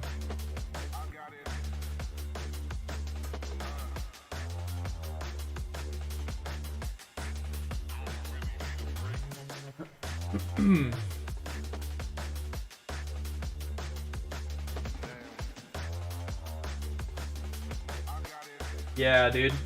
It used to be so much more difficult for us to get Golem gear. Golem eyes costed 30 million. Slabs, I think slabs, didn't slabs cost like 15 million? So it's just a completely different experience being a newbie when I was a newbie compared to being a newbie today. If you're a newbie today, let's see. Is it actually easier though, or because the price of the Golemite stuff is all decreased, yeah, so you would think that it would be easier, but then the price of other things is decreased too, so you can't make as much money as you could back in the day. You know, if you were trying to make money from Umbra, grinding Umbra back in the day, and you found a Dragon Eye and you sold it, you would make 400 million. Right then and there. But now you do the same thing, you make a fraction of that. You only make 130 million. So it's like, yeah, things are cheaper, but also we make less money. But then there's new ways to make more money. Like since fishing came out, even newbies can make a lot of money by grinding grasshoppers or beetles, and then use those to catch bass and sell those. You can make a ton of money doing that. And there's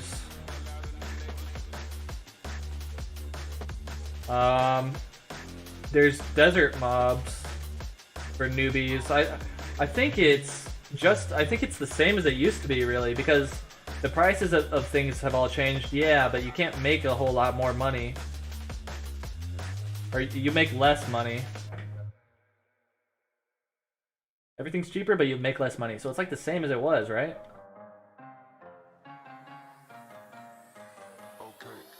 Oh no, there's somebody here with an ancient pick. I gotta hop.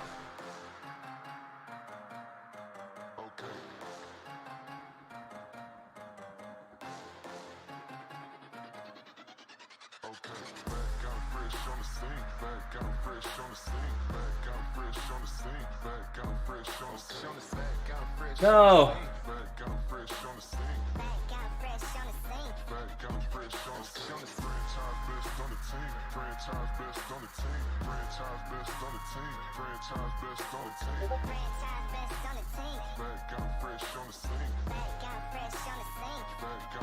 No! They're everywhere, man. Where can I go? Where can I be safe from all these newbie pies? I'm gonna get infected at this rate, dude. If I keep running into newbie pies like this, I'm gonna turn into one of them. The infection is contagious. It's like the T-virus.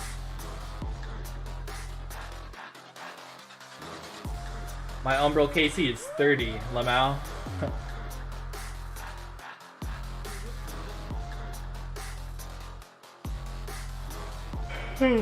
Meow.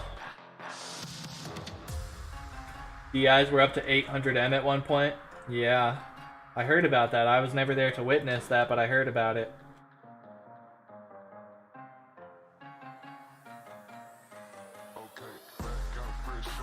Mummy is hit and miss now, not as much money to be made. I mean, of course when Mummy first came out, you could make twice as much money, or even more than that, if you were grinding there. But Mummy is still the best way to make money in the game. Unless you want to talk about more abstract ways of making money, like flipping. Of course, buying low and selling high is always a way to take advantage of the market and make a lot of money if you're good at it. But that can be applied to any market, in any situation, in any video game, or any real-life scenario. So, as long as we're talking about Aros specific ways to make money in the game, then grinding Mummy is the best absolute way to make money, hands down. No questions asked.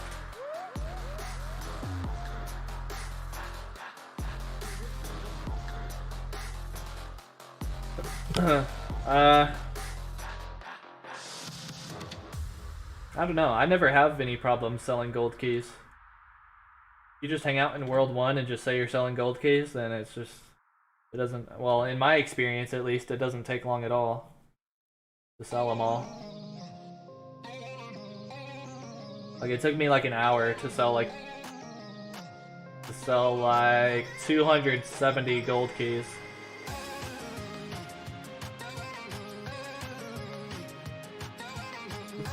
Relic of Experience helps you with...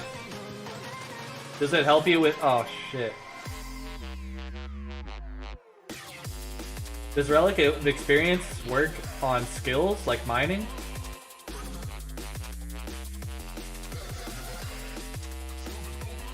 Thanks, Daniel. I appreciate that so much, man.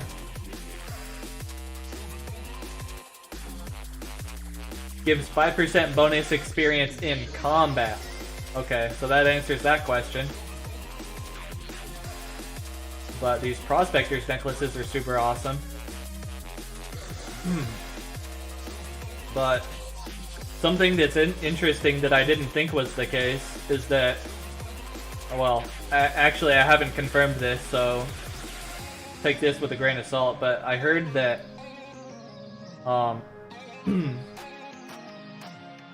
heard that... Crap, I lost my train of thought. What did I hear? What did I hear? Oh no. Oh my god, it completely left me. No! Oh. I heard that the well boost, the 50% bonus experience from the well boost will actually contribute to your skill experience. So it'll make your mining level up faster and your fishing, etc, etc.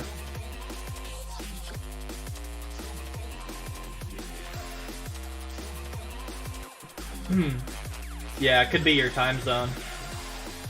But I feel like World 1 has always got like at least 100 or 150 people in it trying to trade.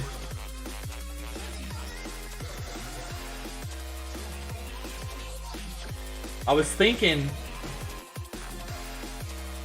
you know, I don't know if this would work, and it would probably be a huge pain in my butt, but I was thinking I could make a channel in the auction house Discord for people to insta-sell their stuff. So the idea would be you could go to this channel in the Discord and contact me and tell me that there's something that you want to insta-sell.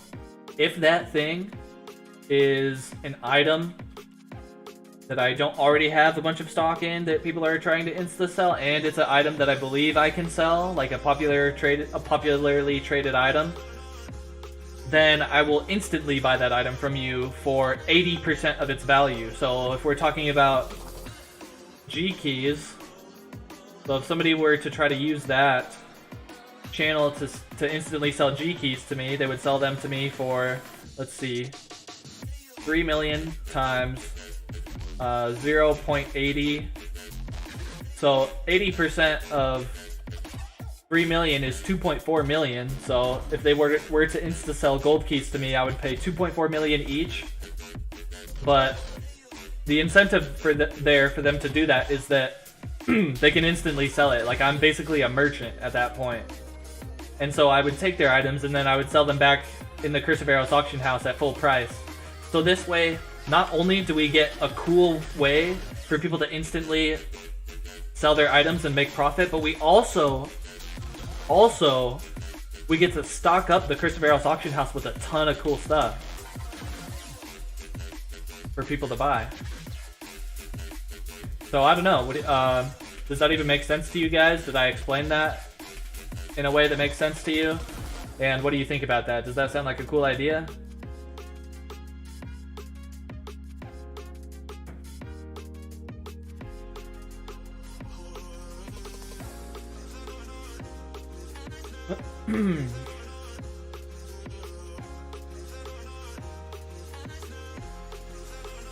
I already sold my B shards. I sold all of them. So if you use Prost necklace with 5% of 150%, you get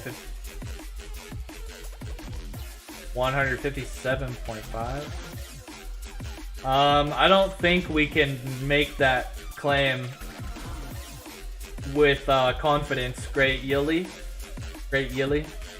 I don't think we can make that claim with any confidence unless you were to literally do the math. So you would have, in order to test that and make sure it's true or not, you would have to, first you would have to mine with no boosts, and then you would have to mine on a boosted world with a prospector necklace, or no. First you would have to mine with no boosts and no prospector necklace, record the data. Then you would have to mine on a boosted server with just the boosted server bonus, no prospector necklace, record the data. Then you would have to grind on the boosted server with the prospector's necklace, record the data, and then you would have to compare the data of all three scenarios. But to just make that claim like you just did without doing the required testing is, I mean, there's just no validity to what you're saying.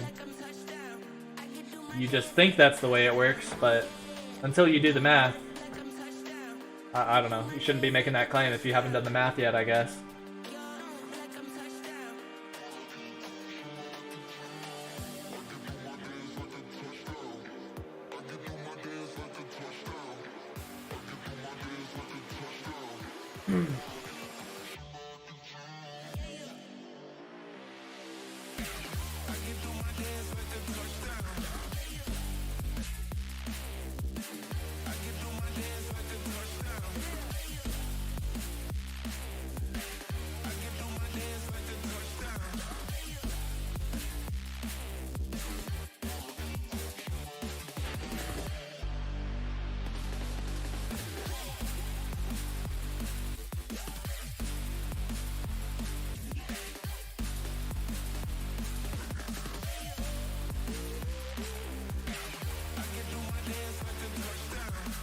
I'm a newbie and I made a touchdown. I'm a newbie and I get around. That's right, I'm a promiscuous newbie. But that's okay, cause I like boobies. I'm a promiscuous newbie.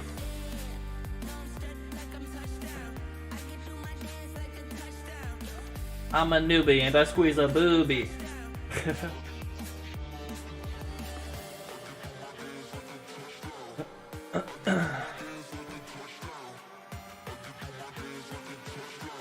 Oh, posture check. I'm trying to have better posture. I keep forgetting.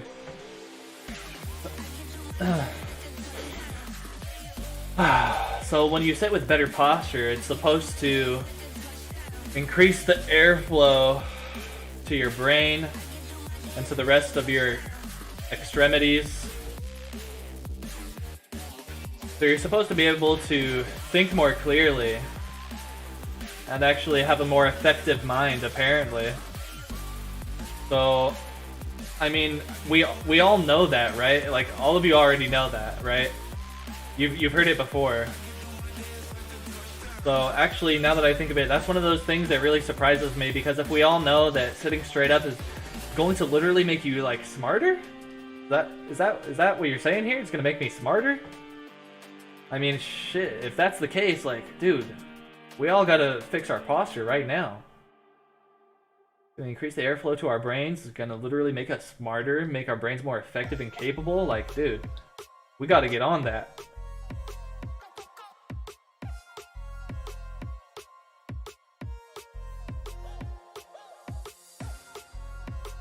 But then what if you don't breathe deeply enough? Should I be breathing more deeply to get more airflow to my brain? Oh my god, I'm overthinking this now. I just look like a weirdo now. I'm just like sitting up as straight as I can, taking deep breaths. I look like I'm about to have like a mental breakdown or something.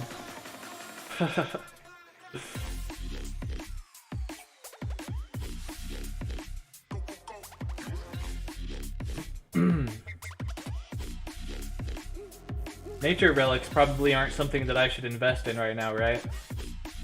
I only have a Veraxite pick, so I don't get as much out of the nature relic as compared to somebody who uses an umbral pick or an ancient pick. Or do I? How does it work again? Nature relics increase your chance. They increase your effectiveness of gathering materials.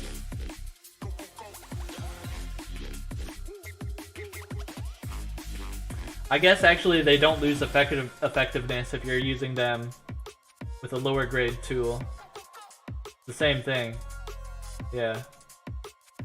I'm just thinking to myself out loud.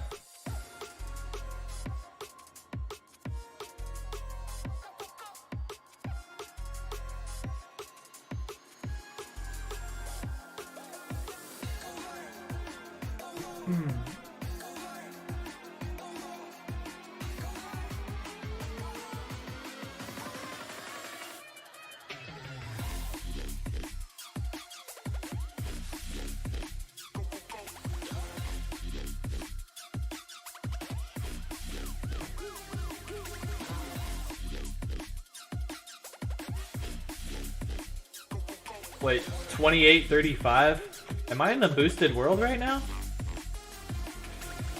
I am, aren't I? Let's check the boost radar server. It doesn't say anything about this server being boosted. But it is boosted right now, huh? Because... is there any way for me to see? Slash boost? No? Slash well? What if I do slash players, does it tell me? No? But it is boosted, right? Because isn't it usually 1800 experience for a Veraxite ore? I'm getting like 2830 right now experience per ore. So this has to be a boosted server. World 4 is boosted right now, guys. Check out World 4, it's boosted. This is where you want to be right now.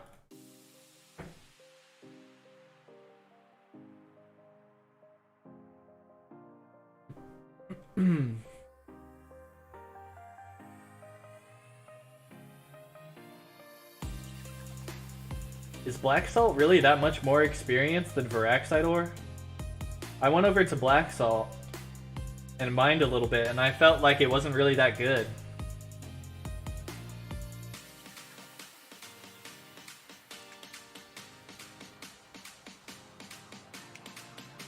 In what order should you make Umbra gear? I'd say make your weapon first. Make a sword. Don't make a spear. Make a sword. Well, ultimately that's up to you. If you really want to make a spear, don't let me change your mind. You make that spear if you really want to, but if you want my recommendation, if you should make the spear or the sword, make the sword, because it does more damage. So make your sword first, or your spear, whatever. And then probably go for your chest, then your legs, your boots, and then your gloves, and then your helmet last. The order of your chest, legs, boots, and gloves is not very important. But getting your sword first is important, and then getting your helm last is important. Because the helm takes the most investment, I believe. Yeah, it does. So, so the idea is to get gear upgrades that will make you do more damage so that you can get more loot faster. So that means every opportunity that you have to upgrade a piece of gear, take it. So as soon as you can afford your Umbral Sword, make that. And then after that, as soon as you can afford to make whatever piece of Umbral gear, make that. And it'll probably be boots first, then gloves, then legs, then chest, if you're doing it in order of cost. But it doesn't matter too much. Just the things that are the most important is get your sword first and get your helmet last. Everything in between can be mixed around. Yeah, pretty much.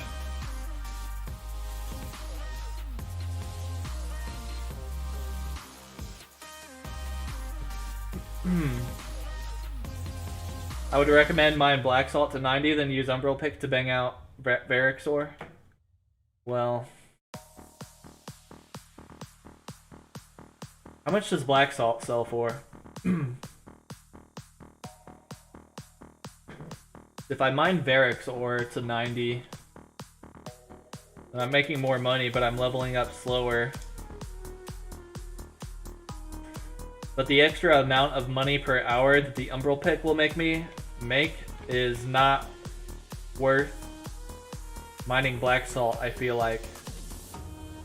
Like if the Umbral Pick was 100% better than the Varaxite Pick, and you would literally get 100% more gold per hour mining just from using the Umbral Pick compared to the Varaxite Pick, then maybe I'd agree with you.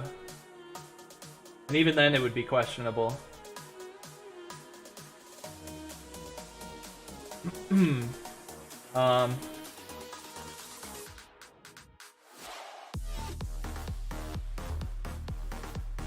a lot. It's more for experience purposes. Yeah. Yeah, so I'm making money now, and I'm getting closer to level 90. It'll take me a while to get there, but the Umbral Pick isn't much better than the Varaxite Pick, I think. I haven't gotten my hands on it, so I don't know. It could be freaking 20 times better. I don't freaking know. But I really doubt that, and I really doubt that it's even 100% better or even 50% better. It's probably like 20% better than a Varaxite Pick. So I make 3 million an hour now mining with a Varaxite Pick, so what am I going to make when I do this with an Umbral Pick? Probably no more than 5 mil an hour, and even that would be a huge increase. That would be what? A 50% increase. No. It would be like a 60 or 70% increase. So that's huge. There's no way it's that big, so I doubt that I'll even make like 1 million an hour more when I upgrade to the Umbral Pick. So it's not worth like taking the time to level up my mining now and make no money in the meantime. Rather than that, I'd rather grind or mine Varaxite with my Varaxite Pick and make money in the meantime.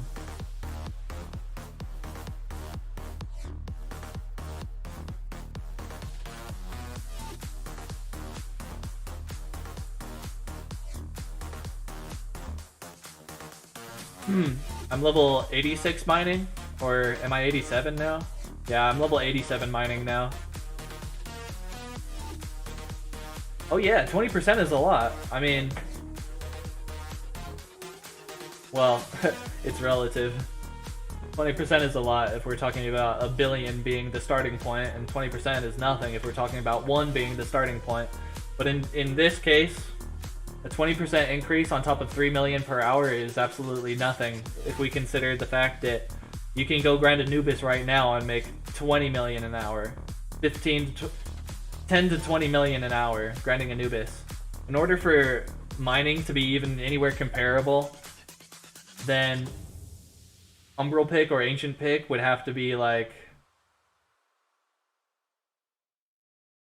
to even begin to be comparable, it still wouldn't even be enough, but it would be starting to get close to be comparable. We would have to, the Umbral pick would have to be it would have to be 300% or quadruple more efficient than a Varaxite pick. Meaning, if I can gather 100, this is just an example, I don't know how much I can gather, but if I can gather 100 Varaxite ore an hour, then that would mean that an Umbral pick would have to be able to gather 400 Varaxite ore an hour. And that's just such a big discrepancy that I know for a fact that that's not the case. I think probably the Umbral pick is like 20% better than the Varaxite pick, and it's not really impressive. I'm gonna go from making 3 mil an hour to making like 3.5 mil an hour. Big deal. It's really not gonna make a difference.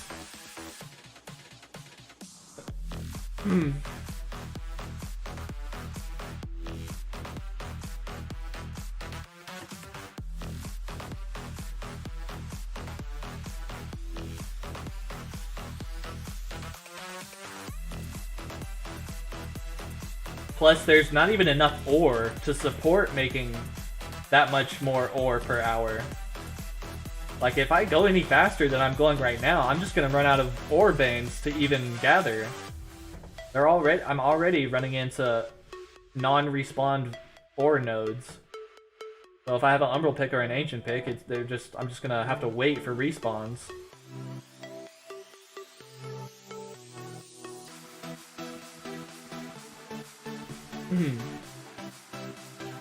If you really want to make money fast, yeah, absolutely, Raz, absolutely.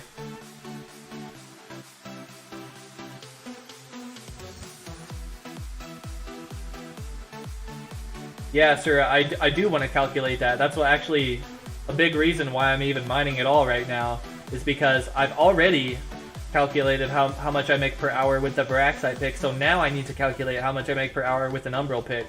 So once I get my hands on that Umbral pick, that's the first thing I'll do, is I'll record and I'll take down data and compare it. I'll compare the results to the Varaxite pick, and then we'll finally see once and for all how much better the Umbral pick really is. But yeah, absolutely. If you want to make a lot of money, you're absolutely right, Raz. Mining Cob is a good way to do it, but the thing that makes that difficult is you need half as much Cob as you need Varaxite ore. So the demand for Cob, it cannot be as high as the demand for... Well, it can be. It depends. Like, if everybody decides to mine Varaxite and then just buy Cob, then the demand for Cob will exceed the demand for Varaxite. So although the requirements for Cob is half as much as Varaxite, I guess it is still possible for the demand of Cob to be high. And I don't really know what the demand of Cob is right now, so I actually can't say one way or the other, I guess, now that I think of it. But, okay, with that being said, Cob is a great way to make money. It's a fantastic way to make money because it's a one tier lower ore from Varaxite, which means it's one tier easier to gather. So you'll gather it faster. There's more of it in a more compact place, so that's another reason why you can get it faster. And then its price is literally like, it costs the same as Varaxite ore right now for some reason.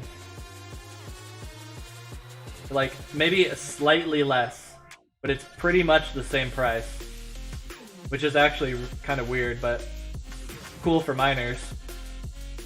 So, You can mine it super fast and you can sell it high. It's a very good item to mine to make money right now, absolutely. But with that being said, I don't think mining is even a very great way to make money in the first place. Although it is partially AFK, you know, like you can easily mine and watch YouTube videos or do whatever, watch a movie, or like, you know, it's partially AFK, so you can get away with doing other things simultaneously while you're mining. And it's nice and easy to do even on mobile, so you can take it with you.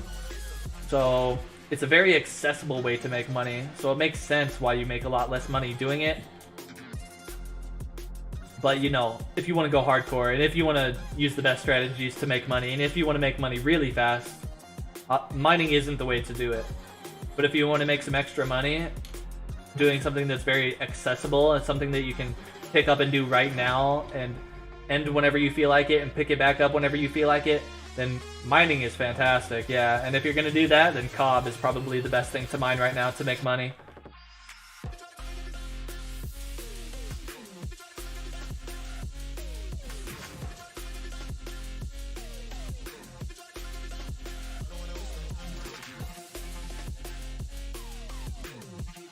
Do I know what the Dragonite drop rate is? No, I don't know what it is. Yeah, I mean, I don't know, man. I don't know what to tell you. Yeah, I shouldn't even try. Because you can go in there and get a Dragonite, and you can get 3 of them at 100 kills. And everybody's gonna be jealous. Or you can go in there and not get a Dragonite for 5,000 kills, so it's like... It's just all RNG, man. Like, that's the best answer I can give you, unfortunately. It's just RNG.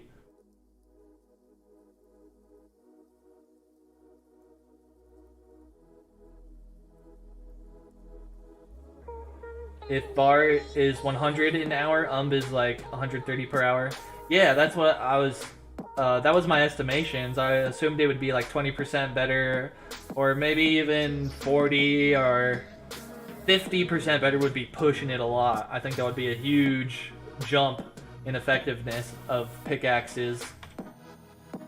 So I wouldn't think it would be like even close to 50%. If I really had to guess, if I had a gun to my head and they were like, how much better is the Umbral pickaxe than the Viraxite pickaxe? Tell us right now. I'd be like, oh my god, I don't know, 25%, 30%, 40%? If I really had to pick a number, I would go with like 25, somewhere between 20 and 30%. So yeah, I totally believe you. Oh no, fix my posture. Posture check, everybody, posture check, posture check.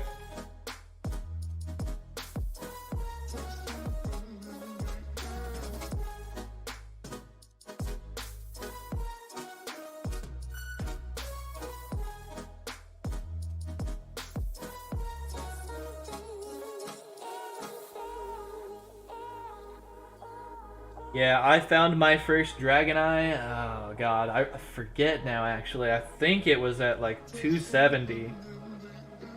I think it was around 270 KC.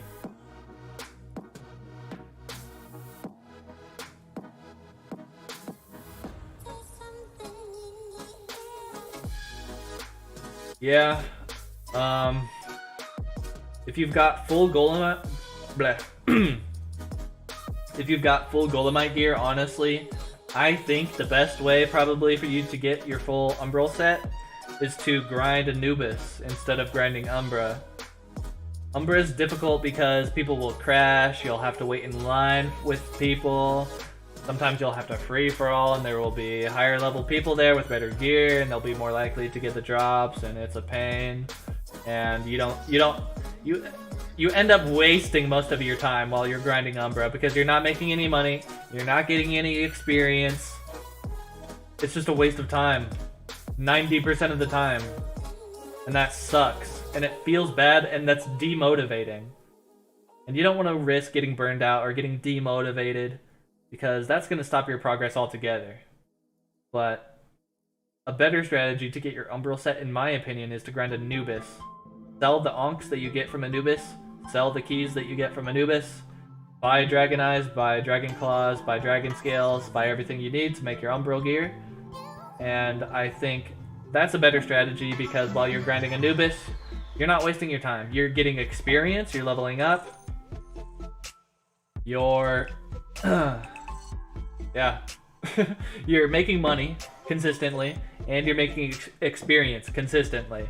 And those two things are the most important things in Curse of Aros. And while you're grinding Umbra, while you're grinding Umbra, you're not making anything. You're not making any money. You're not making any experience. And yeah. So I would recommend you go with Anubis. That's my 2 cents.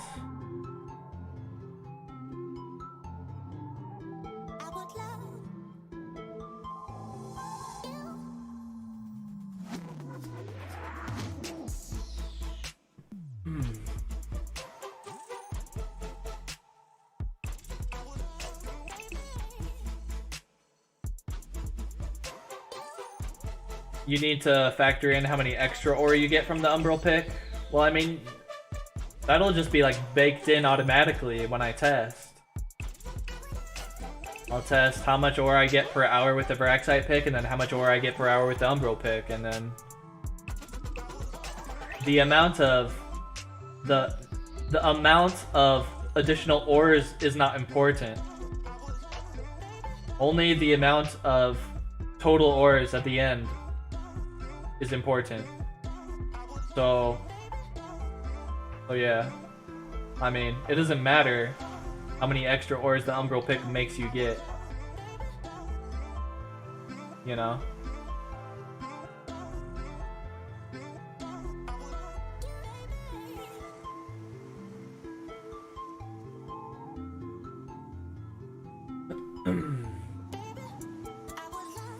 I get your process, but as I said, RNG based if extra ore comes into play. That's the point of the Umbral pick. Yeah, but when you test it over like 10 hours, then it'll average out.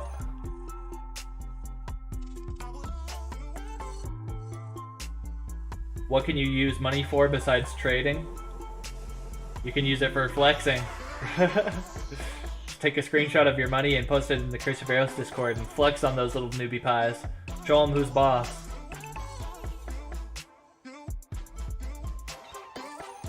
I'm a full Umbra, bought everything, but thanks to you, brought my hopes up to continue the grind. Heck yeah, cringe peepee. Full Umbra, congrats on your full Umbral, man. So you bought everything. Did you do the Anubis grinding strategy, or how did you get your Umbral set? Well, RNG is gathering is different compared to combat. I mean, it's like the same thing, right? Like, you kill the mob, it has a chance to drop an item. You gather an ore, it has a chance to drop an extra ore. Sounds like the same thing to me. Yeah. Absolutely, Raz. You would need to do, like, a freaking 100 or 1,000 hours of testing to really average out the RNG and get an accurate reading, but, you know. 10 hours is like... You know, it's acceptable, I guess, and it's like, you know, it's the best really that we can do as humans. Like, I really can't be bothered to sit here and record data for 100 freaking hours and make a video out of 100 hours of grinding. And on top of that, everybody who watched the video would be like, you grinded a freaking 100 hours just to make this video? Just to make this 5-minute video that, like, only a couple hundred people are gonna watch? Like, holy shit.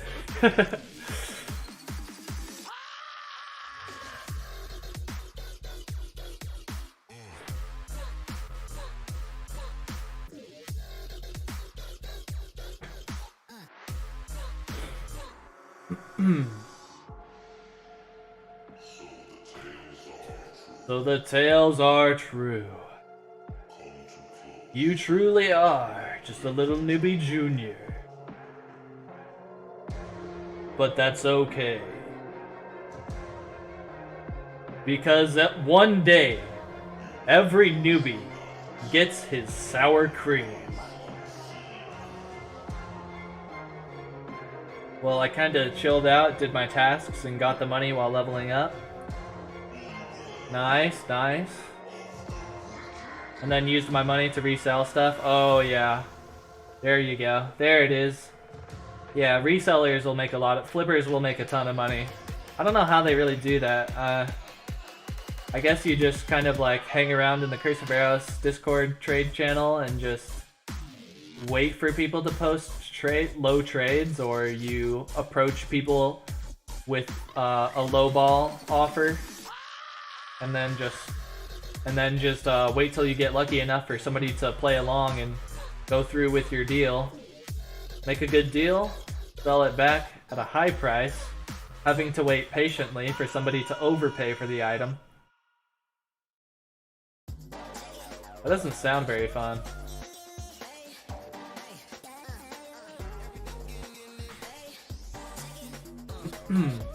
But in order to make a ton of money doing that, wouldn't you have to flip so many items?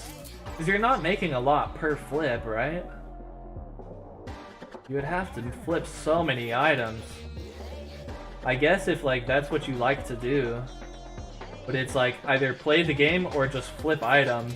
And then at that point, if you're a flipper, it's like you're not even playing Curse of Aros, dude. You're playing you're like playing the market. I don't know.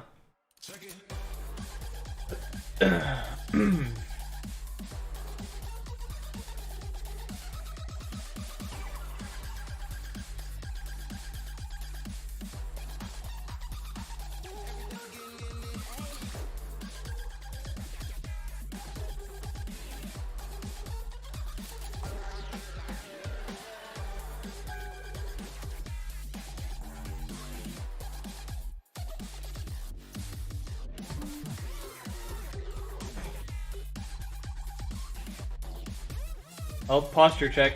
I keep forgetting, man. It's hard. Oh my god. It'll be a whole endeavor for me to try to like remember all the time to have good posture. I should do it though, man. I should try to have the best posture that I can always have for like a month and see if it actually makes a difference. What if I become like... What if I transcend? What if I transcend to godhood? If I just have good posture. The increased airflow to my brain makes me so intelligent that I have transcended humanity. Just by fixing my posture.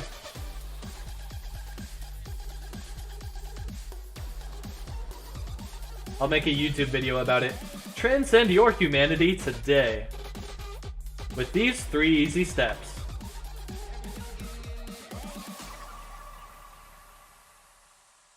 I'm just going for 95 mining. After that, I'm stopping.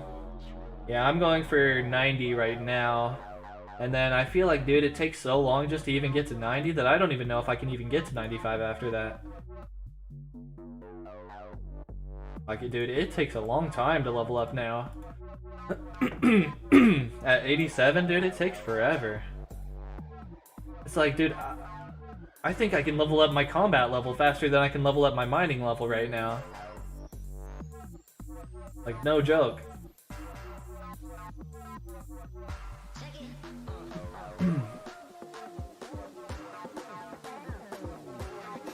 You can make 80 mil a day. 5 mil per item, wow. What a large... I don't even know the word for it. I don't even know if there is a word for it. So it's just a big, like, difference. Would you call that a margin, I guess? It's a huge margin. You can make 5 mil off one item. That makes sense if it's an item that's like that costs like 50 mil or something.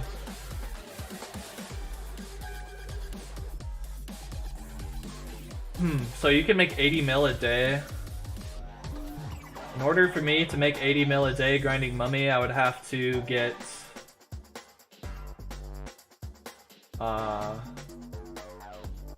26 gold keys a day. Oh my god, dude, I get way more than 26 gold keys a day, I think. Do I? How many gold keys do I have right now? I have to go check. Or it's gonna bug me. How many gold keys do I have?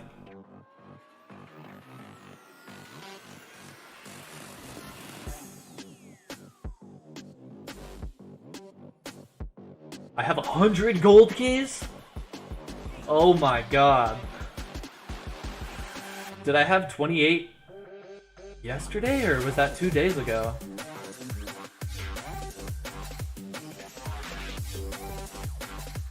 There's no way I got... There's no way I got 75 gold keys today, right? I must... that must be split between 2 days. So... it's like 70 or 75. We'll say... But I had 28. I know that, so... we'll get the exact number just to be as accurate as we can. So... that's 72 gold keys times 3. So... I don't even know if this is just today or if this is today and yesterday, but I think it's today and yesterday. I've made 216 million. That's pretty good. Not counting the ore that I've mined. And I've been mining on the side as well. So I've made more like 220 million maybe. That's pretty good. So I can make like... I'm pretty sure this is over 2 days. I hope I'm right about that. So if that's right, then I can make over 100 million per day. Just grinding mummy. And that's not even... Dude, I can make way more than that. Way more. Because that's only a couple hours of grinding mummy per day. That's like 2 hours of grinding mummy a day, or maybe 3 hours. Wow, that was weird. I just looked at my stream time, my live stream time. I haven't looked at it in a while, but the one time that I do look over and look at it, it was at... I have been live streaming for 4 hours, 44 minutes, and 44 seconds. That was weird. I don't know about you guys, but I'm kind of like superstitious about those repeating numbers. I don't know. I just always see them, and it just seems too... It seems too coincidental to me. It seems odd. Because I always, like, I won't even be looking at the clock. I won't even see the clock or think about it or anything. But for some reason, like, my head will just, like, snap to the time and look at the clock when it's 11:11. And, like, there has been periods of time in my life where I had done that every day consecutively for, like, months at a time. And I've just looked at the clock right at 11:11 a.m. every day on accident. And I've been like, what the F is happening? Why do I always look at 11:11?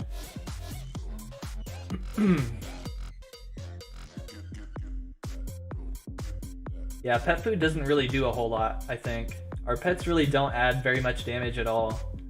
Like, even with pet food on, when I'm grinding mummy, I think my pet hits for like 300. And I guess, you know, if you add it up, it's like your pet hits the boss how many times? And he does 300 damage every time. So it's like, I guess it does add up and it does help. But I feel like the pets are kind of underpowered.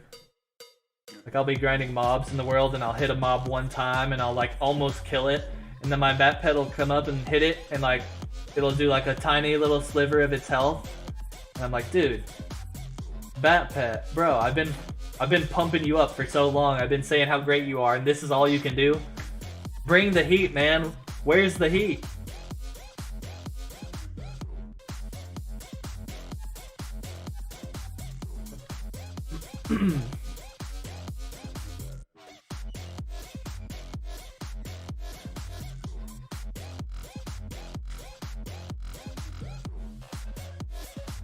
Yeah, the game's all about a balance between money and experience. You want to get experience, but you don't want to lose money. But if you spend money, then you can get more experience. So it's up to you. Are you going to be the type of person who spends all of your money on leveling up, to level up faster? Or are you the type of person who wants to level up, but while you level up, you also want to make money and you don't want to spend any money while you level up? I'm the latter, not the former. And I think probably most people are the latter. I think the former is a terrible idea unless you're a whale. Spending money on leveling up, for example, spending money on relics or EXP relics or Um, tasks. Let's see, what else can you spend your money on to level up faster? That's pretty much it, isn't it? But it's really expensive to do that. And it's counterproductive, actually. Unless you spend money on the game.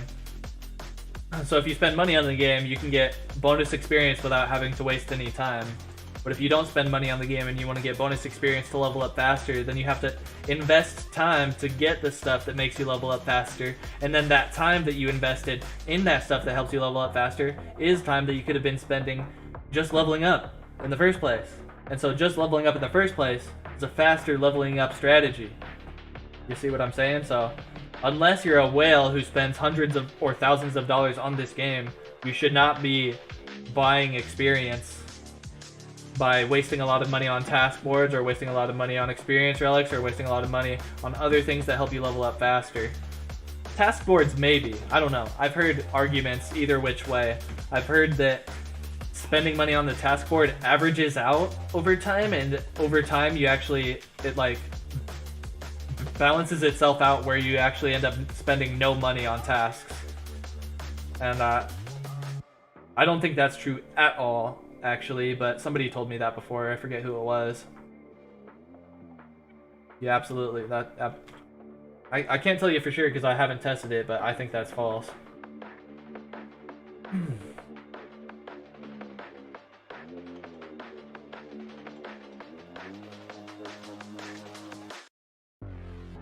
The Cicadas got 120 without food, so I'll stick to the old school.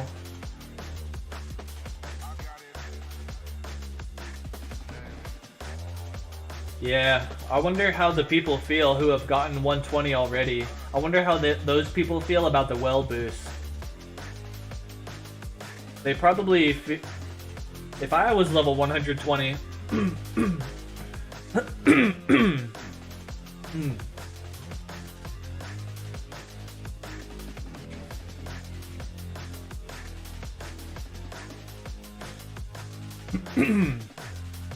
If I was level 120 before the well boost came out, I think I would be upset when the well boost came out. It's like, I had to work hard to get to 120 and I didn't have any 50% well boosts. And now everybody else who's trying to accomplish that I've achieved, they all get a handicap. And they all get to get there way more easily with a massive 50% experience boost. And that's not fair. That's probably what I would feel like.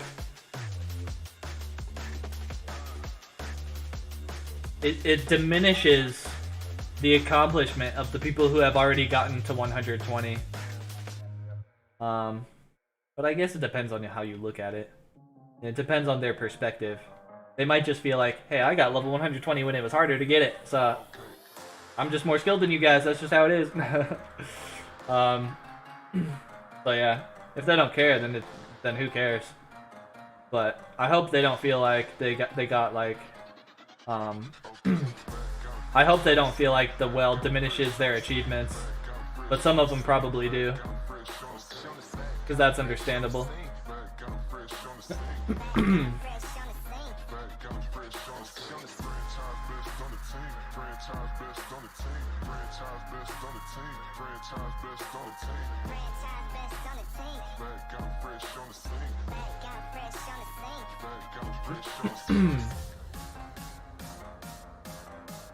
Yeah, well, you should always be hitting the boss too when you're fighting Umbra if you're using the proper, or the best, I should say, strategy. So, in Phase 3, you can do it the easy way, and you can end up hitting the boss like 75% of the time. Or you can use the best strategy, which is the most difficult phase to pull off in the third, or the most difficult pattern to pull off in the third phase of the Umbra fight. But if you do use that pattern, then you're hitting the boss 100% of the time.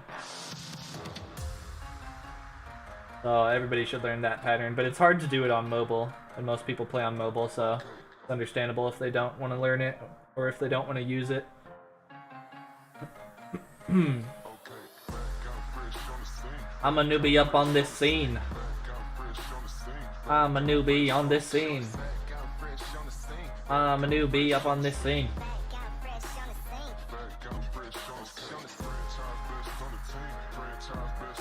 That builds come into play, so if I face a similar level and they use pet food, I can still outdamage them. Yep. That's true, that's true.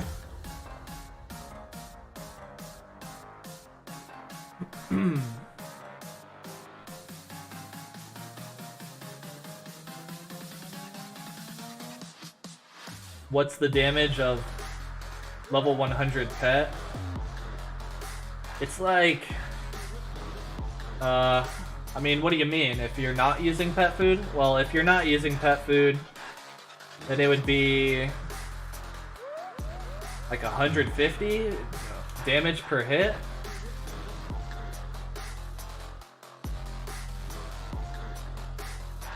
I'm not using pet food right now, and my bat pet's doing 300 damage per hit. And, yeah, 300 damage per hit with... Really? That's more than I thought.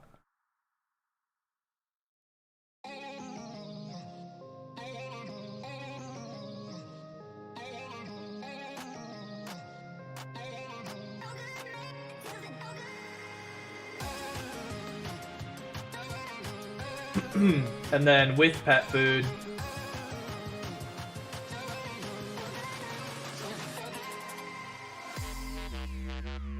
and then with pet food, it's what, 900?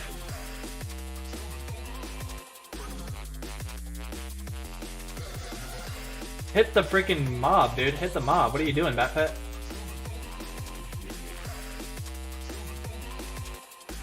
Okay, so your pet stops attacking if you don't hit the boss, mob or boss that you're fighting for a while, I guess it looks like. Whoa, Bat Pet is actually hitting way harder than I thought. I thought he did like 300 with the pet food, but it turns out that's without the pet food. With the pet food, he's hitting like 1,000. How the heck? That doesn't even make sense though. Maybe when he hit with 300, that was a low hit. Maybe he can hit like 300 to 500.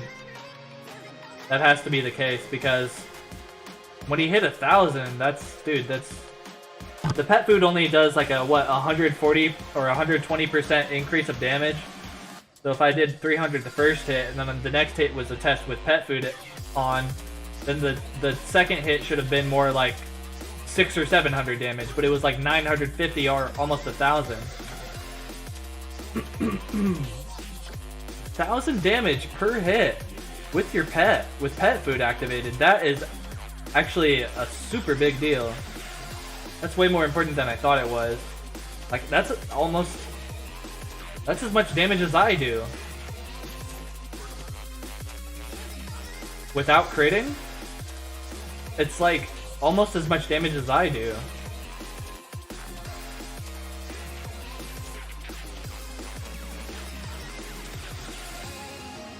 Let's go see. We'll put Bat Pet away so his number doesn't get confused with our number. So let's see, how much damage can we do? 1,500. 1,600. 1,500. So Bat Pet only does 500 damage less than I do. He's only 50, well, that's actually kind of big.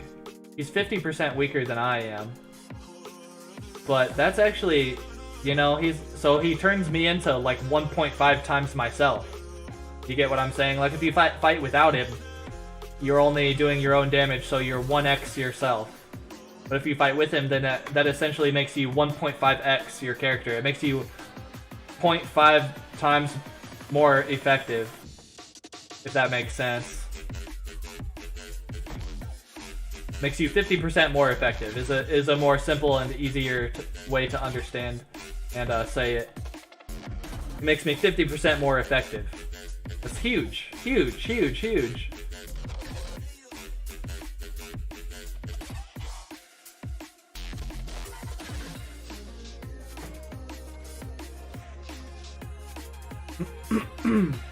But if we're talking about the difference between... So, your bat pet makes you 50% more effective when he's using food buff. If we're comparing that to not using a bat pet or a pet at all. But if we're talking about how much more effective does pet food make your pet,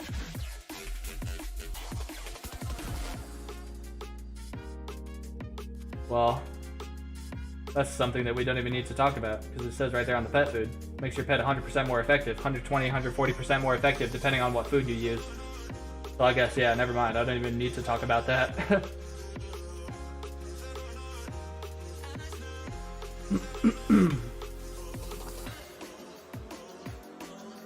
A fifth of my damage? Wait, what? What are you talking about? Plus...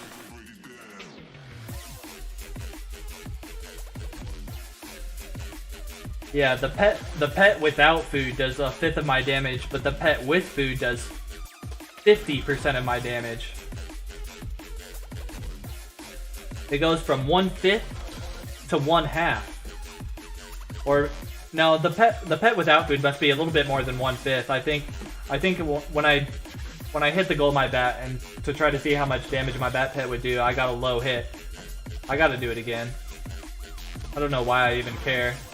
But I just feel like I have to. Come here, bat pet. 339.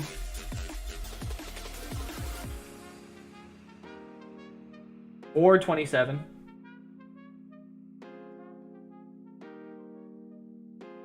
Or 26. 372. So he can hit like 300 to close to 500. So he does like a fifth to like a fourth, I guess, of my damage without food.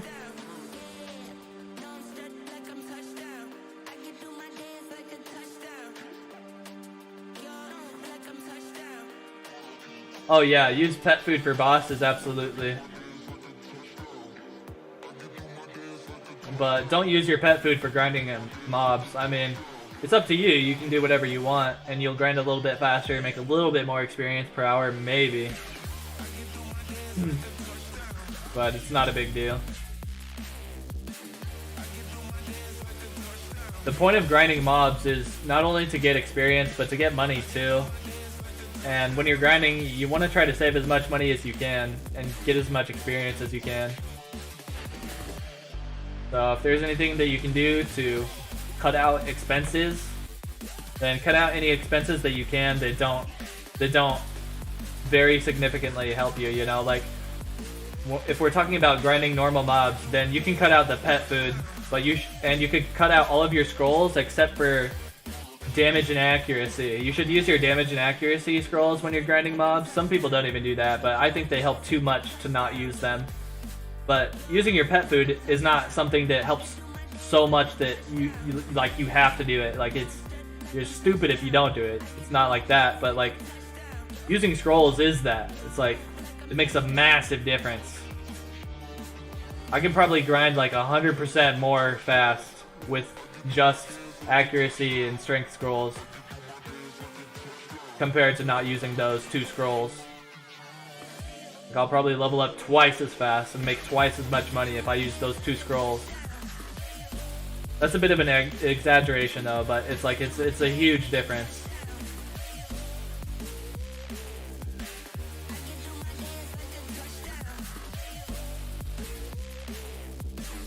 Yeah, the best pet food is way too expensive. I don't buy that. I buy a couple tiers down from that. And then it's not too bad, but yeah, if you're buying the most expensive food or even the second most expensive food, then it's really expensive.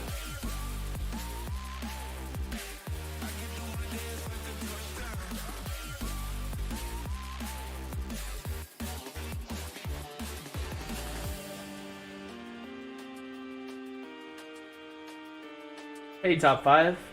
It's almost impossible to die in PvP with the HP boost now? Yep. I agree, man. It kind of sucks.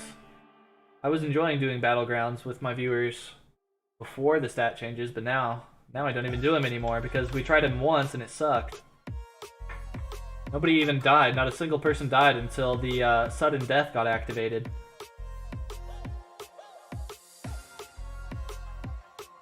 Do you know what his stats were before the update? Wait, are you talking about my stats? Before the update? I was using pretty much the same build I'm using. Yeah, I was using exactly the same build I'm using right now. Just 30 accuracy, rest into strength. But I don't know if that's the best build. I know it works and it gets the job done,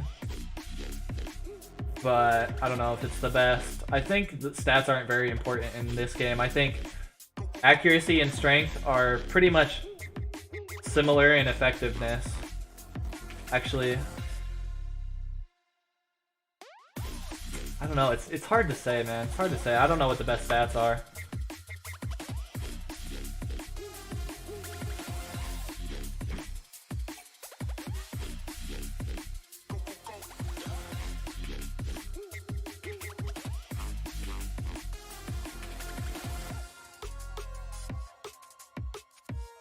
You have a friend that sells you Orca for cheap? That's pretty cool, man. That's a good friend right there.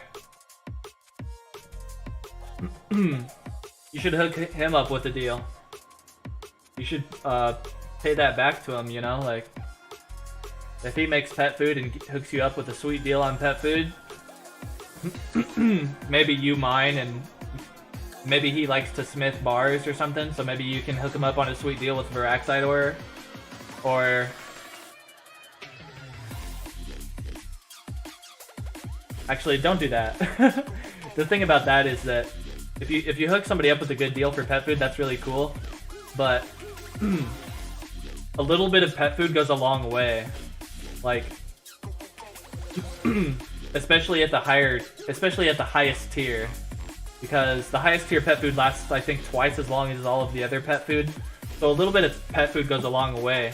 You can buy like 1,000 pet food; it'll last you so freaking long. So, him giving you a deal on pet food is really cool, but if you were to, god dang it, what's the word? If you were to reciprocate that with giving him a good deal on Varaxite ore, I feel like you would be taking a big loss from that, because if he took advantage of you giving him good deals, then he could get a lot of extra value out of you, a lot more than you could get out of him for him giving you good deals on pet food, because you don't need to keep buying pet food. But if you gave him a good deal on Varaxite ore, he'd probably just keep buying it.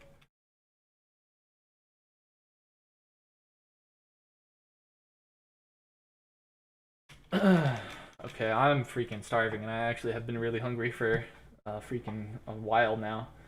So I'm gonna call it here, and I'm gonna order some food. So thank you very much for everybody for hanging out with me, and hopefully you enjoyed my stream. Hopefully you got some entertainment out of it, or some information, or something useful from it. So, and that's it for me for today, guys. Thank you so much. Peace.